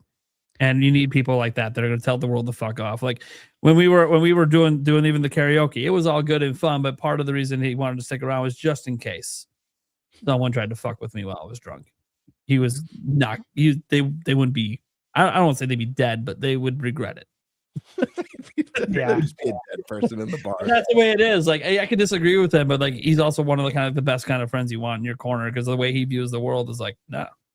There's like, I don't care about all this shit, but I do care about my friends and family, and that's what you don't fuck with. No. Thanks, man. Appreciate that. Yeah. So I'm a fan of him too, obviously. I don't have to agree with all his gaming shit, but who gives a fuck? It's just video game. And it would be really boring. Yeah. If we agree with the whole world would be. That one topic when you were I'm like, dude, everyone, like, even though gamers like, well, no, I'm like, okay, you sat on the fence while everyone went one direction. I'm like, well, someone's got to go hard the other way. Otherwise, it's not a conversation. It's just an agreement. Yeah. And sometimes I go a little hard. I have fun. When guys even get riled up on I'm having fun. So is Stash, by the way. He smiles. When I'm actually angry, guys, you'll know, because then I start to like, I do this thing sometimes where I get personal, but the thing is, Stash never makes it personal, so it'll never go there. But it's reliant on them, because I am high. I am like going at it, but like, you went too hard. That's what you get for lying right now about not being upset. Who's frozen? Am I frozen? No, it's Prime. I think it's Nate and Eric. Okay. Because I heard it freeze up and I didn't hear anything. So Well, anyways, I figured I was out of commission. It's usually me. We'll get back to those clowns when they return. In the meantime, Tabby Cat Games writes in and asks, "What are your thoughts on Poptopia?" Now, Stash, you still haven't played it, right? No, the pipeline is overflowing for For sure. review For codes. sure. So I really can't because when you accept a review code, Mhm. you know, like there's a responsibility there. You know, it's not like I have to sign stuff, but there's a responsibility that you do the right thing, right? Absolutely. Yeah. So I'd like to play it though. Is my point. I know you have. Yeah, but before I share my thoughts, which guys, you can dive into my thoughts on, I think it was the last episode. I shared a bunch on it. Alyssa, you recently picked up the game. I think I've seen did. you on there a few times. How far into it are you right now? And what are your thoughts as someone who it seems like I know you like cozy games, but you did, Mhm. it sounded like, unless I misunderstood, you were kind of on the fence, but then after watching our last episode, it actually kind of sold you on picking up the game. So Yeah, what are your you had me like almost convinced. I had it in my cart, so then I was like, for a fun thing for stream, I like made it a goal. I was like, whatever amount or anything. So then I ended up hitting the goal. So I was like, all right, well, we're gonna buy Poptopia. So I will be streaming some of it tomorrow, but I did want to get through a lot of the tutorial area first. Mhm. I think I still have like 3 abilities left to find. So far, I'm kind of like in the middle. I've Mhm. had some moments where I found things that are like really cool. Like I found like a thing like a Misty's journal, and then you unlock things. So I Right. really like that you like find things and unlock things. And then also like not being able to deal with certain objects. Like I couldn't get rid of the like lumber shards. I had to get Scyther first, so you could use like his ability to like cut that. So I do like that kind of stuff in games. So that aspect is really cool. And I'm still in the first area, but I did find like the 2 exit points. I think I might move on soon based on like your recommendation of trying not to stay in the beginning area. Cause I'm gonna assume you get like upgrades and stuff to your abilities as well. So maybe it makes things a little easier, or you can do more. Like you can only water like in a cross pattern. So I'm wondering maybe you'll have that expanded. So I'm like, well, maybe I shouldn't worry about watering all the land here and like move on and come back. Yeah, so I definitely recommend, I mean, make your island nice, customize your homes, do your objectives, explore. The thing that really started getting me hooked was like just building all the different habitats and then learning, oh, once I build a house and I move a Pokemon into that house, that opens that habitat back up for a new Pokemon to show up there, which is really nice. So I mean, I must have like 30 Pokemon in my starting area, which is really cool because they're all interacting with each other. But I will say, if you stay in that first zone, you are definitely limiting yourself, because I don't want to spoil too much because there is a lot of surprises in the game. But in the second zone, like I just got the ability to swim, you know, which if you go in water in the beginning, you just sink to the bottom, you know, and then it'll, you know, kind of restart you outside of the water. I can swim now. There's other abilities I have, but you also find Pokemon that can follow you that do other things. Like, I never found, and I don't know if there is one, an electric Pokemon in the first zone, but in the second zone, I found one, and that when you have an electric Pokemon follow you, it will power up like electronics. So lamps that are lit up, or if you have electronics in your homes, even in the first zone, you could have them follow you to the first zone to power on all those electronics so you have it. I will say I went crazy watering everything in the first zone. You'll trigger if you haven't gotten there yet. There will be a story beat where it rains for the first time. I don't know if you've gotten there. No. And when it rains, that makes the grass green. So a ton of it will be green. Do not stress about that, because I was doing the same. But the thing I would say, it's like, I don't know how many hours in you are, but I was the same as you. At first, I was like, I don't think I'm gonna like this. I was like, I don't know if I like this. And it's been a matter of just spending, the more time I spend in this world and the more I grow these zones and add Pokemon and level up to where I have like the level 3 house or the level 4 house that I could build now. That's 2 stories, and I could move 4 Pokemon into that one house. And I don't know. I feel like it's a game that just keeps on giving, is the best way to describe it. But Yeah, I did in this one spot you were like punching through the wall and it opened up like this cave area and you were like walking through this cave and find all this stuff. I really like that. That was pretty cool. Like I like discovering things and exploring a lot. So that aspect I'm enjoying so far, even just in the first area there. nice. Were you a Animal Crossing fan? I forget. Yeah, I liked it a lot more when I was younger, when I had more time. That's like my issue is like I like these games. It's just I like going on an adventure, and I know this kind of has that, which is why Has more of it. I have like more interest into this. But I like the collecting and all of that and the cozy stuff. So like, Yeah. big Yeah, on fishing. It's fun, and I will say there is something really cool about, since you don't evolve Pokemon in this game, you have to, like, if you start with Squirtle, you have to build a habitat and hope that Wartortle shows up to it, and then you have to build a different habitat and hope that Blastoise shows up to it. But Blastoise is a very rare outcome, so you could build a Blastoise habitat and not see Blastoise for 3 weeks of checking every day. So when you do see them, or you see like a legendary Pokemon in the game, or you get it to like join you, it feels like a very special, like, it feels like, I don't know, it almost to me feels like opening up a pack and pulling a card that's kind of a rare holographic or something. I don't know, but that's cool. Stash, I'm curious if Michaela's interest has increased on this one at all, because I know you showed her the trailer and she wasn't that into it, at least, but she did love Animal Crossing, and I really feel like, I gave Animal Crossing a chance multiple times, and I understand the appeal, but Animal Crossing, like, this game to me is Animal Crossing, but with much more to do and much more to acquire. So I feel like if you like that game, this one should be right up your alley. But that's just me. She's still playing Animal Crossing. She's playing that the new update. Sure. For Switch 2. And she's playing Fallout 4 on Switch 2. She loves Fallout. So I have mentioned it to her plenty of times.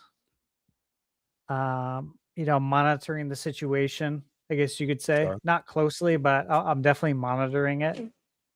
Waiting to see like when that Animal Crossing kind of like wanes out a little bit and she starts playing more of her mobile games. And when that happens, that's a red flag, as we all know. Yeah. Because that's not real video games. So it's like, oh, we got to get you off that. Okay. It seems like you need an actual real video game. Let me introduce Poptopia now, and not, whatever you're playing on your phone that got you stuff. It ain't good for you. Ain't good for the brain. Very true. All right, let's move on to the next one from Cartoon. Family has only one Switch. Everyone wants a game. Yeah, we have multiple Switch 1s in my household, but only one Switch 2, and everyone wants a game, and everyone wants a Switch 2. So, I'm sure once, if we get a Pro or an OLED model, the OG Switch 2 will probably be the musical Switch 2 that goes around. Oh, we'll probably get one for the holidays over time and stuff, but it is expensive it's not like Switch where it's relatively simple to get one for the whole family. All right. Let's see. Legend of Barhosh gifted Sky Swords Alyssa 1 membership. Thank you, Legend. Hell yeah. Very, very cool. We've got Demonic Brawler. I work self-checkout, and every day I hear people complain about bagging their own groceries. And every time I wonder how many people in their late 40s complained about pumping their own gas. Well, there was a time where you weren't allowed to pump your own gas. There used to be people at the pumps who would pump it for you.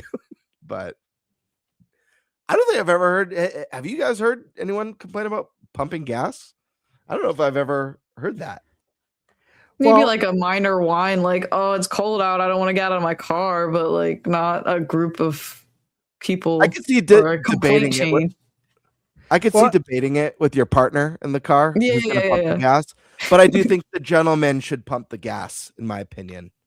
Yeah, he's down in the late like 1940s when pumping gas. Obviously, this was a thing for a long time. People complained about it. Then there was self-service, or not self-service, but service gas. Like, you remember Back to the Future? Mhm. He pulled up. It was in 1955 when they go back in time and they come out and pump the gas. So yeah, there was a time where people complained about having to pump gas, just like people today complain about having to bag their own groceries at self-checkout. Yet you went self-checkout. You don't have to do this. But this is the whole thing, is that people always find reasons, ways to complain. And yeah, I think there are some states that do pumping gas differently. Here in Arizona, you pump your own gas. It's hot as hell out. It was over 100 degrees today in March. So, yeah. But again, this is part of life. Be happy you have a vehicle to pump gas into. Stop complaining. Yeah. When we hit those Mad Max days, you'll be happy that if there's gas to pump. Right? You know what I mean? Let's see. Demonic Brawler again says, did Kiwi just drop a hint GTA 5 on Switch 2? I missed this in the chat. I don't know if either of you saw anything from Kiwi about Grand Theft Auto 5 or a possible hint for it. Yeah, I think it was in keep an Prime's eye. chat, but I did not see it. I saw people talking about it, but I didn't see Kiwi's actual message. And neither. I'm in my own chat for the most part. For sure. Unless someone talks shit, and then I pop into Nate's chat. We got Heady Player 1. I think there's a time and a place for smashing 100 enemies. Huh. I wonder what he meant by that. Trophies. Sometimes. Trophies, achievements, yeah. Sometimes you just need a distraction with a goal. Yeah. Look at you, see Nate. Look, he's back. He's back. Guess who's back? He was confused though. Well, we're running off Eric's cell phone right now. Nice. Is everything nice? Sounding okay? Yeah, that's great. I We have a little. We can just talk. I don't know if we can get both. I think cameras that's on up. his TV in the background, Bird. Oh, I thought that was literally a buffer No, thing it above is. his head. I was like, It that's is wild. buffering, but it's buffering on the TV. I was like, that's 'Cause- such a cool effect. So here's what happened, guys. Without warning, apparently there's planned maintenance with Charter Spectrum. Oh, wow. So everything's Love down. that. Never warned us. No text, no email. By the way, they were just down for 28 hours this week already. So why couldn't you do your maintenance then? Oh, that's horseshit. Yeah, that would be Yeah. a good time. And this is exactly why I don't care if you guys like the guy. I'm getting Starlink for my backup It should. because this is bullshit. And this is twice this week. And I've been having issues with Charter in general forever. That doesn't mean I'm dropping Charter because they're still like faster because I have no other faster option. But I don't know, man. I might get Starlink and just start using it as my main internet on my work computer and just see if I ever have a problem. Just to see if it's more consistent than Charter because it's fucking bullshit. I'm glad I'm back. Hi guys. Didn't know if it would work because the upload's only 1 megabyte. Eric's here too. Want to say hi, buddy? Yeah, hello. Squeeze in, guys. Hey. Come on. It's not the same without Eric. Squeeze in. Well, his mic's They're a little cozy curious. I never talk anyways. There we go. cozy curious. Yeah, right. Oh, Yeah. You guys can keep doing chats and stuff. I'm not gonna touch anything because it's so slow over here. Yeah, Heady Player 1 was just talking about smashing enemies, smash or pass with video game enemies. Let's move on to the next one. All right. Daniel Almaraz 319 says keycard will save physical media to be here longer. That's what I'm saying, folks. That's what I'm saying. But if you don't consider keycards physical, then is it keeping physical around? We already went over this last week, Yeah. and we all established, including yourself, that it is physical. It is tangible. Oh, and I thought of something too. You said, what's a device that has to be online to function? PlayStation Portal. Well, I know that. Okay. That's So why I don't consider the PlayStation- Portal like a competitor with Switch 2 because you can't play it natively. But it's a physical device, right? That's useless without the internet, yeah. Okay, just want to make sure. Just like the key card. Yeah, okay, it's technically a physical item, but without internet, it's useless. Fair enough. Literally, Alrighty. if the internet goes Next- down, it's empty. It's nothing. It's But a recycling. physical card. Something you recycle. Next up, Gamebird wrote in. He asks, what's the weirdest place you've ever gotten a sunburn? On your body or where On your body. you got the burn at? Oh, of course, that's what you meant. Of course. The weirdest place on my body. Under the sea. Wait. You like looking for real answers here? Yeah, Nate, you're up. How am I first? Why am I first for this weird question? Because you missed out on half the questions. So I did not miss out on half. I was the one featuring the most of them. Like gone for like 5 minutes. well, Okay. it felt like a lifetime for me. You were greatly missed. That's great. I don't think I was that missed. There's probably a lot of relief in the chat when I vanished. It's not true. But I don't know. anyways, Let me refresh so I can actually see the chat. They're probably like, "Why is Nate get Lee? It was better right here." Just leave you're it. getting super you're getting super choppy, Nate. So I need you to answer before we lose you again. How I feel get like we're super on- choppy? Oh, Listen, I'm just telling you how it is. Answer the damn question. You're up. My ball sack. What the hell? Have you never been out in the sun naked before? I have. That's brutal. I've Man, laid if you naked go just that to far. tan, and then I fell asleep. And it was a mistake to fall asleep naked in the sun. Happens. I didn't plan to Where fall were asleep, to be you? clear. Where And were you? I had like my Game Boy Advance SP. I dropped it on my face while I was. You just had a pale At least I was Game Boy gaming. SP mark on your chest. No, it was my forehead. Actually, it was just a pale down the nose. It was weird looking. But no, yeah, it was at my parents' house. They were gone. I was like 20, and they had a very private kind of. I won't say the deck area is entirely private, but I put up blankets around it so no one could really see me up there because it was like raised up. Eric remembers You- at my old I parents' could house. picture It's you raised leaving up. So I can picture you leaving I one was- blanket. I was just partially laid out open. naked. Okay, to be fair, I was trying to impress a woman who I was kind of sort of talking to, and she mentioned that she liked her men to not be so pasty. And look, I asked her specifically. Pasty. So, are you saying I'm all pasty? She's like, no, just when you take your pants off. I'm like, well, I'll take care of that. You were trying to impress a girl you already took your pants off for. Wait, you already took your unless they didn't ask you to take your pants off and you just took them off because you didn't know how to handle the situation. She asked you what you were up to this can't weekend remember. and you got nervous and took your pants off. No. It wasn't a situation where I had her in the room and pants are off and we're doing stuff. It was more of a situation of we met at a college party and I got depantsed at the party. So she made that comment, and in hindsight, I'm like, I think it was a joke, but at the time, I took it serious. So I'm winning, trying to get the suntan. And I'm like, it can't be the dick and balls because they're not. They're not. I thought it was just like my thighs. So I'm like, let's just get the thighs good.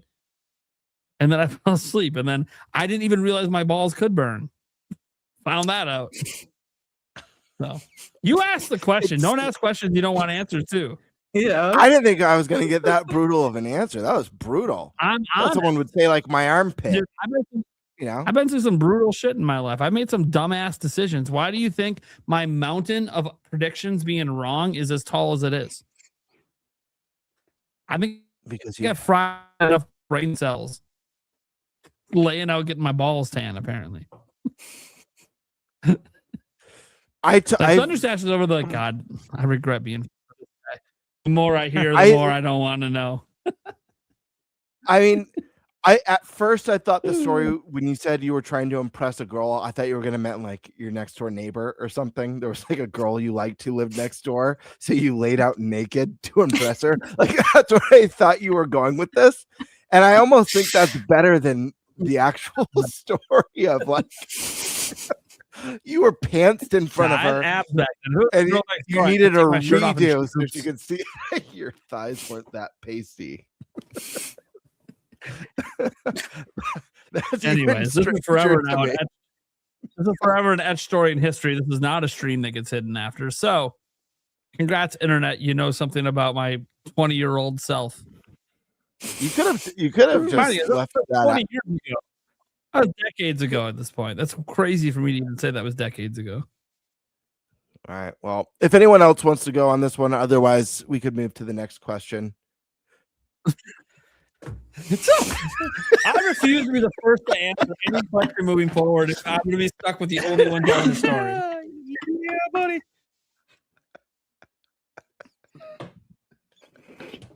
Just to make Nate feel better, it's not weird, but I got boob burned before. There you go. That's pretty normal for a woman. Yeah, so it's not weird. I don't have a weird place. Yeah, sorry. That's not really weird. Yeah, it's a private part area, but it's not the ball sack. So. I love that you were trying to impress a girl that you were pantsed in front of. But then we never dated or hooked up, so it didn't work out. It makes me think of the Seinfeld episode where the girl walks in on George naked after he gets out of the ocean. That's the best. He's like, it was cold. Shrinkage. Yeah. That's a what great shrinkage. All right. What's the next? Right. I know there's some more. Let's go to the next one. What does the panel think about walkthroughs? Do what you got to do. Yeah. See, I realized this was something we haven't really had a conversation on. That's why I threw it in. I was like, I'm just kind of curious. What do people actually think about walkthroughs? Like good, bad, indifferent, don't care. If you want to use them, there's nothing wrong with it. If you want to use a walkthrough, use it. If you want to tap out, people all have they all have the points where they tap out. You know what I mean? Like the frustration points. Yeah. Well, look, it's different from when we were growing up, because when we were growing up, there wasn't a way to go on the internet and get the answer. What we did is you get up, you walk away, and you go do something else. And maybe you'll come back tomorrow and you'll have a different idea to try. That's usually what I did when I got stuck. There's no one to ask. Writing a lot in notebooks, and then going to school and brainstorming with others to try to think of a new way to approach whatever I was doing. It was fun, but I understand that's not realistic now, and there's so many games to play and only so much time, and people don't really like that, I don't think, as much anymore. We did it because we had to also, so who's to say we would have done it different if we were born now? So I got no problem with it. Alyssa? Okay. I really try not to use like a walkthrough because I want to try to figure it out for myself. But since there's so many games and as an adult we have such limited time, I'm kind of just like, I don't want to spend too much time trying to do this, so I will break occasionally and look stuff up. But if somebody's playing like a game just comes out and there's a group of us all playing it, I try to reach out to friends first for hints so I can still try to like think about it. But I'm not necessarily like against walkthroughs. I think they're good. You know, it's an option. Prime. There was a time in my life I would basically say you're a bitch if you're using a walkthrough. And that's just because What the that's hell? just and that's just because growing up as a kid, I'm offended. if you didn't use walkthroughs, no one knew because you bought the guide from the store. Nobody knew you had that. Was Nate, that wasn't directed at Alyssa, was it? Because think she it went right was. before you and said, "Sometimes I'll use them," and then you started and you went. There was a time where I would have said, "You're a bitch." No, when we were growing up, that's what you said. Like when we were at Toys R Us or GameStop, I can't remember. And I was with my mom, and they asked if I wanted the player's guide, and I can't remember if I said player's guides are for bitches or for pussies. Excuse my language. But I said it in front of my mom, and she looked at me like, "What are you doing?" It's like, well, it's true. It's for bitches. Dude, my mom would have slapped me if I Yeah, said there's that. a I ain't as a no little bitch. kid. There's a time in my life, as I said, that I definitely said stuff like that. I ain't no I did. bitch. Maybe even when pressed on it, dropped the R word, which was not the right thing to do. But I was a kid and didn't care. Didn't think of how it affects others. All I cared about was just saying how dumb it is to use walkthroughs, especially when you were a kid. And for me, it's like as a kid, even though I was a 4 or 5 sport athlete and busy all the time and musically, dude, I had so much free time. Like I know it felt like I was busy all the time, but now that I'm an adult, nah, dude, I was still pounding like 60 hours of games a week despite all that. I just didn't sleep as much. Which may or may not have been a good thing. It might be why I forgot the ending of Ocarina of Time, the lack of sleep.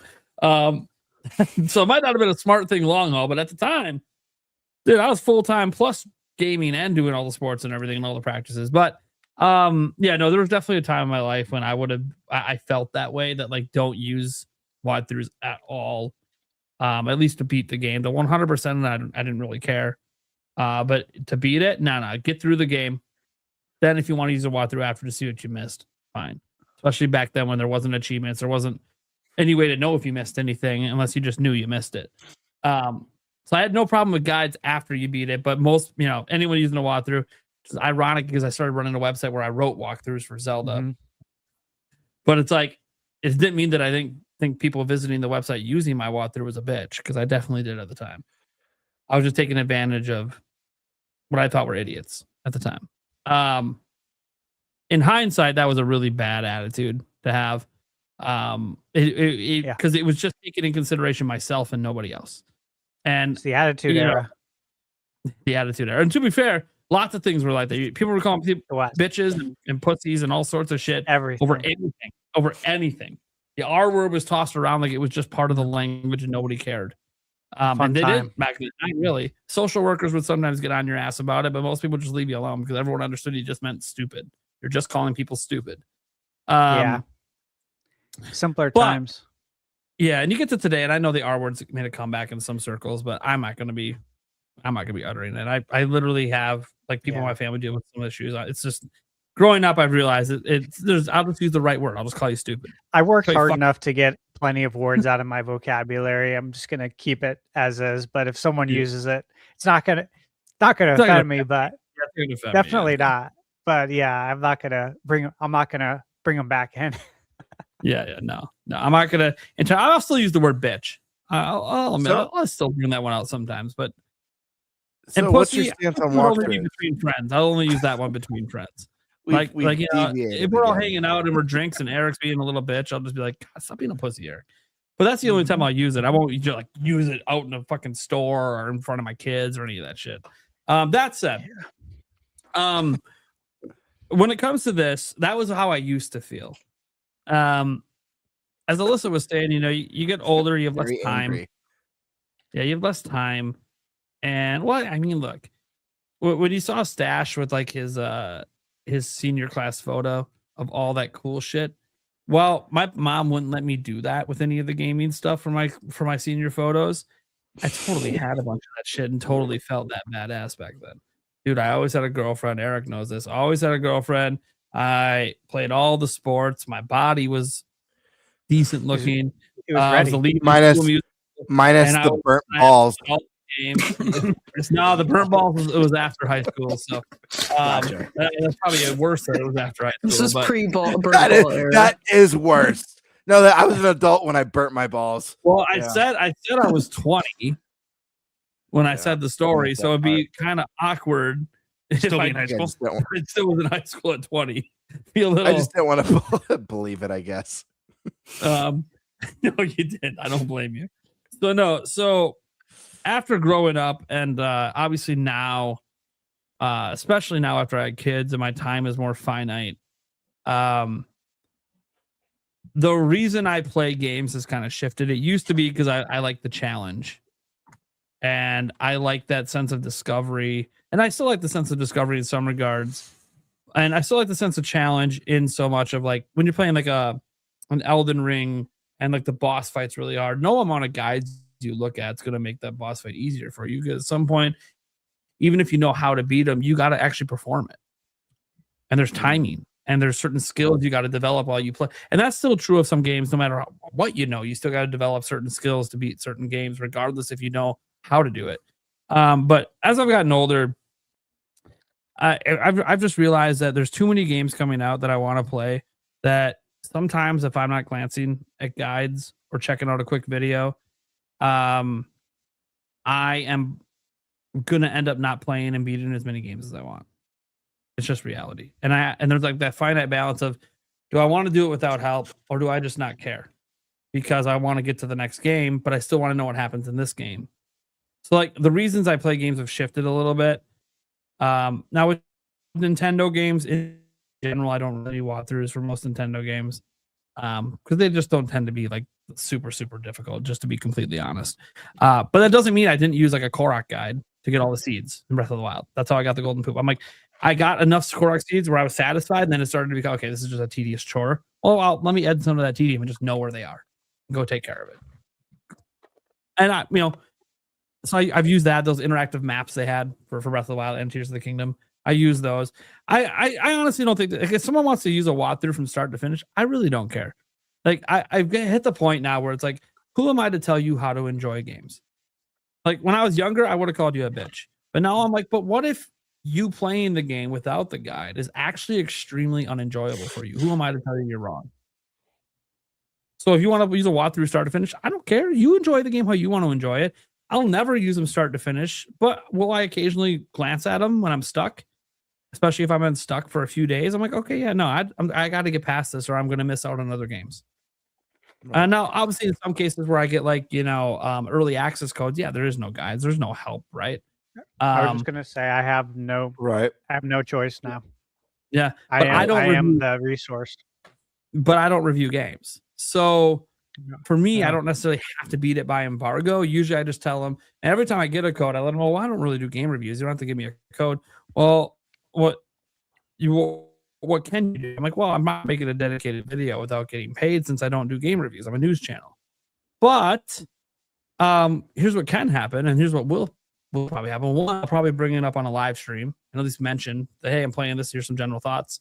Or in a tweet, I could, and I'm going to tell you right now, if I don't like it, that's, you can't buy me by giving me a review code. Like, that's just not how that works. Like, if I don't like it, that's what I'm going to say. Like, if I had a review code for Crimson Desert and I didn't like it, I would say that. Like, I just come out and say it. But, yeah, so I said, that's what you're basically going to get out of me. I'm probably not even going to make a preview. And then there's obviously like, well, it depends on if there's a special occasion. Like if Nintendo gave me early access to the next 3D Zelda, I probably would have a video ready for that day one, but that's because it's a Nintendo game and I never get early access to Nintendo games. It's always the same day if I get a code from them, because they're very stingy if you're not a traditional review outlet. Like if Sash could start getting early access to Nintendo games, that would be so badass, because I know how hard it is to get Nintendo to consider you at that level to get early access. Because there's really big content creators like beat 'em ups. He can't get early access. Even when he was in the Nintendo program, he didn't get early access to any Nintendo game. He's a massive channel. I didn't know that.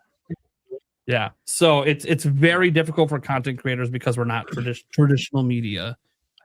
That said, that doesn't mean they won't give you codes. I said I've gotten codes on day one. It just doesn't help at that point. Because I mean, it would help me now, obviously, in my game buy-in freeze, but that would just then be a nice letting me play games and hoping I talk about it. Which, by the way, if they don't know, our podcast, all Nintendo games, we do a pseudo review like a week later. A conversation on it at least. Yeah, if I would have got Simple Copy, I would have played it just for that. Technically, you're going to get some sort of content out of it if you're Nintendo. The third parties, we don't do that for. There's just too many coming out all the time. We would literally be every episode would just be pseudo reviews of every game that came out the last week, which Thunderstash might like that.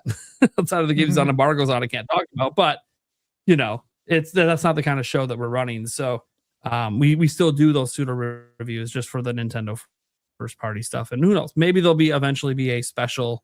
Like, what if Orbitals that's exclusive ends up being super special and we want to talk about it? All right, cool. Yeah. Whatever. But it's exclusive, right? Unless I guess if a third party really pops up, like we did spend some time talking about Resident Evil. So, like, you know, and the games that we really enjoy from third parties are going to come up organically anyways. So the way I view this with walkthroughs is just play it how you want. You want to use a walkthrough start to finish. Who am I to judge you? It's just like saying if you play an easy mode versus hard mode. Why do I care? It's your experience. And I'm not, and there was a time in my life I would have looked down upon you being, you're not even playing this game the way it's intended. Why do I care if you play it the way it's intended? Why does it have to matter to me? What matters is your enjoyment of the game. If you are having a ton of fun and you use the walkthrough the whole way, who am I to tell you you're wrong?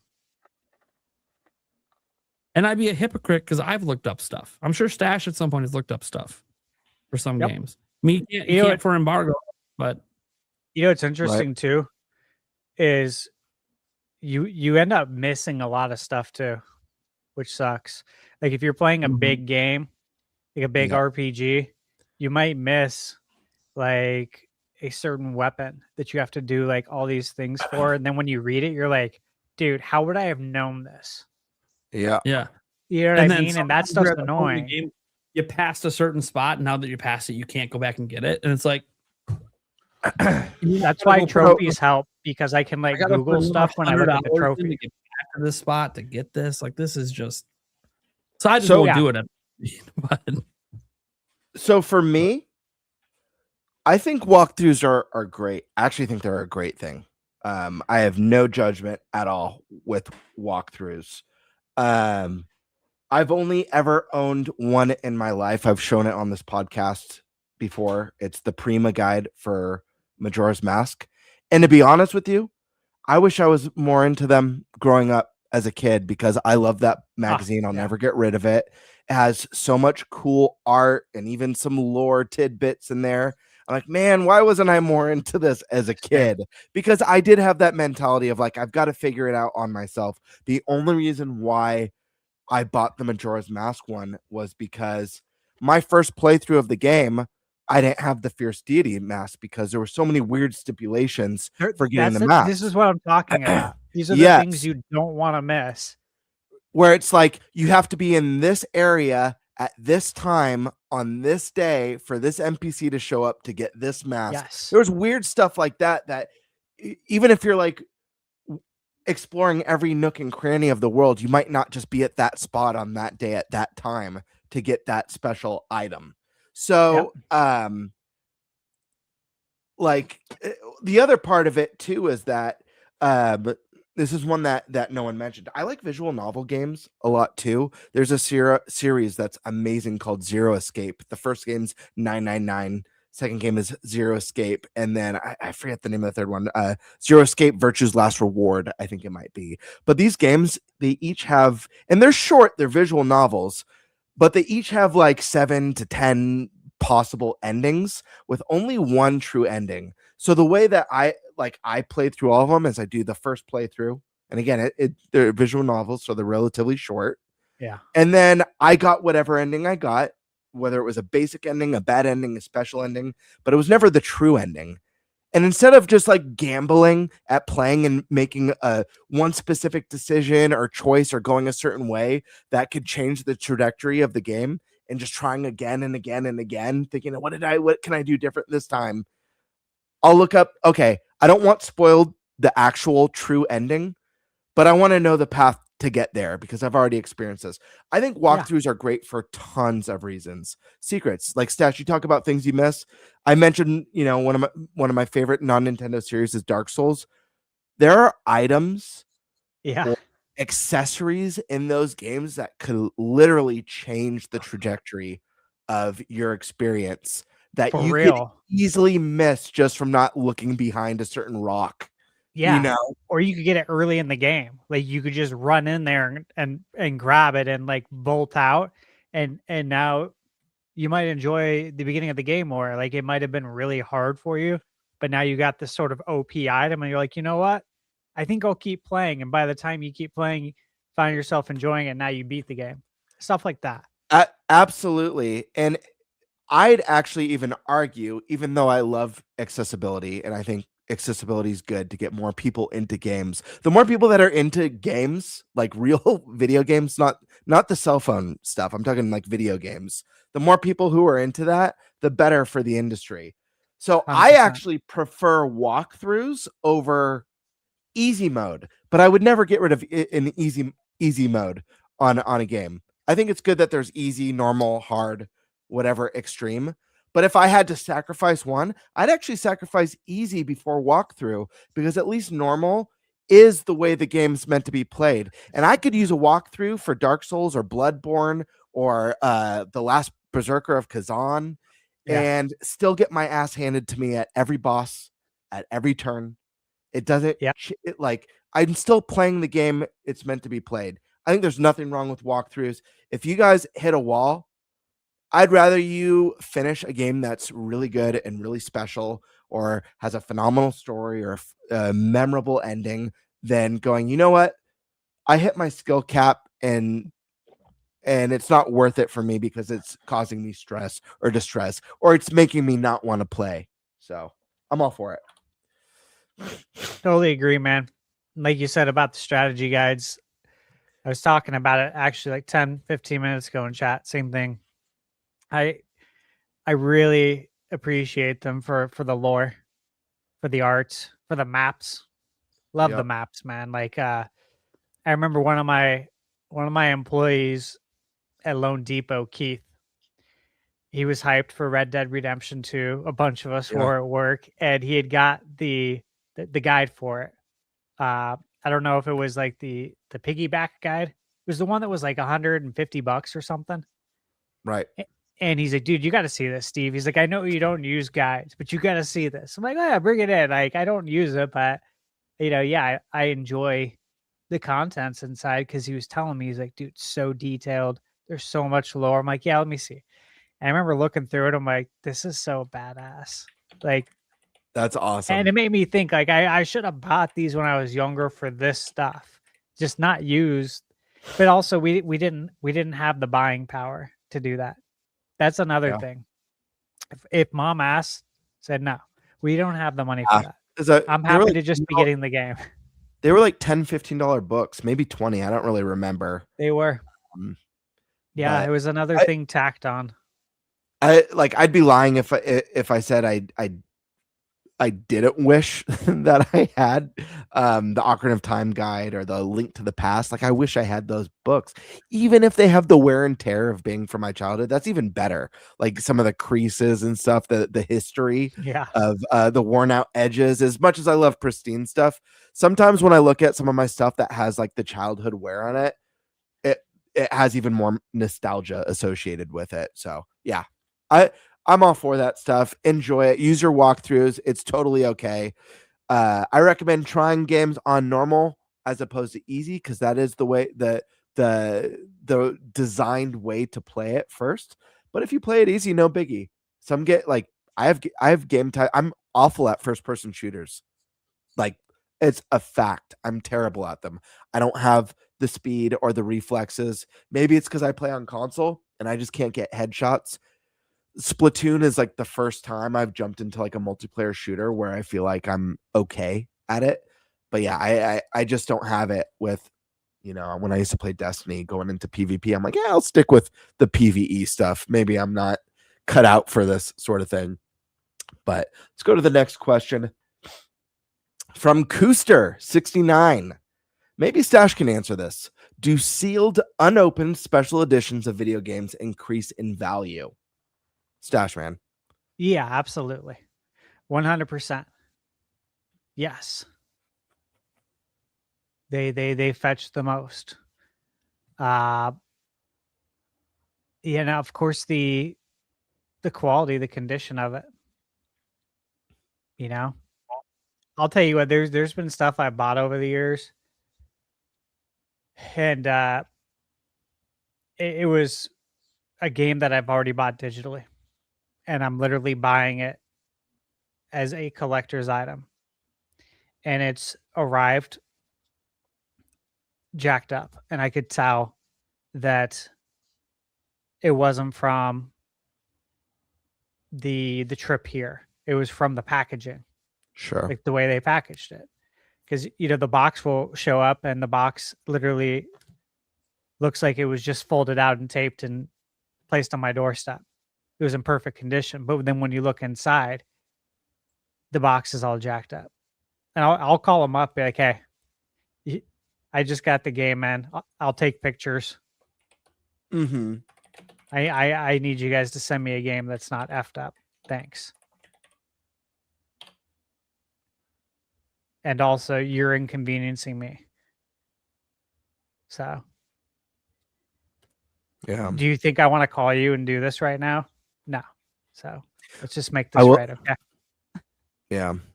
And it's true. Yeah. The value is going to increase more if it's sealed. Obviously, there are certain titles that even if you have an opened copy or a certain edition of something, that's just going to have insane value anyways, just because of its rarity.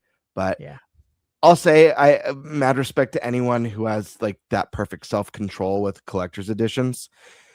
I can't even count on two hands how many times, because there's just way too many times where I've been like, I'm not going to open this. This is special and it's going to be a rare item. And then I friggin' open it because I have to. It's really hard for me to buy something and not be able to actually enjoy it. And there's a couple examples I could give off the bat that I swore I wasn't going to open, and I could barely make it 48 hours before I was like, screw it, I'm opening this. I have to. One of them was and I don't know if these will ever be worth anything, but again, they're cool collector's editions. One, it was the NES Championship edition. Yeah. Like, I had to open it. I have the gold NES cartridge on display. So sick. And I'm Yeah, so, it's right behind me. I'm so I have a happy. sealed one too. Oh, so you bought two. So you got the best of both worlds. Yeah. But like just having one, I felt a sense of relief that I was able to open it up, play the game, and display the cartridge. Actually, was a lot more fulfilling for me. The other one Yes. that I have displayed as well, that I there's only been a couple things that I've bought two versions of, because I usually will just buy one. But the other one that I opened was the Fire Emblem one that came with the crystal clear NES cartridge, and I'm so happy. Behind Reggie. Is it? I can't see very well. Is it still sealed? Yeah. Yeah. It's See, sealed. It was a tough one to not open. dude, I tried so hard, but I felt like a thing of relief because I'm so like, I see this rad crystal NES cartridge and it's so beautiful being displayed. And, it's not going to hold the same value, but listen, here's the thing. A lot of retro games and collector's editions have gone up in money and have a lot of value. But I feel that it's because of mostly the millennial generation. Eventually, we're going to get to a point where the people who are in their 40s and 50s are people who grew up with digital media and probably don't have the nostalgia for a lot of this stuff. So I think there is going to come a day where once the Game Birds and the Thunder Stashes are gone and people just don't care like they do. And I'm sure there's going to be the whatever the modern video game hipster who's still, you know what I mean? But it's not going to, I don't think it's going to be as big as it is now, in 30 years. Maybe I'm wrong, but I feel like once our generation kind of fades out and the generation after us fades out, it's kind of going to be a thing that loses that monetary value, but will still hold that special historical value for people who care about it. I don't know though. I'm not sure. Oh, what do you got there?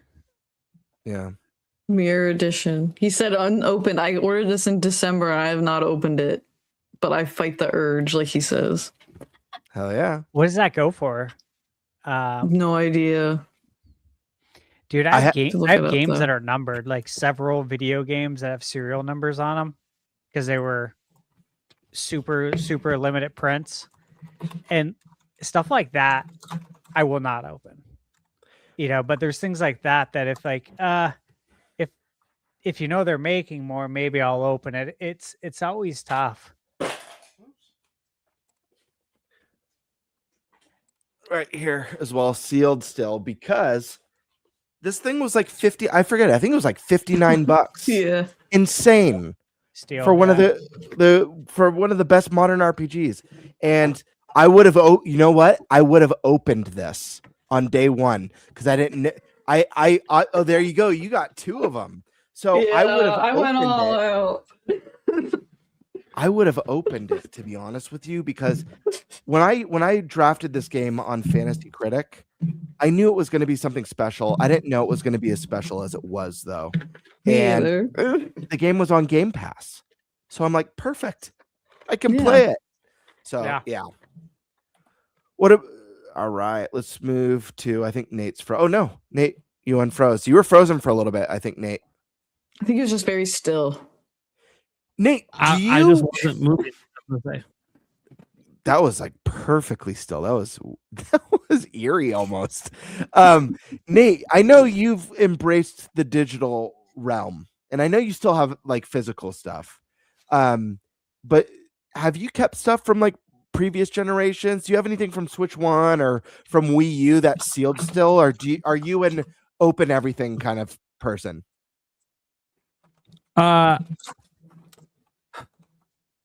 I open most things. I have a special like collector's edition of Cassette Beast I haven't opened. Oh, cool. They sent it to me, so I was like, well, this is really cool. I'm gonna just kind of hold on to this because companies don't send me special editions of anything ever. So like, this is just really cool. I'm just gonna hold on to it.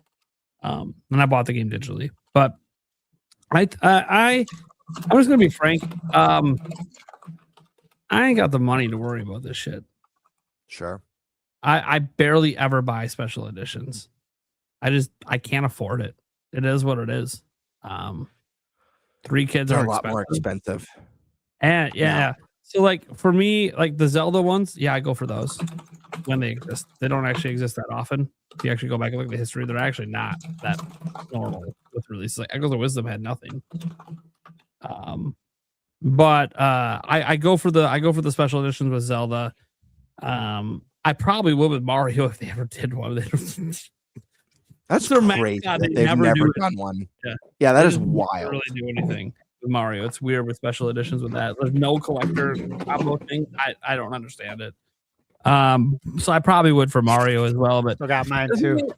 The thing is, like, if Expedition 33 comes to Switch 2, like, I'm gonna want the version like she just showed of it. But it's like, am I really gonna shell out the extra dough? Well, the thing is that like I hear you, Nate, because I buy way less now than I used to because of the cost. But like a lot of the ones that I've gotten in recent years, like Expedition, this was like $59.99 for what the most nominated game ever at the Game Awards. I mentioned the Fire Emblem one. I think was only like $70. I think the NES one, the NES Championship one, was like $50. I don't really buy because so many of them now, even for games that aren't even AAA, are like $200 or $250, or I've even seen $299. And I don't really mess with that anymore because I feel like a lot of those games that do those, I don't even think they're going to be worth more than that in 10 years, unless it's like something truly special. If I'm being honest, like I don't think, I don't know. Ghost of Yote. I don't think like that collector's edition is going to be worth $1,000 10 years from now. No, but not that game. And sometimes I glance at like limited run because they'll do sometimes post release do like a special edition of something that I think we already know the game is revered, and in that case, it's like, okay, this will probably be highly sought after a long time from now. The thing is, I've never, and maybe this is just me. I'm your average consumer. I don't really view when I buy entertainment products to be as an investment to resell later. I view it as I'm here to play it now. Like if I buy a DVD that has extra content, I'm opening that shit because I want to see the extra content. That's what I'm here for. I'm not here to resell. And if I do resell, it's never because I want to. It's usually just I'm in a financial situation. I need the money. It is what it is. That's why my entire physical collection is basically gone because I needed the money, and I know I didn't get the greatest value for it. But it doesn't matter in the moment. Need money.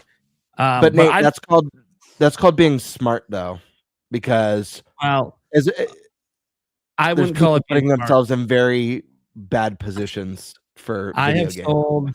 I have rebought Breath of the Wild like 10 times. I wouldn't call it smart. Okay. Fair enough. You at some point I would have realized don't resell this. I did. I bought it digitally finally, and I'm like, all right, I can't sell the digital copy, so I'm good. There's not the temptation when I need money is gone. But no, for the most part, I don't do that. That's Zelda. I should have never sold the original copy. That was your first mistake. Yeah, that was the mistake. The first mistake because there's no reason. I knew I was gonna rebuying it. So like, why the fuck am I doing it? It's just a waste of money. Yep. But it's just.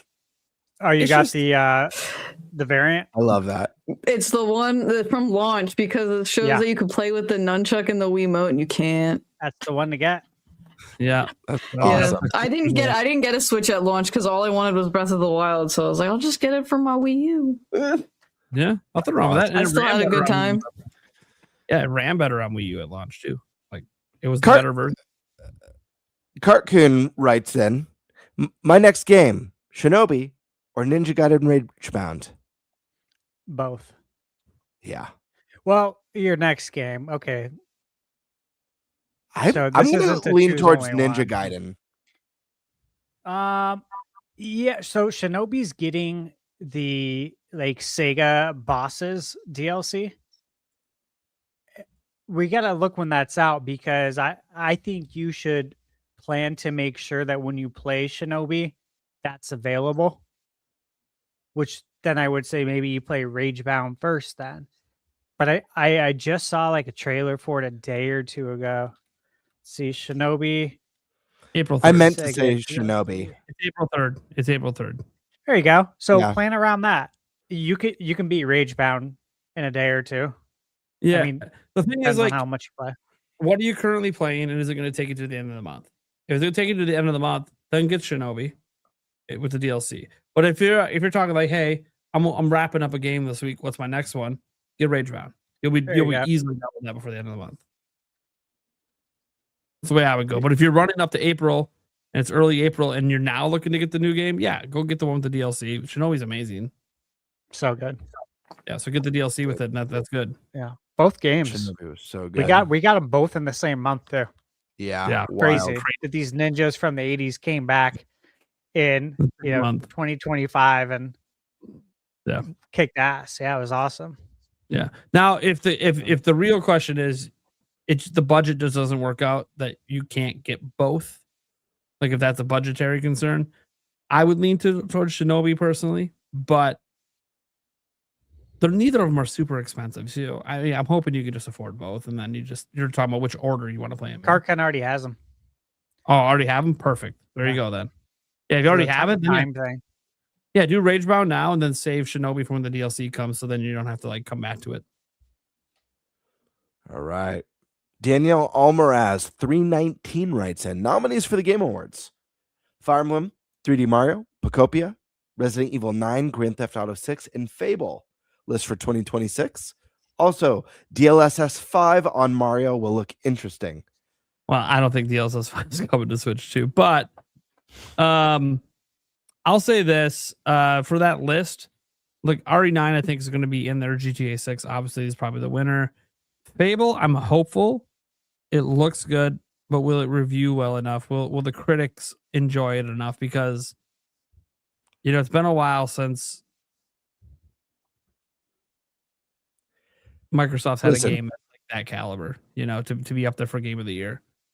If they could deliver on the promise of that presentation, I fully Sure. expect that A game. lot to of people be came out of that being like, yeah, this is awesome. Besides like Fable purists, they're like, oh, it doesn't have this. I'm Sure. like, okay, they're telling you that up front. Yeah. What's a new team Literally too? Yeah. It's the Forza team. They're heavily focused on this very specific thing. And if they nail that specific thing, it could work wonders for them. So we'll see.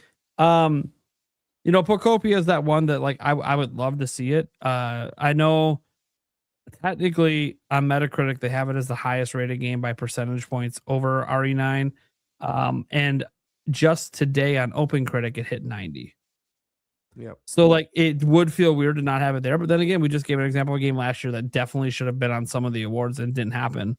I think Poptopia is more popular than that, and obviously Pokemon's a bigger franchise. So I think that alone is going to make people consider it, especially the voting panel, because they're the ones that did the reviews. But obviously, as been proven, the voting panel doesn't always go with the highest review games. But I think enough of them play Poptopia probably that it has a chance. 3D Mario, if that is this year, I think largely it depends on when it comes out. I doubt. Yeah. I have significant doubts Nintendo's dropping a 3D Mario that doesn't rate in the 90s. If that happens, I would be shocked. I'm not saying it's going to be as high as Odyssey. That was a 97. But it not being somewhere in the 90s, the low to mid 90s would shock me because of just the consistent quality of that team. They just had kind of like their youngins put out DK Bonanza and it was a 91. So now you're going to have your best of the best and they're not going to outdo Bonanza. Get out of here. It's got to be higher rated than Bonanza. I just can't believe that would happen. It would have to be a massive misstep for that to happen. Like a Metroid Prime 4 level misstep. And I just don't see the Mario team doing that. So, and they know there's a lot of, so if Mario's out in time, that would definitely be there. If it's some crazy 97 and so is GTA, or GTA is like 95, it'll be a very interesting debate between those two, even though I still think GTA would take it. So it'll be interesting to know if there's a game that does get rated like a 97, because then it's like, oh, this isn't such an easy debate anymore. Especially if it's an IP like Mario who's never won a GOTY. Yeah, that's crazy. And that would be insane if it's like a 95 for GTA, but a 97 for Mario. It's like, okay, it's not such a shoo-in for GTA at that point. That's got to be a serious debate with the voters on if they want to hand Mario its first win or if they're just going to hand it to GTA because it took so long. We also got that Echo the Dolphin remaster that definitely entered the game of the year. It's definitely possible. They should make master category. I echo that. Yeah, but like, so Fire Emblem, that's one that it's like, I don't think Fire Emblem gets nominated. I mean, look, 3 Nintendo games aren't getting in. Let's just be very clear. The 3 Nintendo published games aren't getting in. I would love it because it's happened with Sony before, but I just don't see it happening. The only way it happens is if like example, you don't have Wolverine on the list. Is Wolverine not going to do well? Because that feels like Sony's game this year to get in. Because Sony has games in every year. So I feel like Wolverine would probably get in. Fable's the one that I'm just not sure about because Microsoft hasn't had a game rate high enough to really be considered. It doesn't mean they had to have good games. Indiana Jones was great, came out in December, so I never had a chance.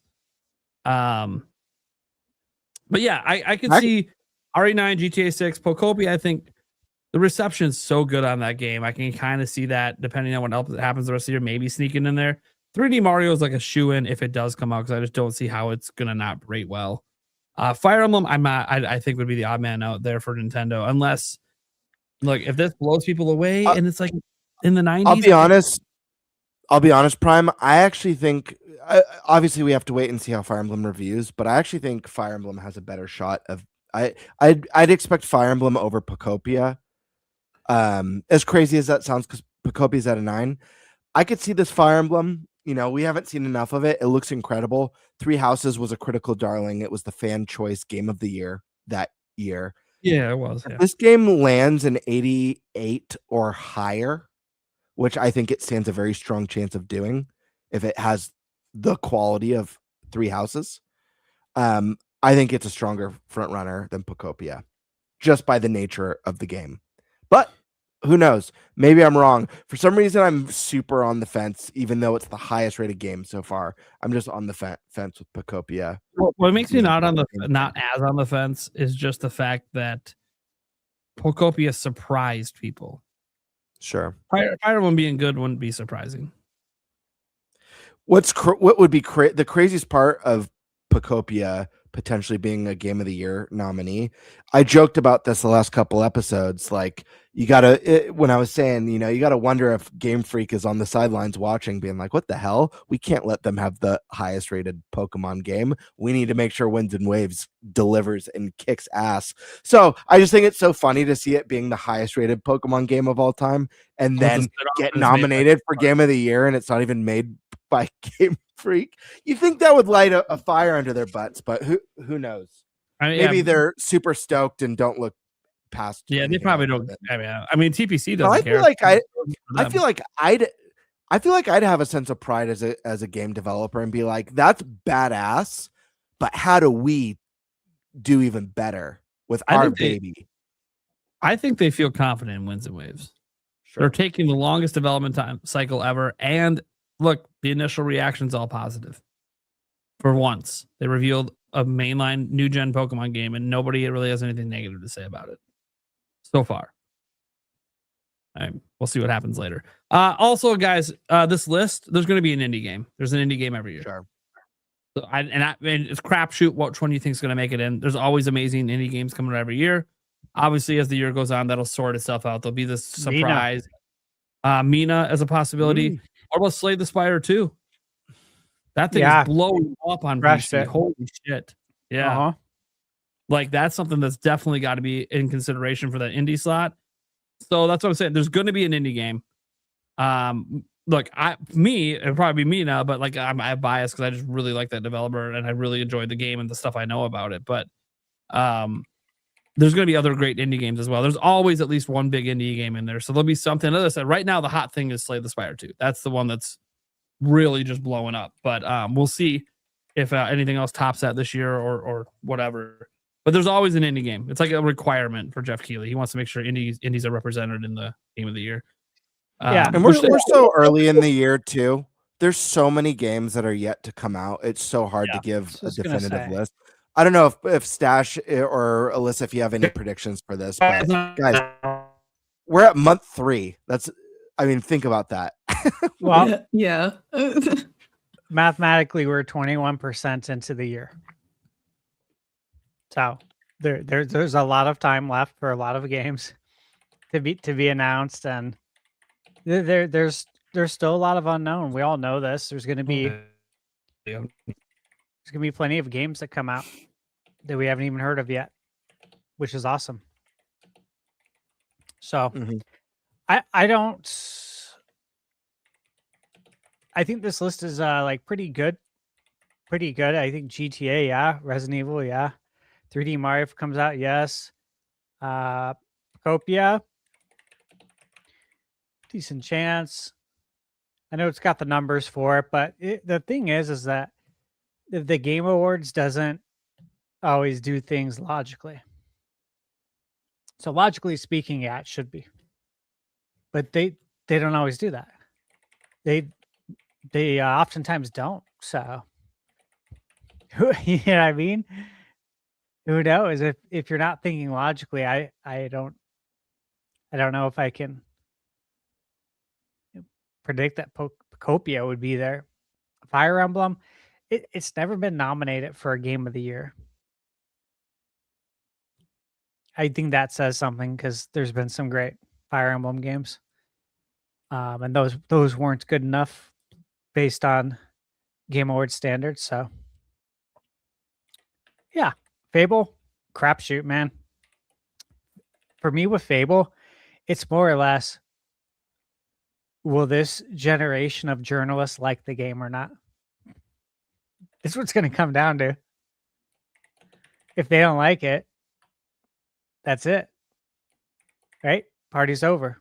If they don't get it, it could be just as magical as the original on Xbox for us. But if they just don't get that, it's toast, man. People look at the numbers. If the number doesn't hit, they won't buy it. Doesn't matter if they know anything about the reviewer. This is why Metacritic sucks. I always stand by that. Because if some random person you don't know on the internet decides that this game only gets a 7, this person you don't know, you don't trust, you don't know how they live their life, you don't know if they're the type of person who wakes up and complains about everything all day, and you're taking the number they gave to this game and saying, all right, they only gave it a 7 or an 8, I'm not going to buy it. Yet you know nothing about this person. Absolutely illogical. Stupid. Put every word in there you want. But this is how people operate. Okay. Let's get to the next one. We got a few left. Sonic 80 says, what classic do you want back? Dynamite Heady for you. Oh my gosh. Classic do I want back? Earthbound just comes to mind instantly. Snowboard Kids. Snowboard Kids. Yeah, good one. Star Tropics. I would say Earthbound as well. Every game we toasted to. Yeah. NBA Jam, bad. Oh, yeah, that's a given. I'll take Jam since you took Earthbound, and let's hope we get both. There we go. Scott, you got one? Not that I can really think of like a popular classic one. I don't even know if I want them to make new ones, but I brought up Tak and the Pyro Juju before. I just want him to come back. The OG one, not the games after the show. Even if they just remaster or remake the first game. That's what I want.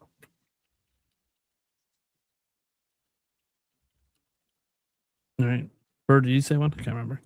No, but I'll go a little bit more broad. There's so many great games that I would love to see come back. I'm going to say the age of mascot games. There's so many dead, forgotten mascots I would love to see make a return across all platforms. You know, obviously Banjo's a big one for me, but what about Gex and Earthworm Jim and so many great iconic characters over the years? We got to see Crash come back. We got to see Spyro, but there's a lot of great characters Bubsy's across back, all platforms. Booger Man. Bubsy's back. If Bubsy's back, why can't we get So let's get what's his let's get a Vector Man. Vector Man. Vector Man's Sega. a great one. Pepsi Man. I'll do you one better though. Yeah. Oh yeah. Who wouldn't want him back? Now, I don't know if people consider this a mascot, but Captain N. Yeah, I always wanted Captain N. Yeah. Yonoid. Yeah, Yonoid. Yonoid. Hey, I'm so glad that Domino's just brought him back a couple of years ago just as a tribute. I'm like, hell yeah, dude. You should do this like every 10 years. Yeah, that shit made my day. Bring the Noid back every 10 years, man. I'll buy any of the merch and t-shirts. I don't give a shit, dude. I love the Noid. Yeah, me too.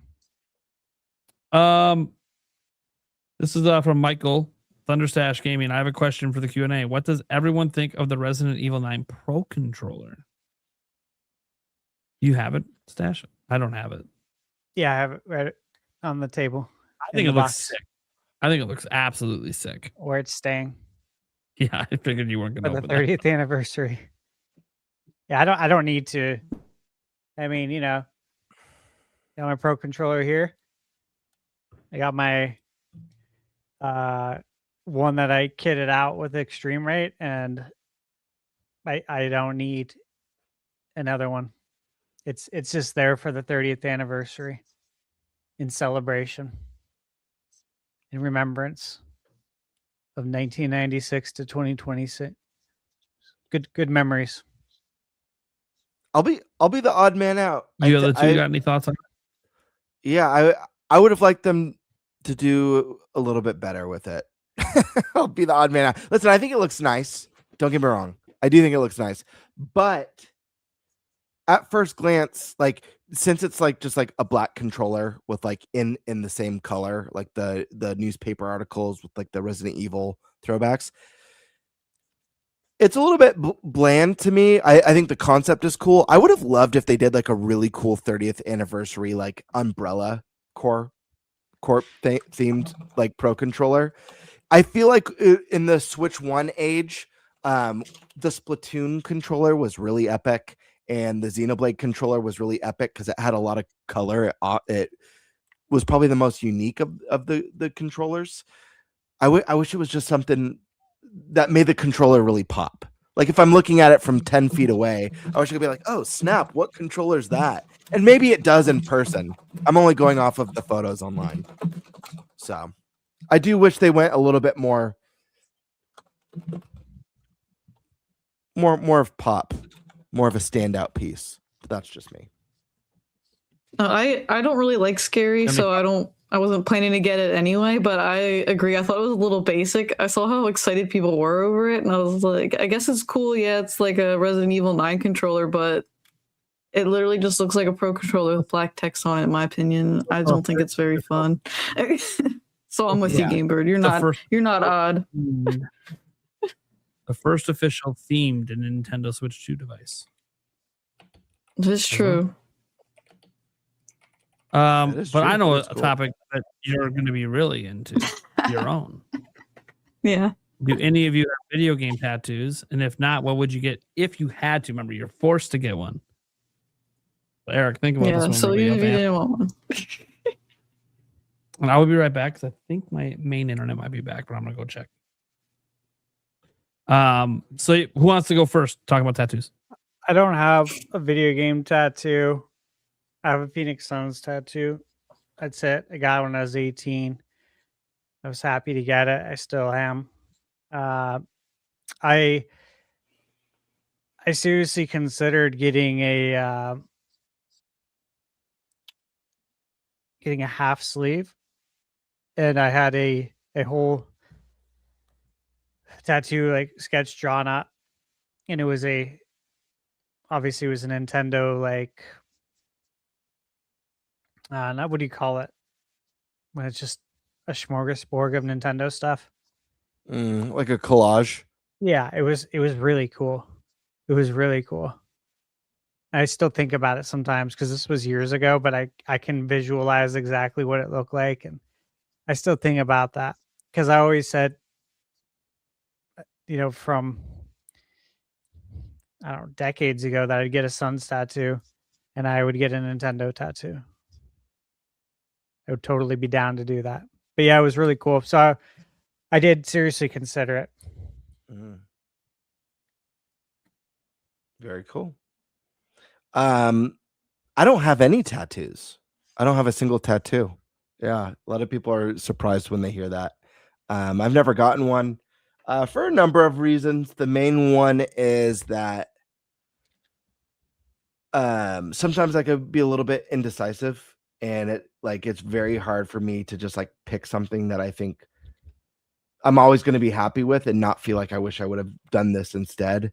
And then the other part is like, does that way of thinking lead to like, it's just like never ending, which I know some people don't have a problem with that, but I could see myself being like, it just being like spiraling to where they're addicting. To where it's like, I can't control it, but it is something I have thought about, and I have thought about, video game related ones. If I ever got a video game related tattoo, what would it be?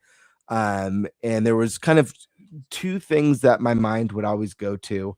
One was the Super Nintendo or the Super Famicom, because even though I started with the Gold Zelda cartridge and a hand-me-down NES, Super Nintendo was truly the console that I believe that turned me into a lifelong gamer. And if you watch the collab that I did with or when I joined N64 Josh on his live stream, he does like a deep dive interview throughout my like game history and my Nintendo history. I get to share a lot about myself and why that console was so significant in my life. But SNES or the Super Famicom, like anything, there were like a few designs, and I had a buddy who he is the lead art designer. He's the art director at Insomniac. He drew me, I've shown it on the podcast, a Ganondorf for me as a gift. He also made my logo for me when I was like, oh, make me a Super Famicom controller with wings for the grips. But he actually did a really cool doodle for me that I was like this close to getting my first tattoo. And what it was a SNES controller, but on the controller was like moss and like light rays on it, and on the center of the SNES controller was like the pedestal that the Master Sword from A Link to the Past was in.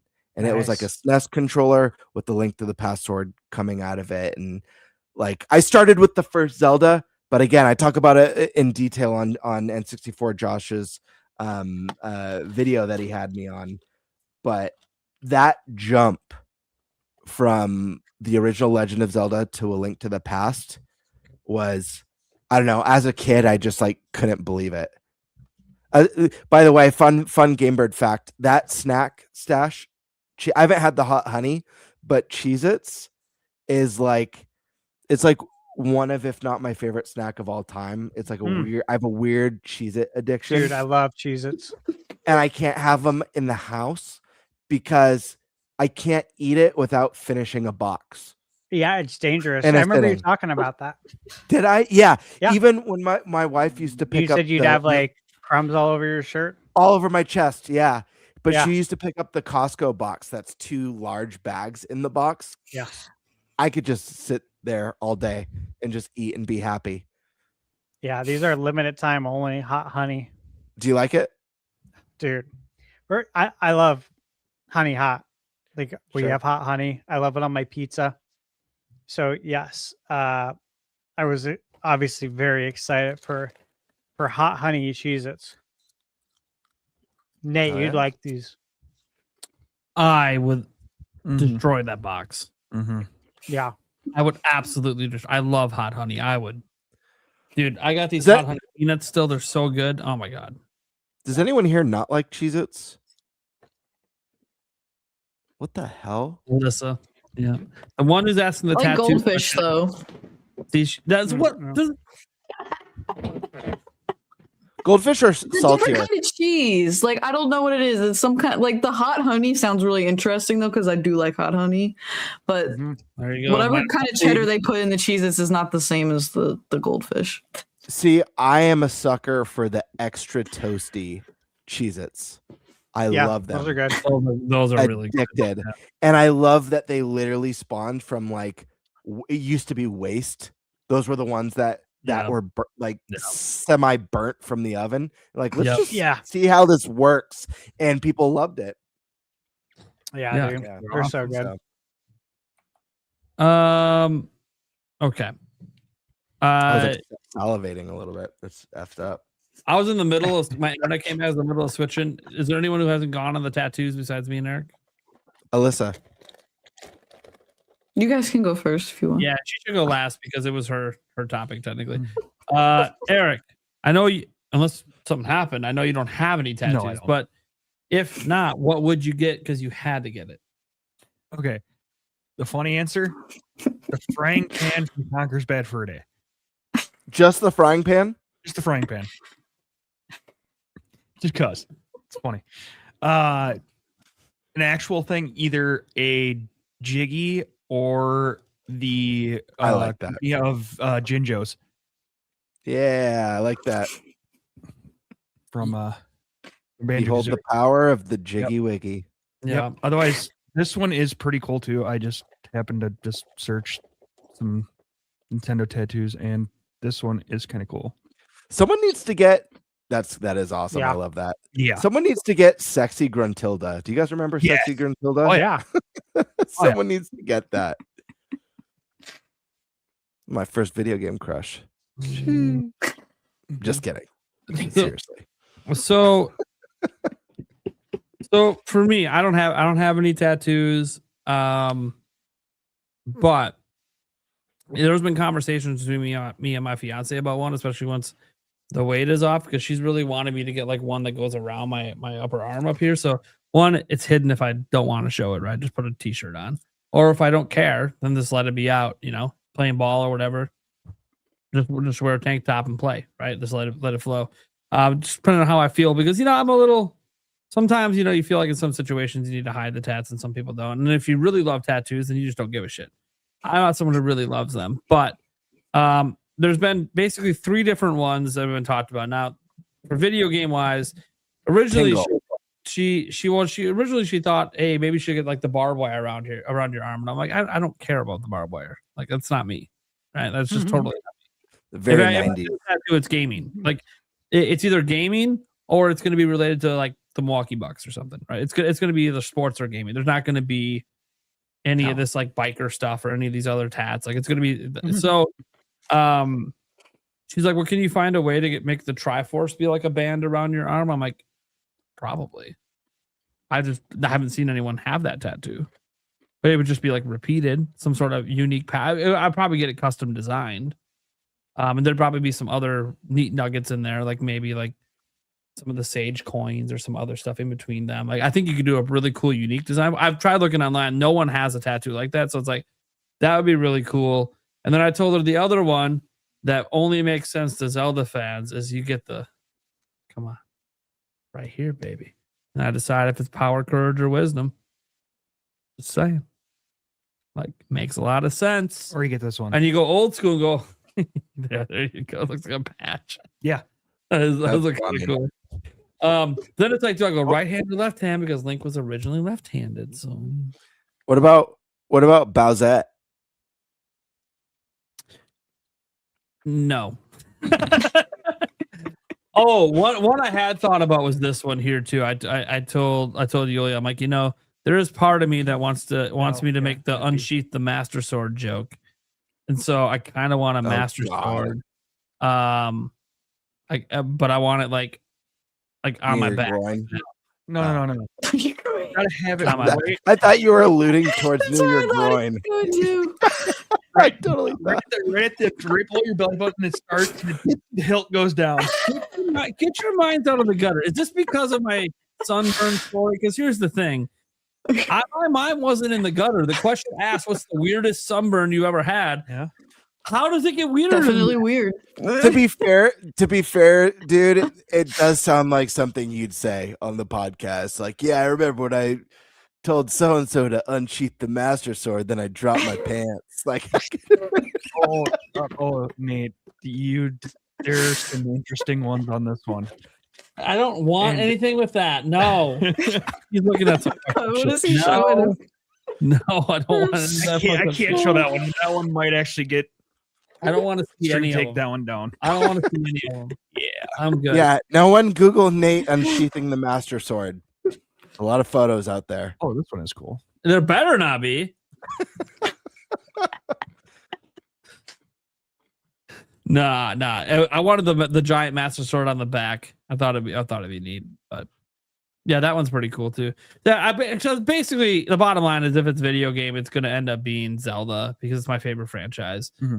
I'm not saying that I haven't considered other ones like Mario and stuff, but it's like, come on, I can't have that before Zelda. Like, it's got to be a Zelda tat first. And trust me, it's like I always thought, like, if I finally do the tattoo, is it just my beginning journey to?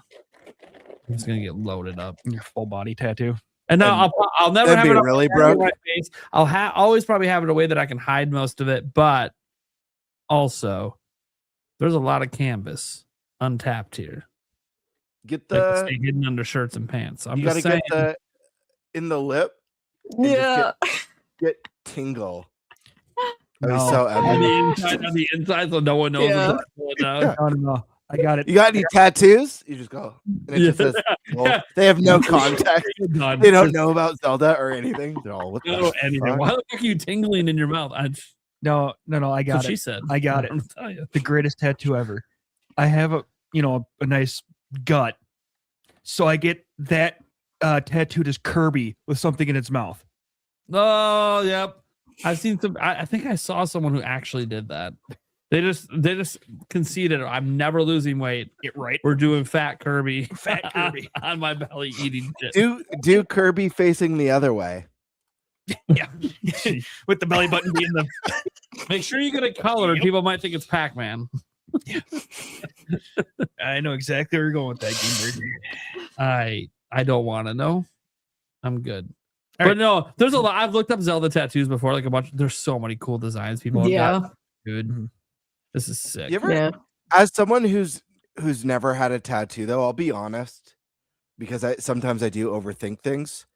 I do have like a fear of like, what if I'm that person who goes for my first tattoo and I get like the fucked up botched one, you know, like because you do see them out there. Yeah. Like, what if I'm that person? You do your homework on the tattoo artist, and you really I live in California, dude. What if I get a phenomenal artist and there's a major earthquake mid tattoo, or he sneezes and farts from his sneeze, and then I'm really fucked for this tattoo. But this is where is this thing? Oh my gosh! I tried to load the page, and now it's just gonna take forever to find it. There's so many. You could just do this, Gamebird. Hold on, let me get it up. Oh God! Here. Whoa. Right. Share screen. What? So the one on the left is the original. Oh yeah, I've seen that before. I love that. That's so funny.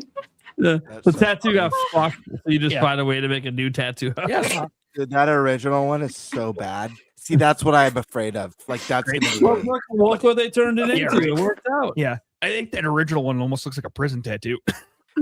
Might have been. It's the moment where the artist says, "What do you think?" You look at it, you know. So, what do you think? See, I like this one, but I would get made fun of it for it. But it's a really neat tab. I like that one. And just change the color scheme up a little bit. Yeah, the color scheme would have to change. That's mostly the thing that throws it off a bit. Yeah, but I like it, dude. There's just a lot. Like, this is a serious conversation that me and my fiance have had, and she's had one too. Like, oh, what do I get a tattoo? I'm like, whatever you want. She's like, what if I get a tramp stamp? I'm like, it better be video game related. That's all I care about. Press start. Yeah, hey, that's fine with me. If it's video game related, get what you want, baby. I don't care. Wow, dude. There's some interesting tattoos there. I said the only other tattoo you can get that I won't complain about. Like, look, if you want to get like tattoos of the kids or something, I'll never say no to that. It is what it is. That's a personal thing. But please don't put their faces on your body. Just don't. No. Like, please, No. just like their names somewhere. Don't fucking put their face. But don't do what my friend's mom did. Oh no. She got his name tattooed on her foot, and then his birth year. So it looks like it's halfway to he's dying. They just need to finish the year off of when he dies. What? I have never seen this. Yeah. I can't even imagine how that looks. Yeah. It sounds like it's fucked up, but then I'm not really sure because, like, okay, it's tattooed on the bottom of the foot. What's the big deal? No, it's not on the bottom of the foot, just on her foot. That has his name and then his birth year, but it looks like it. You know, all you need to do is just add the dash, and the other date. The way they put it on in memoriam type tattoo. Oh, it looks like a memoriam tattoo. Kind of. Oh no. Yeah. No. Oh no. I'm so sad. That's not good. All right, Alyssa. Enough of us reminiscing on the tattoos we would get. What's going on over there? The suspense is killing us. So I have 10 tattoos. They're not all the tattoos though, but 7 of them are. Damn. Yeah. Well, I got Wolf Link here. Yep, I knew I can about show you that. the ones that I can show you. Yeah, the Wolf Link. Yeah, I've seen that. I don't think my sleeve's gonna come up all the way, but I got the mask back here. This was my first tattoo, so it's just like little Triforce with little things there. And then this one was my most recent one. We'll just say it's a dragon with the Master Sword. I have a wolf howling with. That's what she was laughing about the bad artist stuff because she's like my most recent one got fucked. No, it's so good. It's so good. I wish I'll have to wear like a tank top next time I come on. It's been too cold here, but no, it's all good. I have the 3 fairies here, the side boob tat with Navi tattletale. Hey, that's good for the man, baby. Or if you just go out to the beach and you like to wear bikinis, I guess then people. When you say 3 fairies, do you mean like Navi, Tattle, or do you mean like Great Fairies? Yeah, Navi tattletale. Yeah. Nice. It would be hilarious if it was the Great Fairies right by the boob. It's like that would be funny. She knows what she's doing. I remember seeing the Great Fairy for the first time in that game and just being like, wow, as a little kid. Whoa. Holy moly. Anything Oh, my of mom it, doesn't walk in. I didn't think anything of it as a kid, but it was God. What other games are the Great Fairies in for the 3D ones? Wind Waker. Yeah, And Breath They're of the not very Wild. sexualized in Wind Waker, though. No, Yeah. they're super sexualized in the new games. Oh, Dude. yeah. Oh no, okay. I was playing it back in. Oh, She pops out, and Yulia. This is probably why I took Yulia so long to try Breath of the Wild. Literally playing it on the TV in the living room. The first frame, and she's just full bosom and everything. And Yulia's like, "What's this game rated, Nate?" I'm like, "E forever." Yeah. Nate busted out that Labo VR faster than you could say pizza. Labo VR didn't exist back then. Yeah. My I'm like- half sister's convinced that Zelda's like not E for everyone. She's like, I hear the noises they make in those games you play. Oh, And she's just like, am I gonna have to ban you from playing this in front of the kids? I'm like, I hope not. I promise this is probably the most sexualized thing in the whole game. There's a history with the Great Fairy. Just let it be. But yes, the Japanese developers are hornballs. It happens. It's okay. I'm like, look, we didn't get this in Twilight Princess, but we got Telma. I'm just saying, they're horny bastards. It is what it is. Do you have a problem with cleavage, babe? My kids don't have. They look, Aiden's staring at me right now. He doesn't have a problem with cleavage. he's all wow, just like I was. That's exactly what he. Holy mackerel. Hope my mom doesn't walk in. He said that. I'm like, she's talking to me right here, buddy. Oh, Lord. Dude, Aiden, he likes the women, that's for sure. Holy shit. Anyways, yeah, dude, someone out there has a Great Fairy tattoo that they've actually done it into their boot. It's happened. Yeah. You know, someone's Find it.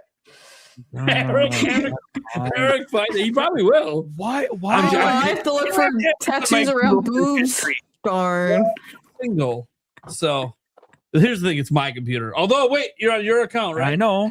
Hey, That's why I said, why do I have this on my Google search history? you're single. Are you excited for the Hannah Montana comeback? Oh, totally. Set a check. 20-year reunion. I wonder if anyone's ever done a scramble vision tattoo where you maybe you think you see a nipple. I don't know. You have to on that might be fucking The oldies will understand that reference. Oh yeah. I think I see a nipple.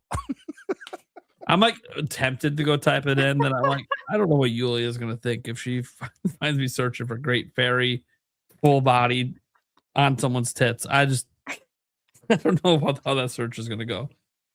I mean, there are some cool ones I'm seeing there, but not exactly what I was referencing. No. I'm sure someone's done it. It might just not be pictured Yeah. online because obviously you gotta expose yourself a little to do that. And whoever got it might not have been comfortable with that, which is fine. But yeah, you just know someone's done it. You know, it is what it is. But yeah, no, for tattoos for me, it's once the weight's off, it's one of those. Okay, I'm probably gonna get one, at least one before I die. But I always know how it goes. You get one, Yeah. the next, and the next. One turns into 10. Once you get over that initial fear of the needle and it's gonna hurt, and you realize okay, it does, but it's not so bad. And then it depends on what part of the body you get it on for the pain. It's the Great Dairy. It's the instead of Great Fairy. Dairy. Yeah. So no, it's a good question though, just because I've actually had conversations about it, and Yulia has too about it. You know, she's had conversation about certain piercings and stuff as well. That I'm like, get what you want. What do I care? Like, well, you have to look and deal with my body. I'm like, and that's a problem. Why? Exactly. Do what you want. I'm gonna be here either way. Do what you want. Yeah, and she has right now it's the belly button that she wants to get pierced. And you know why she really wants to get it pierced? Someone on Etsy, back when I worked at Zelda Informer, sent me like one of every piece of jewelry they had, and it included some like Zelda ones for belly button piercings. And every time she comes into my office, she walks right over to the box, opens it up, stares at it, and goes, "Man, I should get my belly button pierced so I can wear this." And I'm like, "So do it then. I'm not stopping you." Word. Right? Just go do it if you want to wear the Zelda. And like, did I just make you into a Zelda fan? You're staring at a Zelda piercing and you want to get it just because I have it? Well, didn't you buy it for that? Sure. Yep, that's what I bought it. I didn't buy shit. It was said to me. I didn't even ask for it. But no, yeah, so it's kind of that was a neat topic. I like that. Yeah, we'll leave it at that. All right, guys. Let's go around the room, let people know what we got going on, where they can find us. Obviously, big shout out to Professor Noctis. Because he was here earlier. Professor, obviously he had to dip out. He's got probably teach class or some shit tomorrow. So let's start with our guest, obviously Sky Sword Alyssa. Hi, I'm Sky Sword Alyssa, if you didn't know already. I stream games here on YouTube on Tuesdays and Thursdays. I play on everything, so I stream all games, just Nintendo. I am planning to do a Crimson Desert stream. I have it's shipping, so there was a demand for it, so we're going to try it out, see how it goes. I did just hit 600 subscribers recently, so we'll be doing a Lego build this bad boy in the upcoming weeks. Hell yeah. I'm excited. So, right there, so in like the next couple of weeks, you can afford that. Right I finally got caught up on all my celebrations, so I just dropped a Q&A video. I did my entire playthrough of Majora's Mask. I did find all the masks.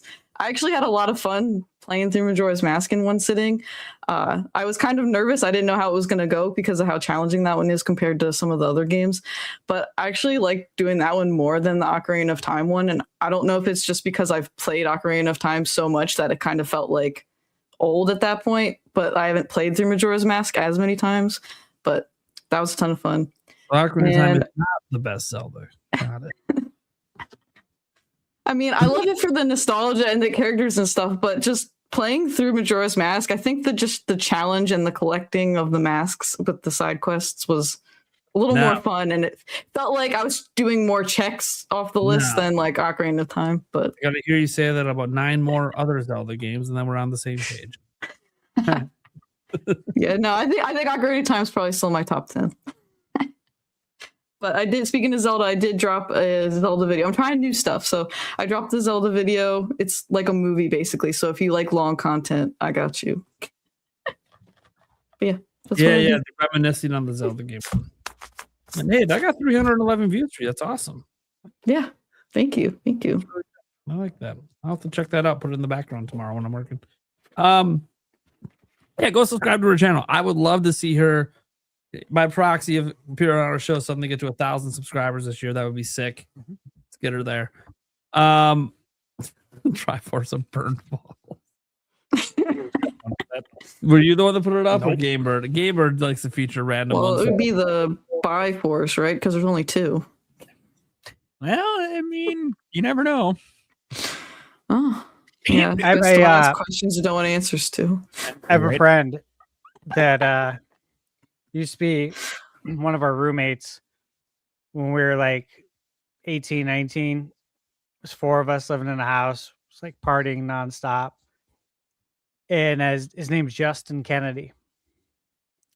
And he's rocking the Triforce apparently.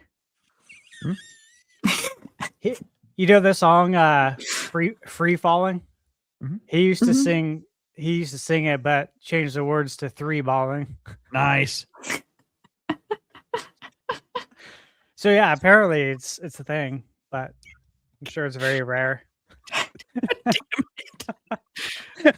Just like the Triforce, right? Guys, if you listen to the audio version, you're missing out on so much on the video version. Yeah. There are things happening on screen that I can't describe. So God damn it. Dude, it's making me so hungry. I know. Right now, too, all this shit. I know. Dude, right? the one that gets me. Doritos are good. The one that gets me was Michael Gutman, who was like, dude, ketchup chips are so good. Fuck off. No. They are so good. I like ketchup and they're disgusting. Yeah. I still have a bag sitting in this back room that was sent to me by Corey Bohm. I'm never opening. Yeah. Ever. What is it? Ketchup chips. Who makes them? I don't know. They get sent from Canada. Thanks, I'm interested. I want to try these. So I'm curious. Google it. They do sell some. Trying to forget about that. Was that towards you? Yes, I've been being harassed by the fake Risky. I'm so sorry. I did not know that. It's okay. I thought that was for. Did you? I thought that was. On our podcast? Yeah, Dude, he's been a creeper going after people. I don't know who that is. Yeah, no, he's come over to my channel too. He came Well, in the Majora's Mask stream, and he's says a few other ones. To summon the Risky Gulmar. Yeah, risky. I Oh, don't I think see it's it actually now. him. I I didn't think see it's the somebody first message. pretending to be him, He honestly.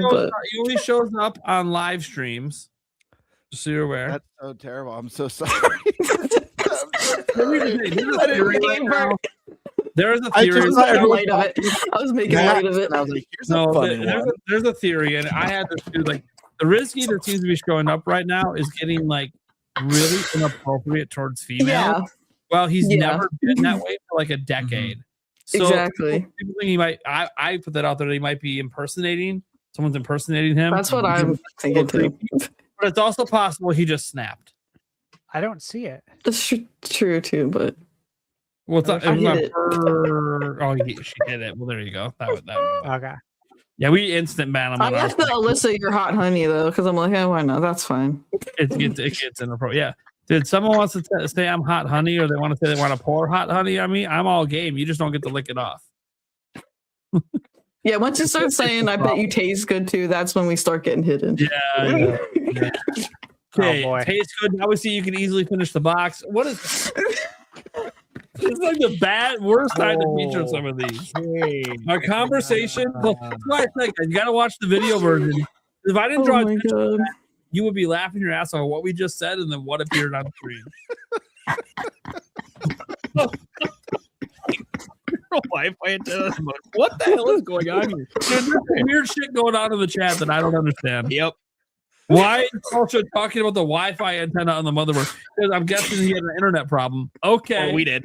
we did too, but it wasn't a hardware. Yeah. Is there a way to 100% verify? No, YouTube doesn't let us ban and or check IPs. It's stupid because most other platforms let you do it. Yeah. Especially when you want to permanently ban someone. It doesn't even technically permanently ban. Anyone can use proxies or change their IPs. I just want to know how the hell he changes email so goddamn fast. He doesn't.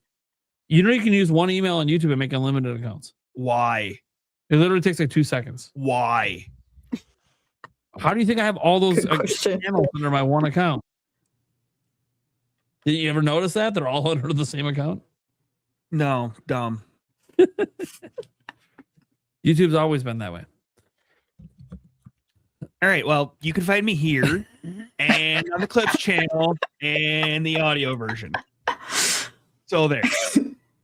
He's talking now. Look at that. He was just talking, LB. He was just talking. Let's see. He was talking about tattoos as well. Where you been? Eric's been talking. Maybe not for the first 3 hours, but okay, so we elicited Eric. Birdman. Actually, you know what? Screw it. No, you're in the spot that goes last. I'm up next. I'm Nintendo Prime. I post news. It's fun. It's great. Hopefully there's some great news tomorrow to post about. There was great news earlier this week, hence the Switch 2 update. That was really fun to cover. Hopefully we get some good news tomorrow as well. I'll be back then. I'll also be doing a stream. Kind of a busy day outside of work tomorrow, but that's okay. I'll get this all in. I'll make it work as long as my internet's not screwy. I'm on my road to 162,000. We're trying to get there. We're trying to get to that 62. Trying to get that next 1,000 subscribers. So, if you guys are enjoying even just this podcast, and you're just like watching me get roasted by everyone, I'll take a mercy subscriber. That's fine as well. Otherwise, you can check out the podcast everywhere podcasts are heard. All the audio versions on everywhere. Eric's been really good about getting those up the next day, and then we have the Clips channel as well that Eric advertised. Go check that out as well if you want the podcast in smaller segments. This will be an interesting one. This one might not be small segments. Yeah, it kind of depends if he wants to break up some of the Q&A into its own things, which might also depend if the person that keeps coming in to do all the timestamps decides to do that, which they might. Yeah, I don't know. Yeah. They might not because it makes it easy for them not to. Yeah. That said, Thunderstash. You can find me on YouTube at Thunderstash Gaming. What I have that I'm working on. So I put in like probably about 6 hours yesterday and I'm going to wrap it up tomorrow and get the review done for Mini Shoot Adventures on Switch 2. Let me just say, you're going to want to watch this. I don't want to go into detail. You're going to want to watch it. Just trust me on that. The other games I'm working on, I have an embargo Friday morning for Machine Gun Fury, the 23rd for Ariana and the Elder Codex. I don't know if you guys have seen anything on that. Metroidvania. Looking forward to this for like a year. Of course, Mario Wonder's coming up. The Midnight Walk. I have that right now. Embargo is on the 26th. Mega Man Star Force. Look, I didn't play those games, but I'm going to review it because Capcom's going to send that to me, so I'm going to check it out. Little Nemo comes out. So that's the 31st. That's kind of what I have coming up. I'm going to fill in some games in between there because there are some other games I'm working on that I haven't talked about. So yeah, it's going to be a busy end to the month. And then I got that 10K on Sunday.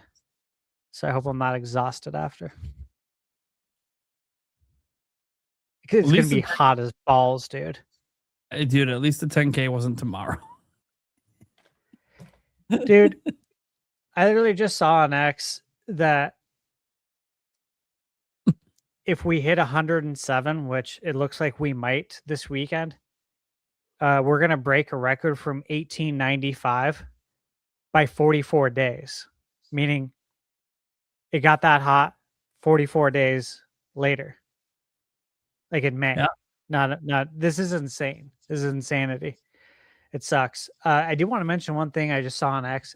Dr. Sircon Toto, good old Dr. Sircon. He said Crimson Desert reviews apparently not good enough for investors. Stock price for publisher Pearl Abyss in Korea, where it is Thursday afternoon, is currently down 29.88%. That is this is what I'm talking about. What did I say earlier, though? People are going to lose jobs over this. Yeah. Because you were tired or because you didn't want to put in the effort to learn this shit. Or because you weren't up to the challenge. It could be a variety of reasons, right? I'm not pointing. Yeah. I'm just saying, like, you got to be in the right mindset, the right frame of mind. You need to assign people to review this game that are going to be not that love the genre, but like you should assign people that understand these games, you know? Yeah. I'm curious if it goes lower for them because I was just looking, like, you see that dramatic drop off. It's not a big drop off, but they also were kind of overinflated because of Crimson Desert. You go back to January, they're still higher than they were in January. So obviously they were just rising up to the game because there was all this anticipation. So I'm curious to see if it continues to sink, because honestly, the reviews are what they are. It's the sales that ultimately matter. Yeah. And it reviews at a 78, which isn't what the investors thought it would review at. They were probably thinking like me 94, which is what they probably thought the quality of the game is, but obviously it didn't hit that, at least with the reviewers. But it still goes on to sell really well. If it comes out the gate just banging with sales, and they have like a report next week, hey, we did 5 million in the first 4 or 5 days. I wonder if that's gonna be like, oh, well, maybe the reviews aren't as big of a deal as the sales. But I think they got their pre-orders and they pulled their money. And based on these review numbers, more people are going to pull their money, sadly. And that stock's going to continue to drop because, well, there's one chance left for it. Nobody filters to 7s. There's that much I can say, right? Guys, nobody filters to a 7. No. Most people don't filter to an 8 either. There's one shot for it. The user reviews. If the right gamers are playing it and it comes in hot and all of a sudden it's got like a 9 user rating, because sometimes that happens where like the user score is significantly different than the actual reviews. And that does actually lead to the game, because of word of mouth, being like, oh, well, the reviews were just wrong. That's true, but so many. I say, but like I wish it was. I'm also trying to be completely hopeful. true. Yeah, I'm also trying to being too. hopeful. Yeah. I just feel like gamers don't put as much stock into user reviews as they should, in my opinion, because look, this person is just like you, except they were compelled to write a review. That's how strongly they felt about this game in one direction or the other, whether it be good or bad. They felt compelled to do it for a reason. And so you should actually take this person's point pretty seriously because they're not getting paid to do this. The person who is getting paid to do this, maybe you shouldn't take it as seriously because this is their job. You know, like maybe they don't like their job, but someone whose job this is not to do wrote a review. And so you should put at least as much stock in it, but so many people don't. And that's what irritates me because I could see gamers enjoying it and I could see the user score actually being good. But then just too many NPCs not putting enough stock in it. If NPC I gamers. ever get to play it, and no, it's not going to be now unless they sent me a copy, and I didn't even reach out to ask for one. So, but if I get to play it anytime soon, and I end up loving it, you guys will see me praising it all over social media. I don't care that it's not a fucking Switch 2 game right now. I know it's coming to Switch 2, and if I think it's utterly amazing, I want to spread the word because I know the reviewers aren't doing that. Well, I shouldn't say all the reviewers. There are some that looks like they loved it and put in the time, but that, you know, they got to move on to the next one. They're not going to keep pumping up the game. They're on to the next review, on to the next thing they got to do. Very curious. Stash, are you reviewing this game? Still nobody's gotten console review code. I retweeted it earlier. There's a tweet that went out that said no one's got it for PlayStation or Xbox still. Hopefully after launch, they decide they're willing. Yeah.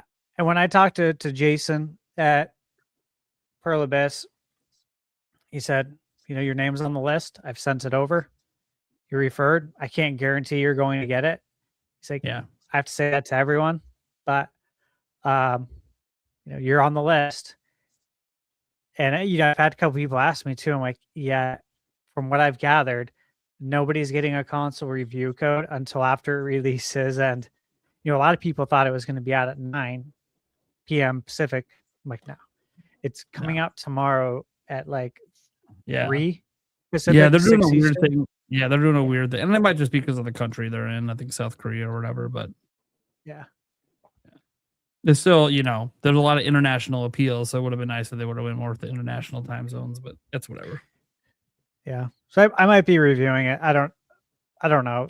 Like what I just read off to you is a fraction of what I'm working on. So it's just like, yeah, it's a lot. The thing is, the reason I asked is because this game, if especially if the player score seems to be quite high, feels like one of those games that it needs people who understand it to actually be the ones talking about it.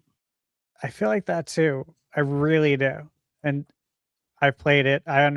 Obviously I understood it. We understood it after we played it. We understood how it was probably going to review with journalists. Yeah, 45 minutes. It took me 45 minutes to really sort out the controls, but that's because they just dropped you in the middle with like everything and not know what the fuck you're doing. But the fact that it within 45 minutes I started figuring out most of the combat, I was like, oh, this is actually really fucking cool. Like, well, there's so much we didn't get to do. Because like it just because most of the time I spent just trying to figure out the controls because it is so different. Yeah.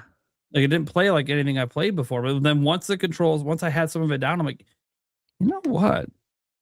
This is actually, why has no one done this? This is actually kind of fucking cool. It's like a catch-all game. Yeah. There's like everything in it. And the thing is we only got to play that part. Yeah. Like it took me a bit to figure out how to ride the horse. I'm like, okay, it is a little weird. This shouldn't be this difficult to ride a horse. But that was one of the things I told them, that there are certain things where the controls are a little too complex for, like, almost complex to be complex, not because it's actually fun. Pick up the flag. But like picking up the flag, yeah. it did not need to be the way it was. And I don't know if they cleaned any of that up or not based on suggestions. It sounds like they haven't. But based on some things I've read. But the combat, every time I see people mention, like the negative reviews mention how bad the combat is, I'm like, I already know you're wrong. The combat is amazing in this game, but it's complicated. Yeah. You have to learn it, And it looks like there's even more crazy mechanics, like with the flying and all this other stuff that we didn't know about back then. It's like, okay, there's a lot of complexities here, but I'm telling you that combat, and I don't know how the flying and all that other stuff works with it, but like the bow shooting and the hand-to-hand combat and the weapon combat, dude, it was sick. It was absolutely sick. And like, I remember the one guy I took out, the guy in the building that grabs like the pillar and swings it at you or whatever. Dude, I remember I took him out because I was struggling up to that point to figure out the controls, and then I figured something out in there, and then I took him out. I remember the guy watching me was like, "Huh, I didn't even know you could take him out like that." Well, Gamebird hit him with something that Gamebird did that before he even started attacking. Yeah. Yeah, and like, developers, like, we didn't even know you could do that. That's actually kind of cool. You figured that out. Yeah, you're supposed to break the stamina bar and then use the pillar to deal massive damage. But instead, I kited him around the pillar and picked up the pillar before breaking his bar. And the guy was saying when I was doing it, he's like, "Oh yeah, you can't do it that way. There's no way to grab the pillar without breaking his stamina because it'll interrupt it." Yeah, I did it, and I knocked him down to half health, like right from the start. And he went, "Whoa, oh my god, I've never seen that happen before." That was interesting. Yeah, dude, It's supposed to work that way. Yeah, it's like we didn't make it work that way, but also it did, and it was kind of cool. So that's the thing. Like when you build these really cool mechanics, you just there's the way you intended to go, but then there's unintended things that are actually kind of neat. And that was the thing about Breath of the Wild, Tears of the Kingdom. It was so cool. Like you had the intended mechanics, but you could do so much with it that the developers never thought about. And that seems to be true with this game. Like there's so much to do with it, but then also, yeah, I think the hardest, like if anyone out there is picking up Crimson Desert tomorrow, I'm just going to implore you to don't rush, be patient, pay attention, learn the controls, because it is not like any game you've played. And I'm telling you, it might feel frustrating and weird. And in some of the reviews, even some of the positive ones, they said, "Hey, for the first few hours, like I hated these controls. I'm now 100 hours in. I don't know how we didn't have games control like that before." And yeah, there's still the minor complaints that sometimes the controls don't need to be as complicated to ride a horse. Yeah, once you have it down, it's not a big deal. But it's like, yeah, but it's not adding to the experience. It's not additive. It's just, and I said this to him at the time that like it feels like you guys made this really complex combat system, and then whoever's doing the controls, no one told them that that's where it should stop. And they just applied it to everything you do in the game. But again, once you learn it, like once I figured out the horse and learned it, it was never a problem again. But it still was like, it's still weird. Like I hit like 3 different buttons to ride a horse. It's definitely a game that you don't want to put down and then come back to 3 months later. Like, I you don't want to be playing this and then be playing another RPG or action adventure game at the same time. You're like, wait, how do I walk again? It's gonna fuck you up. This is a game you just kind of want to play till you beat it. So this is like what the conversation earlier. This is an example. If I was playing this, I would probably not be playing anything else until I'm done with it, because the control system is so different. The only way I'd play anything else would be like my Madden League, because the controls are way different for Madden than for other games. But yeah, it's a very complex. There's a lot to remember. So even like this isn't a good game to like pick up and play for like 40 hours and then put it down and come back to it in a month. Don't do that to yourself. You need to see this through if you're having a good time. Obviously, if you're not, quit, whatever. But if you're having a good time 40 hours in, just keep playing. Then the problem is, and I can already tell from the footage I've been looking at today, if I do play it, I might not play anything else this year. I'm going to be so sucked into this world. That happened with Zelda. Like some games just grab you and you're just there. And like, they're so big and there's so much to do.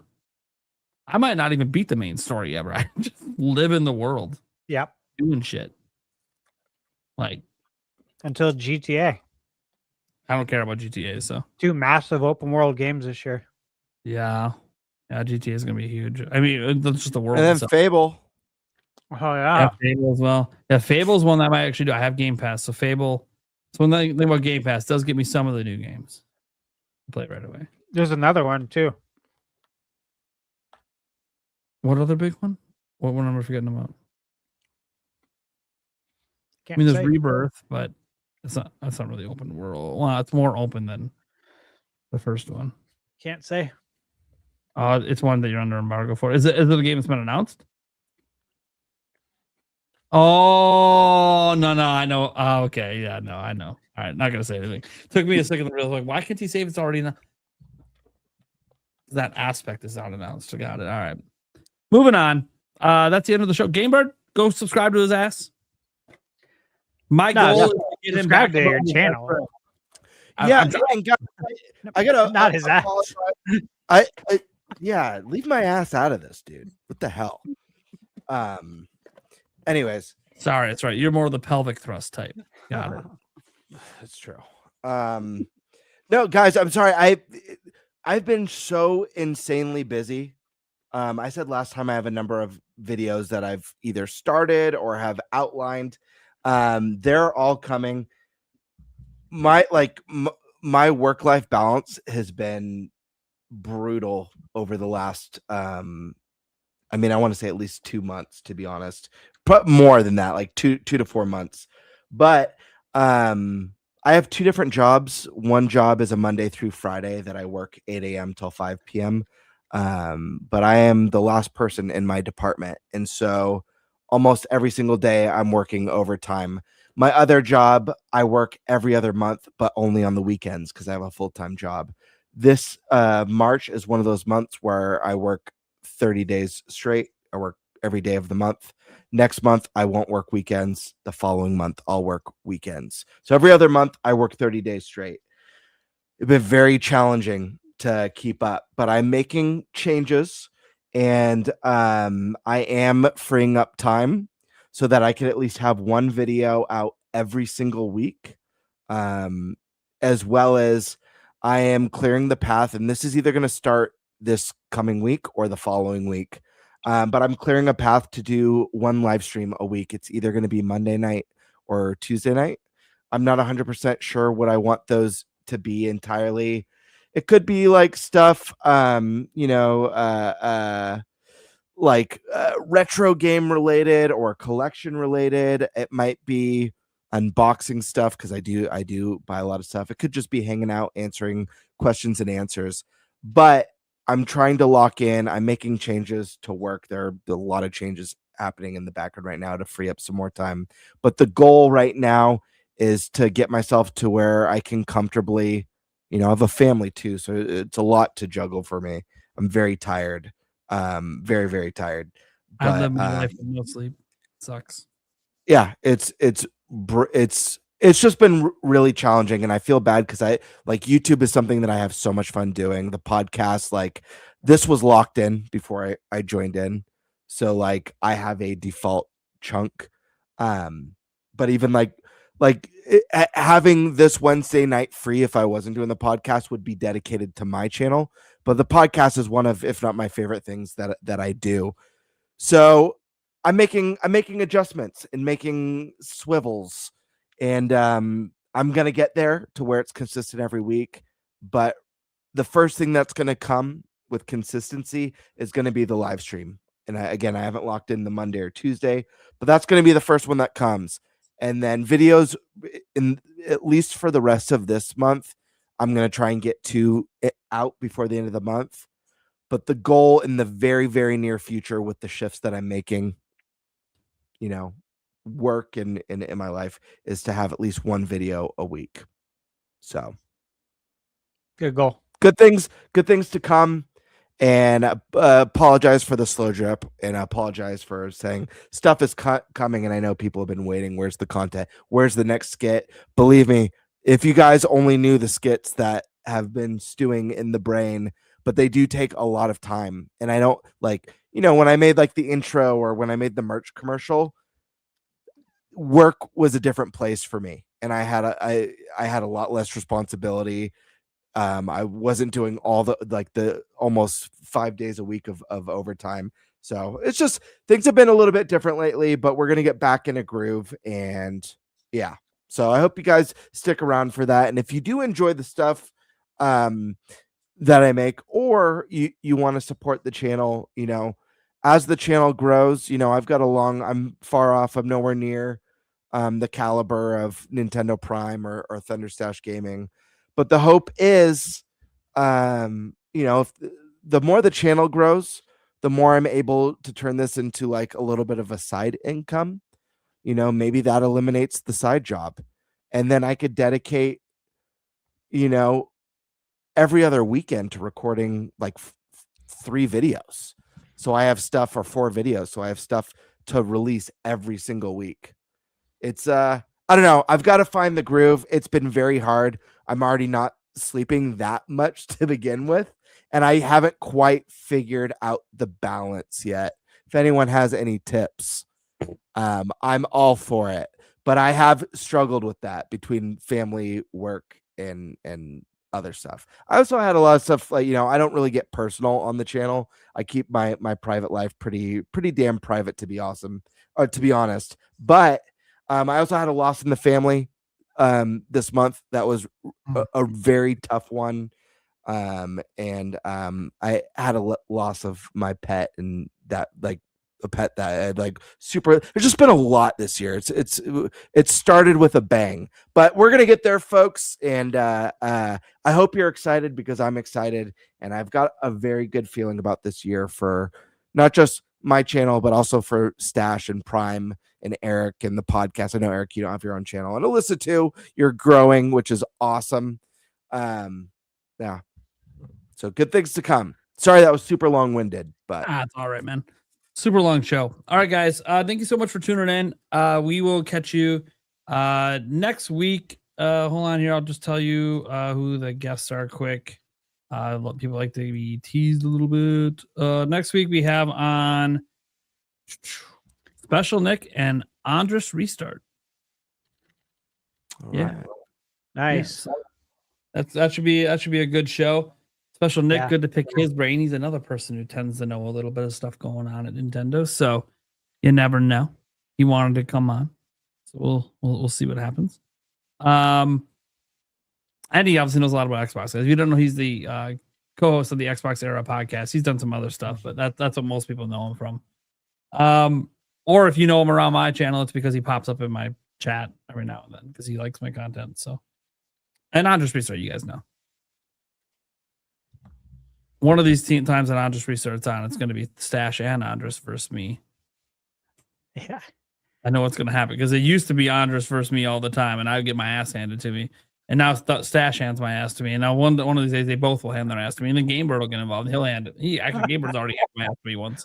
And Eric's just going to sit back and wait for the right time to throw in the killing blow. Just